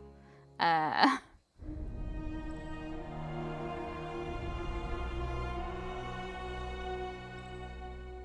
saved your skin, didn't I? Sure did, for now. Like I said, I'm not trying to prod you or suggest you made the wrong call. As someone who likes to stay discreet until she has the opening to strike a killing blow, I find your little public gesture of dominance, well, quaint, charming in a dumb way. And Barrick? I can scarcely believe it. You proclaimed an edict. You wielded the power of the Overlord, for a moment perhaps, but it was enough to turn the tide of battle in our favor. It's strange that they're talking about this now when it already happened. That simply doesn't happen. The Overlord's magic is an unknowable as anything on the Teratus, as mysterious and, well, I was about to say as unapproachable as the spires, but you have clearly spelled the notion. That notion. What do you suggest I do next? Hold fast, for your loyalties of the Overlord's hierarchy. There's always a chance that Kairos will leave you alone in your fealty is true. But I offer no guarantees. That is what I would do anyways. You must follow your own path. Enough for now, let's be off. Of course, Vayne Pider. Very composed. No disfavored here, so... First disfavored I've met. So very far in here, the disfavorites. Techno remix kit. The sound glitched for a second and gave a bit carve your eyes out. Okay, that's weird. Cast an edict on the location with mark preemptive strike. It feels wrong though.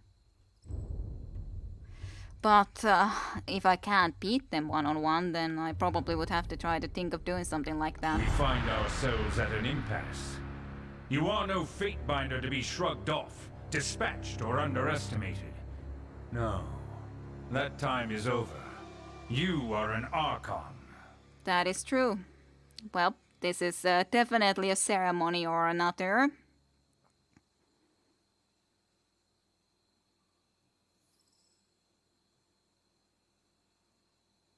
Say nothing. Your silence only incriminates you further. But never mind. We yet have a problem that is degrees of importance over you and your wayward authority. The voices of Narat must be executed. With his destruction, his leaderless mob will disperse throughout the tiers from which they came, and we will be free to subjugate this lawless realm. I expect nothing less than your report that the Archon of Secrets has been dealt with. Dismissed. Okay, I would like to load, because that just feels weird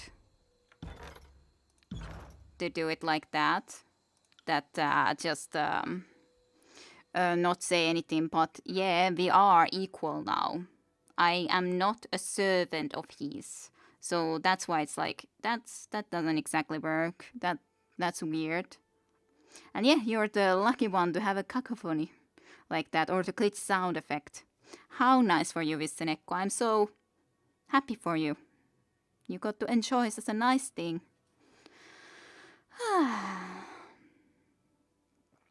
He is so angry, yes. He is kind of an angry fella. Especially because what happened to him? He became an Archon. Why is he so mad that that sort of a thing can happen to someone else? Sure, it means that he has another opponent. Yeah, I helped him a lot, so it kind of feels a bit wrong that he's so goddamn mad. I got it. Sorry, I have to go and walk all the way over there again, but whatever. But yes, I am equal to him now because I have been proclaimed an Archon as well. So... But yeah, let's activate that. Yeah, that's I really have problem with that. Let's just do these discussions quickly with these two as well.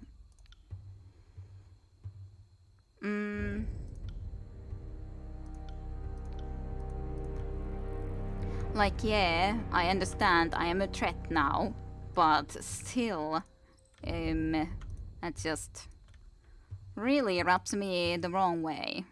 How he's doing things nonetheless. We find ourselves at an impasse. You are no Fatebinder to be shrugged off, dispatched, or underestimated. No, that time is over. You are an Archon. And you will treat me as such, as from here on out I only take orders from Kairos. Now that you are counted among the Archons, we are indeed equals. But I still require your help in this wretched struggle against the Chorus. That fact has not changed. I cannot pretend to have any ability to compel you, but I hope our alliance is one worth preserving. Okay, now he's nicer, when I wasn't just silent.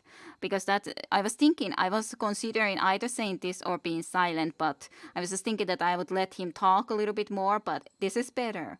that I can just say that. I should have said that to begin with, to be honest. But I was just, I'm sure that I can be silent once and then say something according to this, but apparently I couldn't, so... The voices of Narat must be executed. With his destruction, his leaderless mob will disperse throughout the tiers from which they came, and we will be free to subjugate this lawless realm. I expect nothing less than your report that the Archon of Secrets has been dealt with. Dismissed. This is still a weird sentence after saying that we are equal, but otherwise it's weird. At least there was something better. But I'm not gonna deal with him first. Maybe he can be something that can be more or less friendly with us at some point. But at least he said that we are indeed equals, but yeah. I will return when the Archon of Secrets is no more.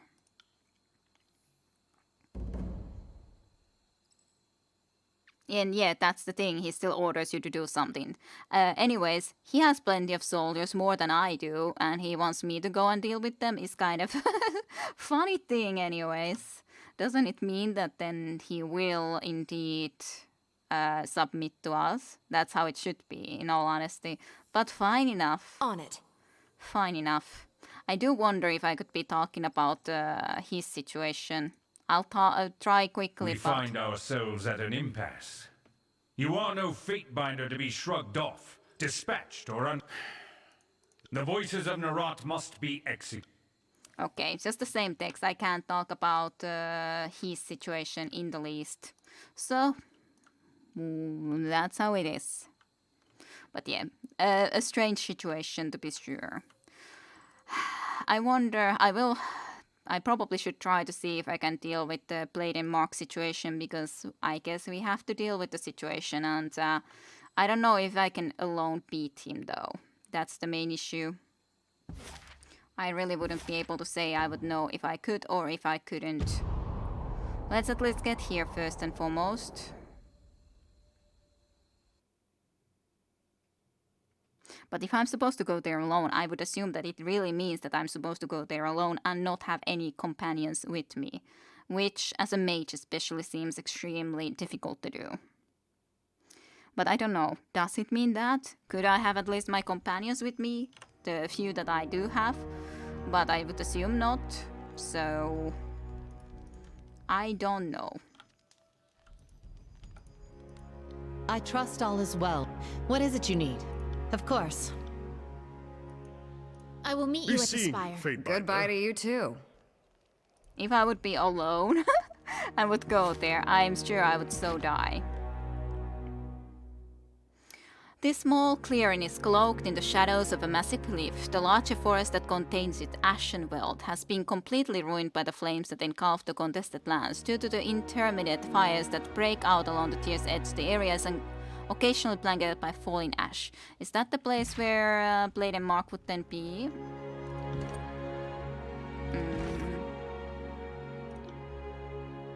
Yeah.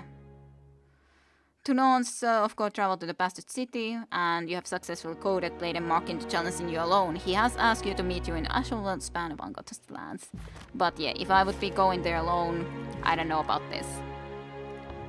I can try, though. Probably means with the party. If you think that's the case, then I would like to have my party, because I do feel that I'm not gonna be really able to do this alone. What do you need? Well, So- then let's go. But alone would to me mean that we actually have to be properly alone. But if it is with our party, that would be cool. Let's see if we can do this or not. Encounter the Blade Grave. Sunlight struggles to punch through the thick brown clouds, casting long shadows from the jutting spars of white bronze and iron that mark the Blade Grave. In the hazy distance, you can just make out the squared from the iron heart squatting high on the mountainside. You see the grey smear smoke against the sky before you reach the fissure. From the lip of the proud Kali, you see a handful of what at first glance appear to be bonfires.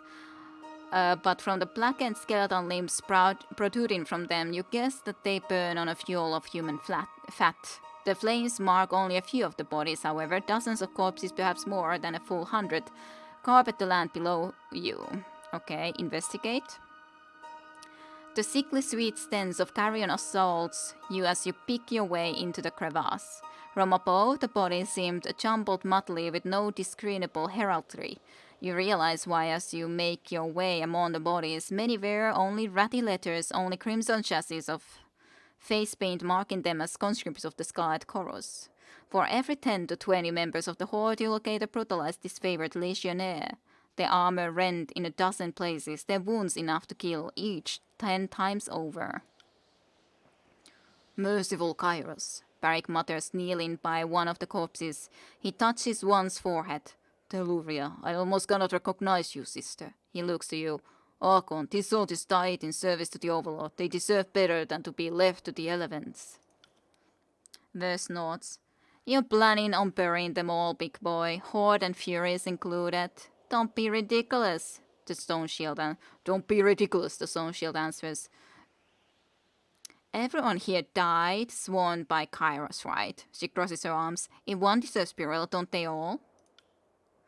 It seems that the disfavored and Scarlet Chorus met in battle here. You suspect that if they were survivors, they belong to the Chorus. The disfavored would not have left their fellows to rot beneath the open sky.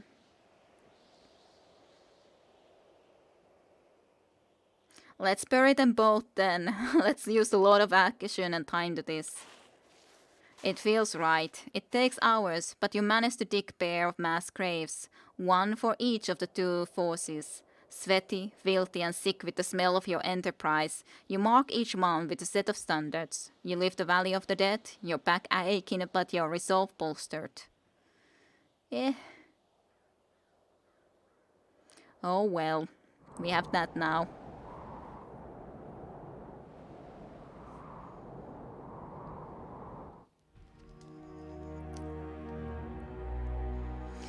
Alright, here we are. Let me do a separate save just in case that I screwed up. On it.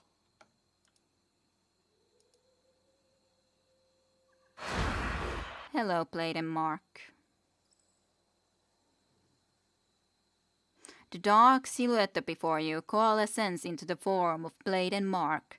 Daggers held in either hand, the Archon of Shadow steps towards you with a confident stride. Fatebinder. No. Archon. Welcome back to Ashweald. You've been busy. His eyes brighten with interest. Let's end this. He gestures you forward with a tapping of his daggers, a wide smile splitting his face.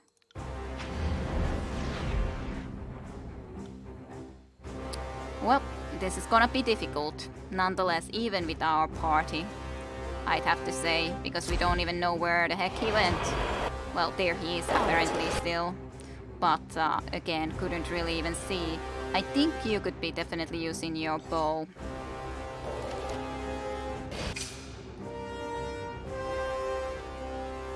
You need to strike. You come here, use the bow. And yeah. Right.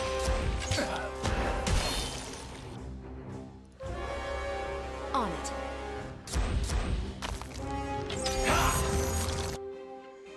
At least some markings. Not a good idea to spend your stamina digging graves before meeting the most dangerous Archon unless you want graves stuck for you. I know very well, but I felt wrong to just leave them all there. I'll hit you twice as hard next time! I definitely know. That's why I did quick Pity save. you won't enjoy this as much as I do.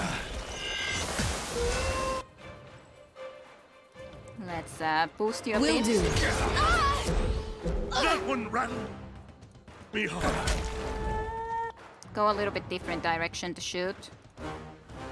So we're not all behind Barik there. I think that's a wiser choice, to be honest. Take that!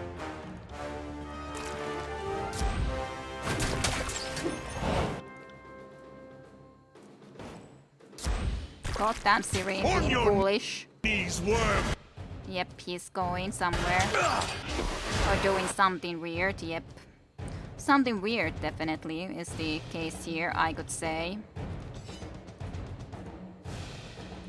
Do I really... Serene, you fool! Ready? Nice one, kid. Serene, you fool! You extreme fool.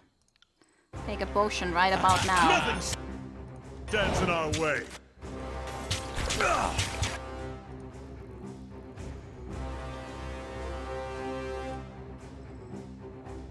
Yeah, this blade and mark is now full health. And the creatures of darkness are over here, so... Guess you will go there.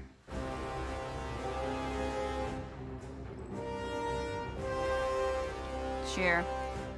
Do that then for the moment and time being. I am your shield wall.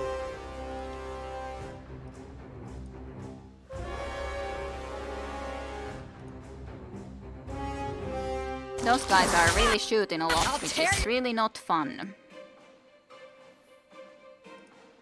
Could you try to go and maybe interact with one of these guys, so maybe we could be getting into a little bit better position? Mayhaps good would be. You're scouting out by your ass. She's so almost dead. Try to heal yourself if possible. That would be cool. Let me see about these guys. Taunted, but they didn't do really much about that, to be honest. As of yet.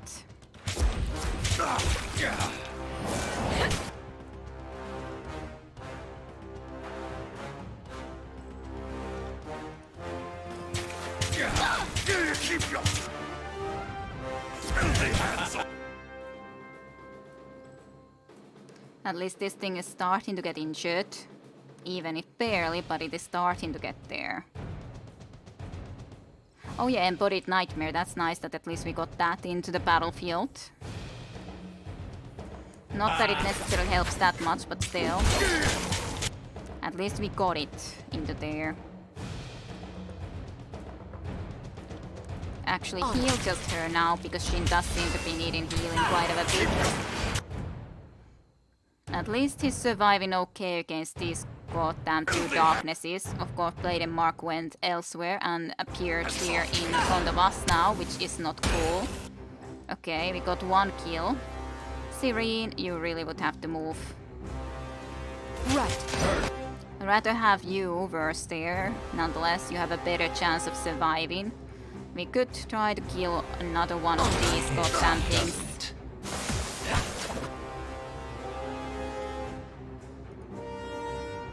Right.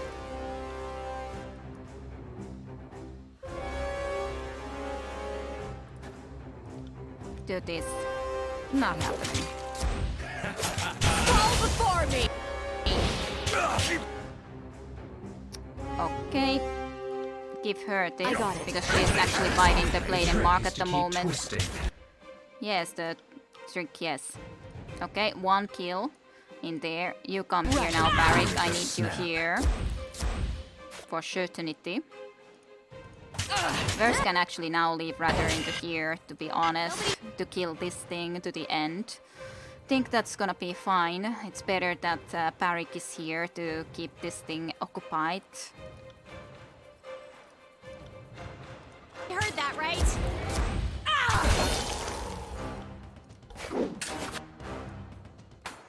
Just get rid of this thing as soon as possible.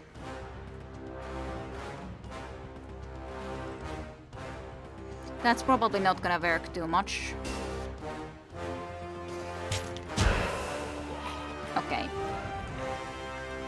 At least those things would be dead. But of course Blade and Mark is doing just fine for the moment and time being, so that's the case.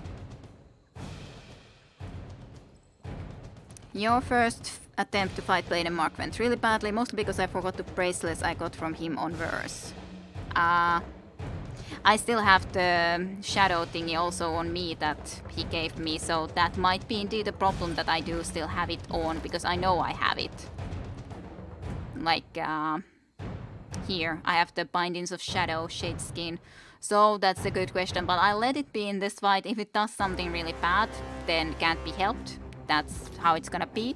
I was wondering about it a little bit, but yeah, we'll see what happens when we have it on. For the moment and time being anyways.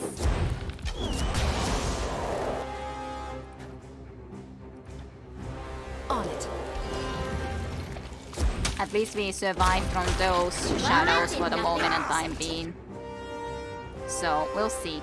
I do not know yet. Them off. More shadows of these kinds, I do not like them in the least. Start to shoot. Serene, I'm afraid you will be in very big problems.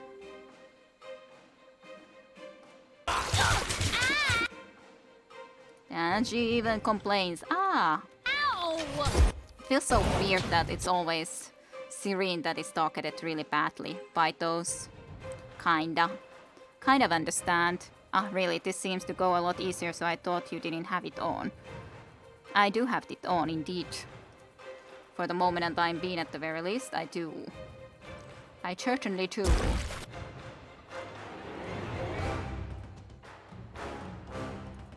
I'll do it right away. You caught damn idiotic Serene. Always getting killed.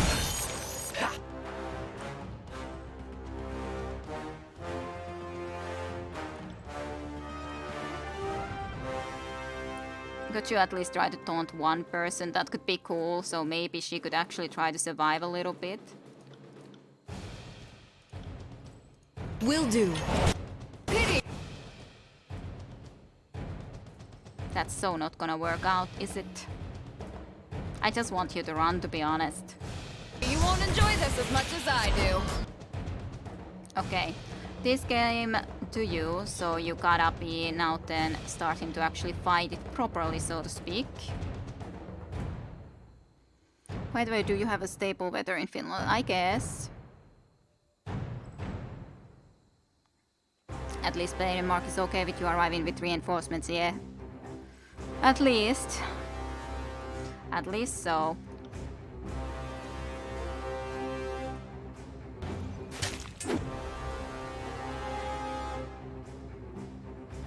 Is there anything specific you could do just there in the distance? Don't know.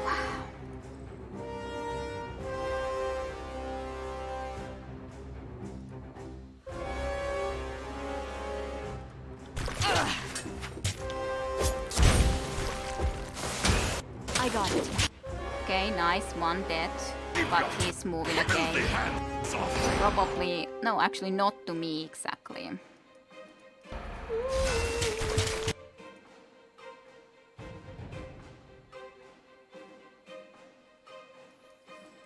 Negative. You actually have to go there, just so that Serene wouldn't preferably go and have to die. Will do. Let's give her regeneration, actually. I think that would be a nice choice here.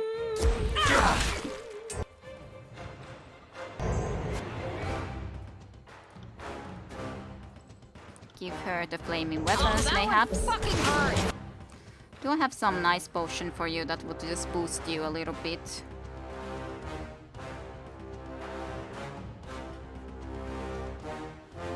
Nah, I don't know.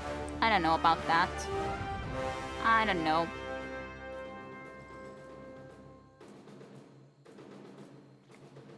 Winter or snow didn't arrive, and yesterday and today we had plus 13 degrees. That's quite warm. You know, because if I remember correctly, was pretty much sucking life force out of Verse, impossible to keep her alive.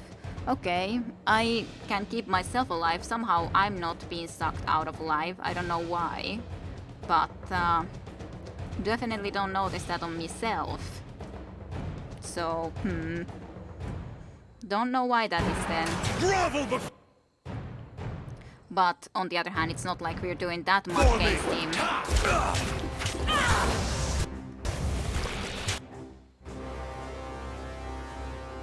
Maybe I should give this to Serene already, because who never knows when he's gonna decide to attack against Serene like that again.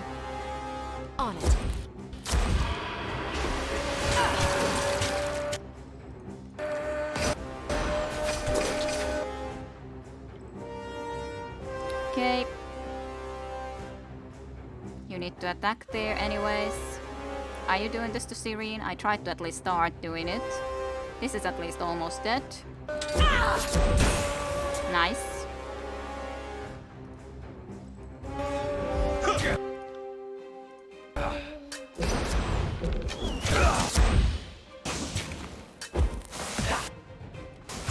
Go to attack, I'd say. She has been wounded. She can even heal herself a little bit, perhaps quickly. You got it. Right.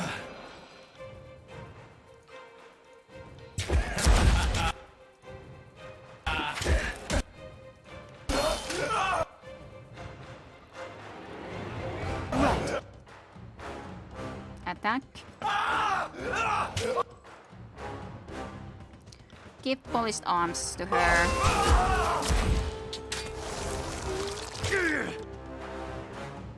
Okay, badly injured again, so we'll see when he's gonna do his shadows again.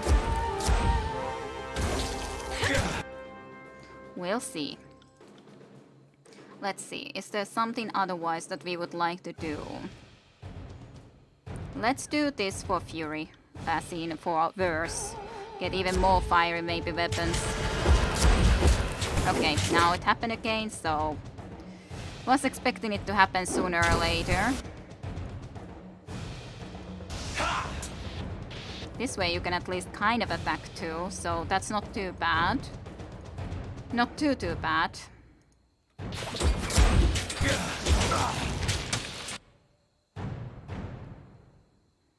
That was a nice injury, to be honest. Let's give her this too. Hold up.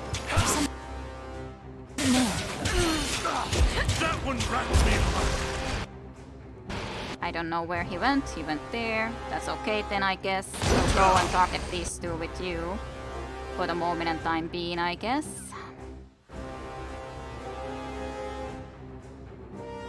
Near death at least this one. Good.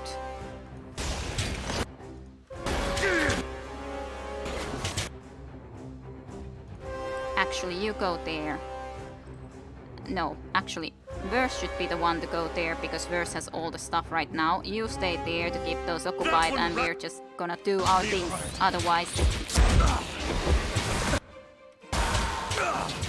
So close to being dead that I'm just gonna try to concentrate all my might to him other than Barry. The trick is to You got it. twisting till you hear the snap. Can't do that. Okay, more of these. Shadows now. Not creatures of darkness, but shadows. He kind of split into shadows. Guess we will try to concentrate on the here first, because I don't know where else to go exactly, so must just start from somewhere. And as long as you can just survive there, it should be okay-ish for now. But yeah, just don't know how to deal with this specific situation then. Right.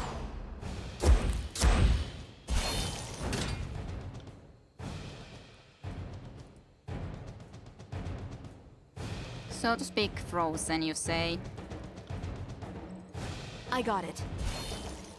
That one wrapped me hard.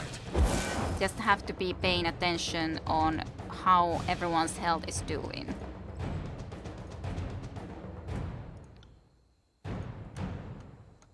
The only problem is that we still have these creatures of the darkness here that we have to kill, which is a shame.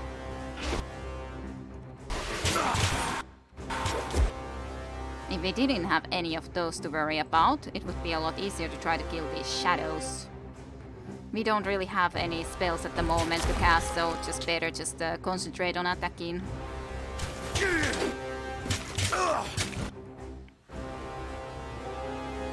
Might be better that I attack the shadow, but... On the other hand, these need to be killed kinda too, I feel like. You should heal Barik a little bit at least, if you could. New dent. Okay, one would be dead. We should definitely then move on to try to kill some of these other shadows. that he split into. Grovel before me! Okay, great. At Just least point one me in of the right those would be dead. Direction. You got it. Yep, he would be back. Near death though, so not too bad of a situation in that sense.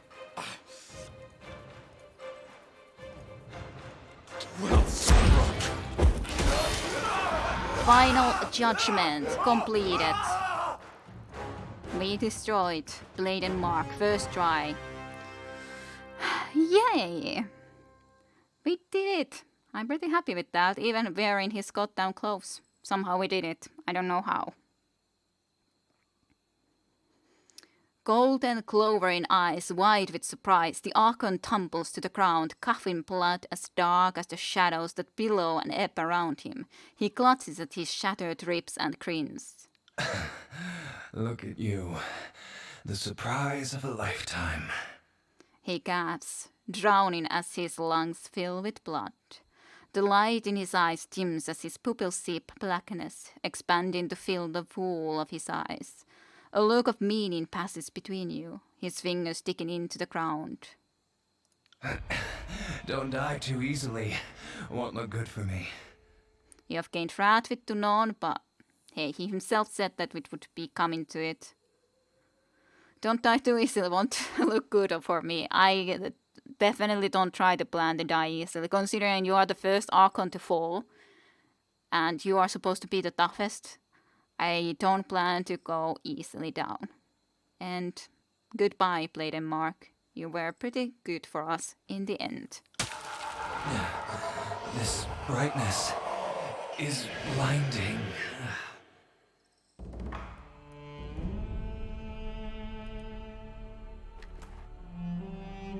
Emerald. Well, we've done it. Thank you for the GGs.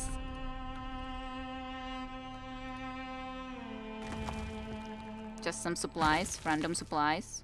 But yeah, those shadows were the things that it split into, as in created those things, was a difficult one. But I'm glad we got a pretty nice amount of damage also to the shadows when it then went in the shadows, exactly.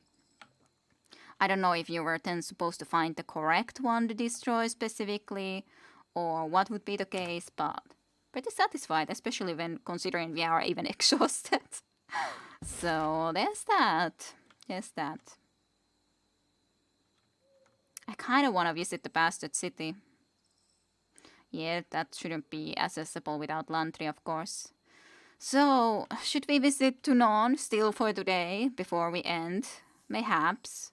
At least see what it would be about. I don't plan to go and start killing spree on Tunon, but he was our boss for a long time. See what he thinks. I don't know. I would be interested. We have at least killed Blade and Mark, so yeah, not too bad with that. Not too bad with that.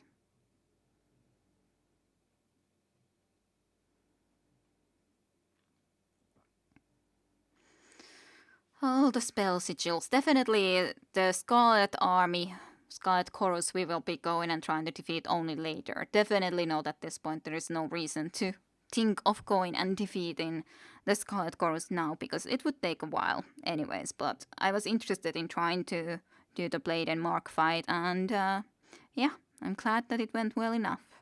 Even if, of course, it gives Frat from Tunon doesn't like that his one servant is killed, but after all, doesn't he have a choice of deciding how he is or where he is gonna fight? So I don't know, he might be pissed about Mark. That might be the case. That might be the case, but might have been needed to go here first. And not later. Well, let's at least check. I don't know yet. No more proceedings will be held for nobles today. This court is closed. This is an outrage. We demand to be heard. This decree is not subject to deliberation. The officers will escort you all out. Now it's just about the disfavored and the Scarlet Chorus.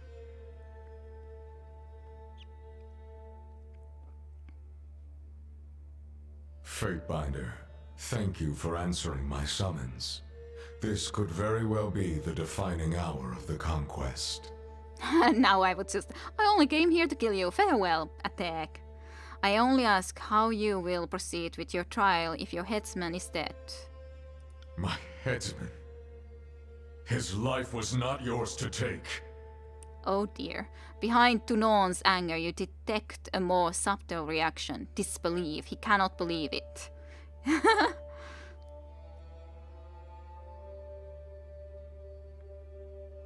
I killed him as Kairos ordered, and I stand by my decision.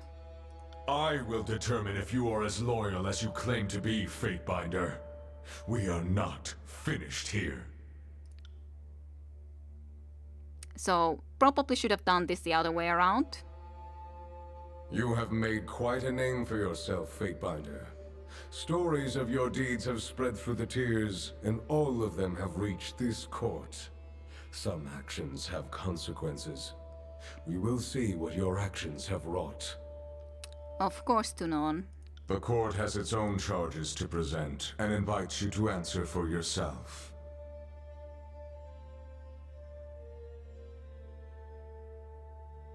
I expected as much. Bring on your charges. Well, am I on trial, Your Honor?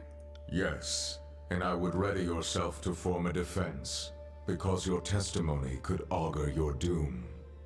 These proceedings are merely a formality. You have shown yourself to be a force of chaos and discord throughout the tiers. You cannot be trusted, and therefore must be destroyed. However, the law dictates a trial must be held. Yeah, story changes if you meet Mark before, yeah. I don't know. Then I probably shouldn't have, but can't be helped now. I thought that it would be cool to go and visit there, but I probably shouldn't then do it in that order. Not certain, but yeah. Should do that rather if I would be more of a different type of a character, but yeah, this seems a bit wrong then. But on the other hand, Blade and Mark himself said that he would be coming for me already, so that was basically the only reason that I chose that answer. So yeah. The trial begins now. I recommend that you treat these moments with deserving gravity, as they might be your last. Don't attempt to lie or evade answers. I will judge you in the objective eyes of our Overlord. Is that understood? Yes, Your Honor. At least your civility remains intact. You are on trial for transgressing on the Overlord's authority, breaking the laws of the Empire, bringing mayhem to an otherwise orderly conquest. Totally, I was doing that. And meddling in concerns that fell beyond your station. Our directive to bring Kairos' peace to the tiers has suffered, and you will answer for the part you played. If you don't mind, Educator, we are on familiar terms with the Fatebinder here. Should any inconsistencies require our input, we will add our voices as testimony. She nods to Rogalus and then turns to you with an unreadable expression. The court has inquiries into your conduct. Of course. I first call your travel companions to speak on your behalf as witnesses to your character or accomplices to your crimes. All right. Who will speak on behalf of the Fatebinder? Siren, Archon of Song. Give us your full report. All right, Siren can talk. Of course, Your Honor. Your respect for a fellow Archon is duly noted. I thank you for asking me to add my input in this very delicate matter. I will endeavor to speak honestly and stick to the heart of the matter. She makes a small curtsy and looks over at you. My time with the Fatebinder has been eventful, but nothing I've seen has given me cause to praise or condemn her actions. Like any person, she does good and evil in equal measure, and it all seems to balance itself out in the end. I guess that's a pretty measure to look into things. Will anyone else speak on the Fatebinder's behalf? The Ironclad Commander will step forward, if indeed he has the strength to walk. You want me to speak, Adjudicator? Barrick's armor makes a distinct rattling sound that echoes in the court as he steps forward. I've been treated with fairness and respect. As fine as anything the Legion ever gave me. The Fatebinder trusts my counsel. I've never seen a finer, more upstanding member of the court. Will anyone else speak on the Fatebinder's behalf? Scarlet Fury, you who sacrificed your old life for this one, step forward. Me? As if the likes of me has any business speaking in a grand hall before the Archon. Why, I've murdered enough folk to stack their bodies up to the podium 10 times over. Your Honor, the Fatebinder and I get along like a couple of cats. We scratch here and there, but there's respect to be had. Sometimes I think we agree on too much, but can't fight everyone. I suppose I've had worse bosses, and I suppose I've had better friends. But this one's something special. I've killed for her, and I'd do it again. Will anyone else speak on the Fatebinder's behalf? Evidently not. The time has come for the Fatebinder to offer her testimony. I dispatched you to the Vellum Citadel to deliver Kairos' Edict of Fire to the School of Ink and Quill, a punishment for the archival of forbidden law and failure to recognize the rightful authority of the Overlord. Yet you hesitated longer than necessary in its issuance, warning the sages and allowing them opportunity to perform a ritual that preserved much of their heretical knowledge. Yeah, that's from the Conquest decision already.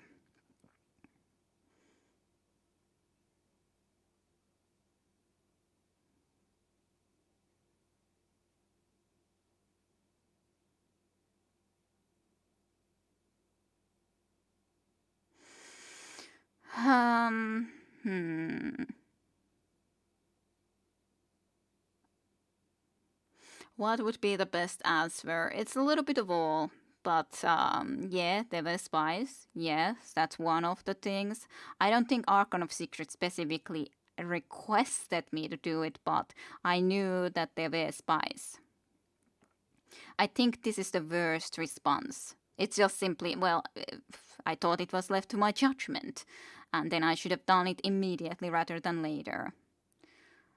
This is reasonable. Again, there was still only a fraction of things to be done, and I think that the thing that was already done below might have been done way earlier to begin with. So, the Archon of Secrets claimed to have spies among the sages. He personally requested time for them to escape. As I had no strict deadline for delivering the edict, I honored his request. Yes, blame the bronze-headed bastard, Siri whispers gleefully. Nerat's such a believable space goat, you basically have to throw it to the wolves. An educator silently considers this. The request of an Archon could certainly buy a few hours, reprieve from an edict if the circumstances warranted it, he nods slowly.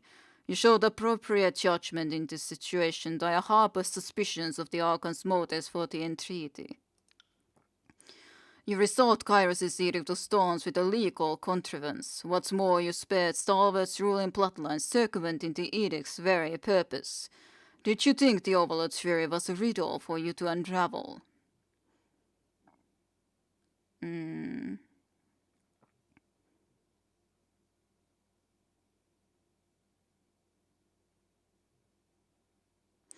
Now, this is a difficult one to answer. On the other hand, I'd say,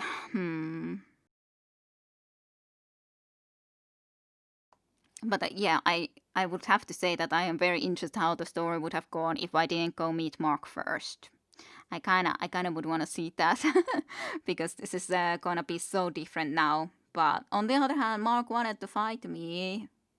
Said that he would be coming to my head anyway, so I didn't see that I would have a choice in the matter. By the way, is this something that would happen anyways later, or is it just something that is only possible if you do it that way around? Basically, Trial of Archon is no more without Mark. Interesting. But would this then not happen at all, ever? It is sort of a trial then. Try it off screen if you are interested. Well, I definitely am interested. But I'm just asking you if this would ever happen then. Because of course, I didn't think that this would necessarily change. it happens no matter what.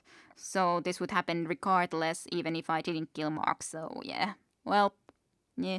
It's kind of sad to miss the other trial then as a result. That's the main issue, really.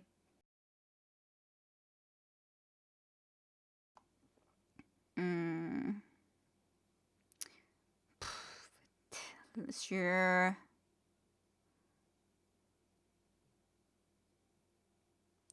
I don't think it's good if I say Kairos is valuable. Like, I'm trying to think about the word valuable. What does it exactly even mean? That's, I guess, the problem. I'm not 100% sure how this sentence works. Your trial is always present. Alright. Okay. I guess it's fine then. It went as it went. That's all there is to it.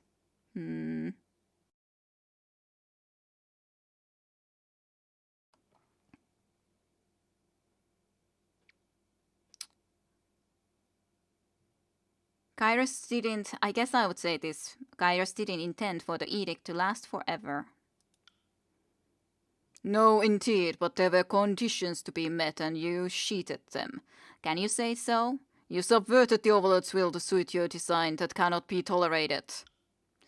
You entered the old walls, a clear violation of Kairos' law. How do you answer for this perversion of justice? Do you think yourself above the law?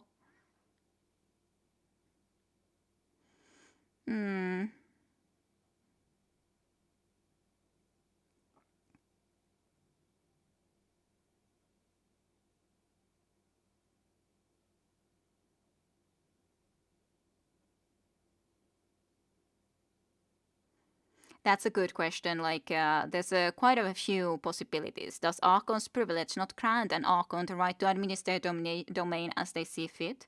Do not my spires rise from the old walls? Do not my senses flow through them? That's one choice, which is interesting, but also this fact. My only trespass came in pursuit of trespassers, that I might punish their transgressions, which is true as well. So, definitely not that.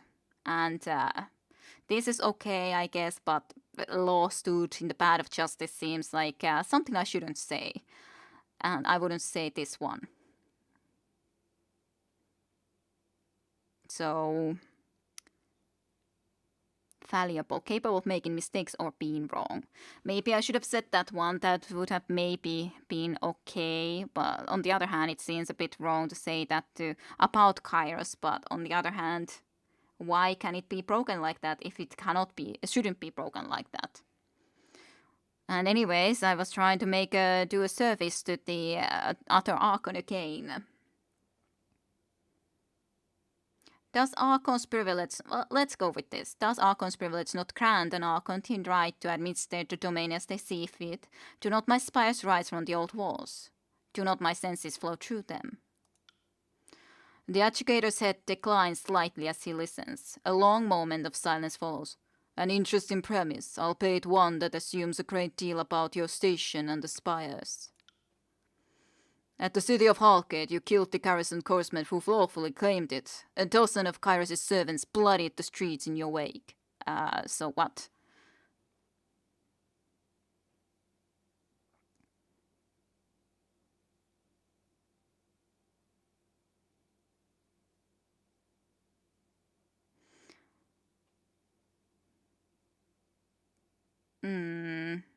It's not like I would have started to fight them if they didn't start to fight me, of course. But this would just be a lie. I don't want to go to a lie.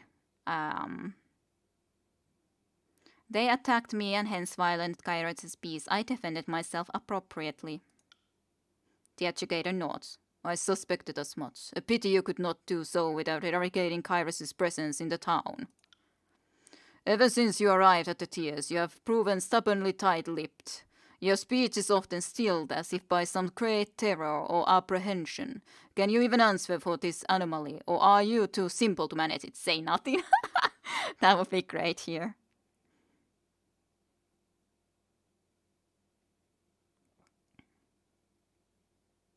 Yeah, this sounds good. In my dispensation of justice, I find it most useful to let others do the talking while I observe and allow them to incriminate themselves. That is a better justification than I had suspected. Thank you for satisfying my curiosity. I have one final question, Fatebinder. You were brought to this campaign to adjudicate the disagreements between the two armies. After your arrival, matters quickly escalated into a civil war. Did you knowingly join the conquest of the Tears to sow discord in your wake? Or were you merely a victim of circumstance? I definitely didn't do that, to be honest. Yeah. But I don't think the fact of other Archons doing badly makes it any more justifiable that I would have caused harm.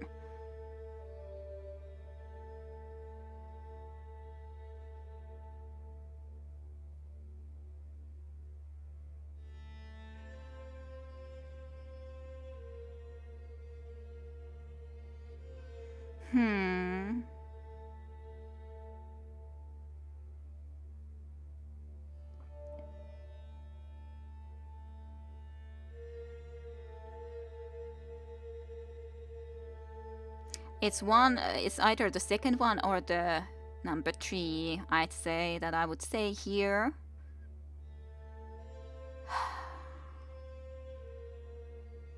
Of course, failed campaign makes sense too, but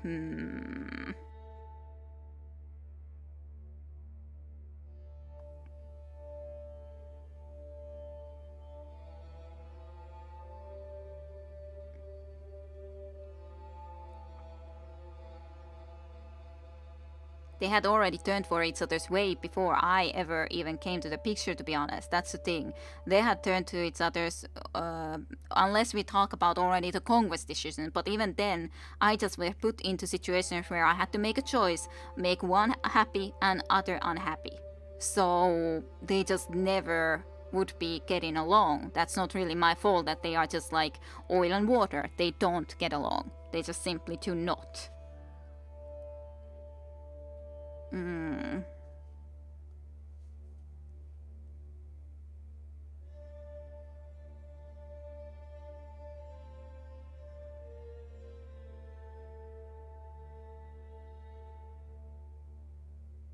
I guess this makes sense. I recognized the Archon's corruption from the start. It was only a matter of time before they turned on each other, and I was prepared for that eventuality.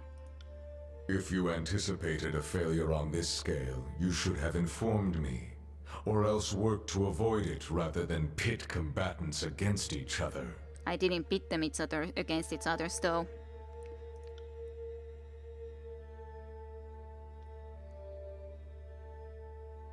Truly the wisdom of the court knows no bounds, Your Honor. Rocalis turns to you with an imperious look. I am finished with my line of questioning. Have you any closing remarks for the court? Then just attack.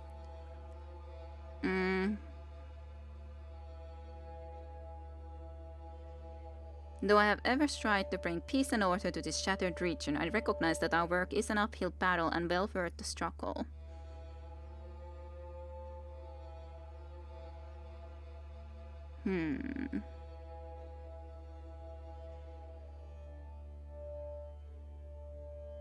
This is something I would do if I would be in the rebel side, but it doesn't make sense here.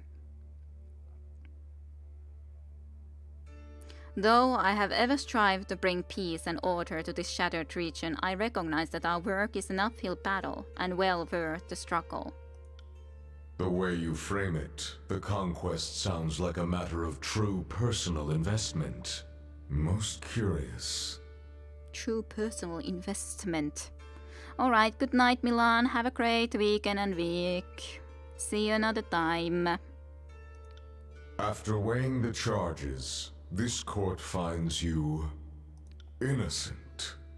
Against all reason or expectation, I find you innocent. Your testimony was sufficient to justify your deeds, your self-appointed authority, and your undermining of Kairos' law. I can hardly believe it myself. Tunon raises a trembling hand to his mask. Yay! There was one basically question that I answered a little bit less well, with the fact of what about the Storm Edict, as in why did I leave that person alive? But otherwise, okay. in the Burning Library, I delayed because there was other Archon's units in the place. Alright, good reason. Then what else? Well, pretty good reasons overall, but yeah, innocent against all reason or expectation. I find you innocent. Ah, yay! And why? I'm connected to the Scotland Spire, so yeah, like, and I am now also an Archon, so I'm connected to the spires. So old walls are connected to spires themselves. Makes sense. And thank you for the good job. I don't know how often or how easy this is to accomplish or not, but still intriguing. Educator, are you unwell? Rocalus takes a cautious step. Leave him. I want to see how this plays out. Callia leans forward with interest. Archon, your presentation in the court today has shaken many of my core beliefs. Things I held sacred under Kairos' law are now uncertain. Yeah, considering it was such a clear determination, no entrance to the old walls, but then I have entered them, and not just after any suspects or something, but I am connected to them. So, what can you do? He looks at his gavel with a sense of bewilderment. I once thought that Kairos was the sole overlord. The notion of rising to her echelon of power and influence wasn't a concept that existed for me. For anyone. You have proven her wrong. What's more, you understand justice and law better than she ever did. Better than even... Upon his mask, the corners of his eyes crinkle, as if in agony. Better than you, even though you are the adjustigator. So, yeah, I can understand the pain and agony of that. I am willing to accept you as my new sovereign, if you'll have me. Alright, that's surprising. I guess Blade and Mark would have also agreed to serve me because I was able to talk this well, but hey, I thought that the Blade and Mark wanted to anyways fight me, so I accepted that.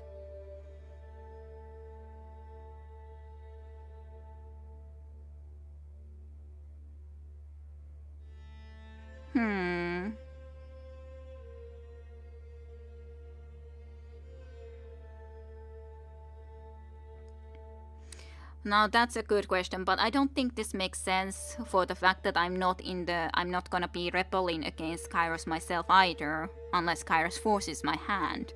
But it doesn't really make any sense for me to go and just say yeah. But on the other hand, we can rewrite laws in our kingdom, in the kingdom that we will be serving under Kairos, but yeah.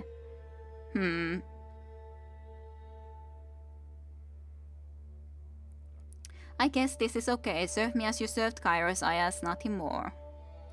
My loyalty is beyond question. I will do anything for you.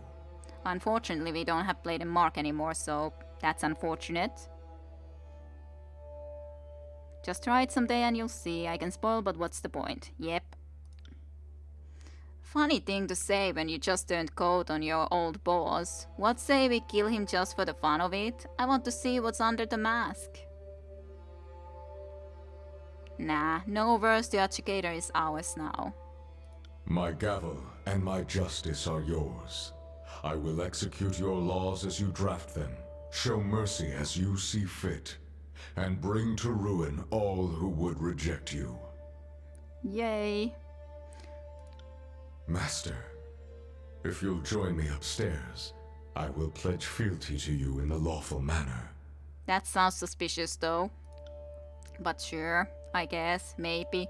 That feels like a place that they could try to backstab me, but maybe not. Accept to non's fealty. Alright. Let's see what they say.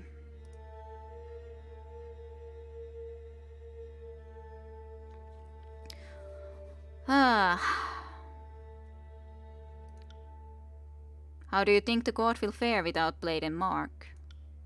For all of its wisdom, the court places too much emphasis on fear and paranoia to keep legal precedence in check. It will be interesting to see how we navigate this new world you've got out for us. Yay. What did you say about that actually? I didn't notice what was the last sentence. The court does not lack for teeth and claws when needed, but for now our shadowy blade is gone. Sure is. Regards, Kira, you look as if you need something. How do you think the court will fare without Blade and Mark? The court ought to learn the lesson that the Empire already knows. Everyone is replaceable. As long as we keep that in mind, I'm not so worried about the court. Her lips curl in a knowing smile. Faintbinder, you return. How will you fare? Better than ever, I hope. Without the dependable aid of an unkillable assassin, I'm sure we'll stumble along the way. The court itself will have to be stronger if it expects to survive, and that sort of change is always welcome. Alright, cool. It's kind of weird. Tunon was our boss, and now he is gonna be pledging field to us. That just seems extremely weird, to be honest. Seems like it shouldn't be the case, but so it still is. I'm faster than anyone else.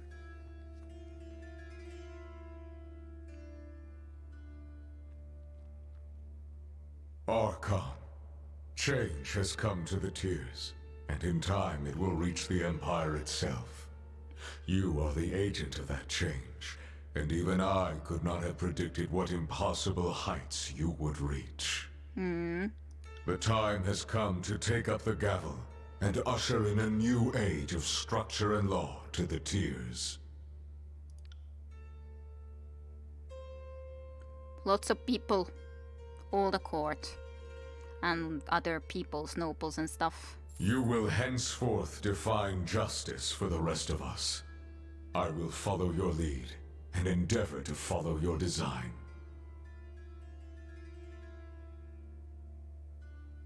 I don't need that. Your loyalty and confidence are appreciated. As the ruling Archon of the Tiers, I submit to your authority and thank you for bringing order out of chaos. Yeah, first judging that there was chaos, so much chaos, but then, yeah, actually. No, I didn't cause the chaos, but that's true, I didn't cause the chaos, I was trying to solve it. Yay. Wow, even kneeling Go before and us. represent the strength of law. Be the example the Tiers require, the force that keeps them together, and the hope for their future under one rule. Yay. Let your justice know no mercy but that which you impose.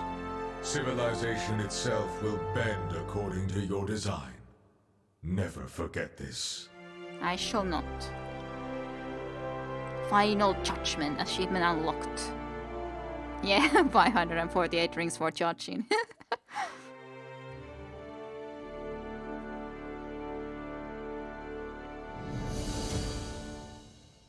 Yay! We've done it.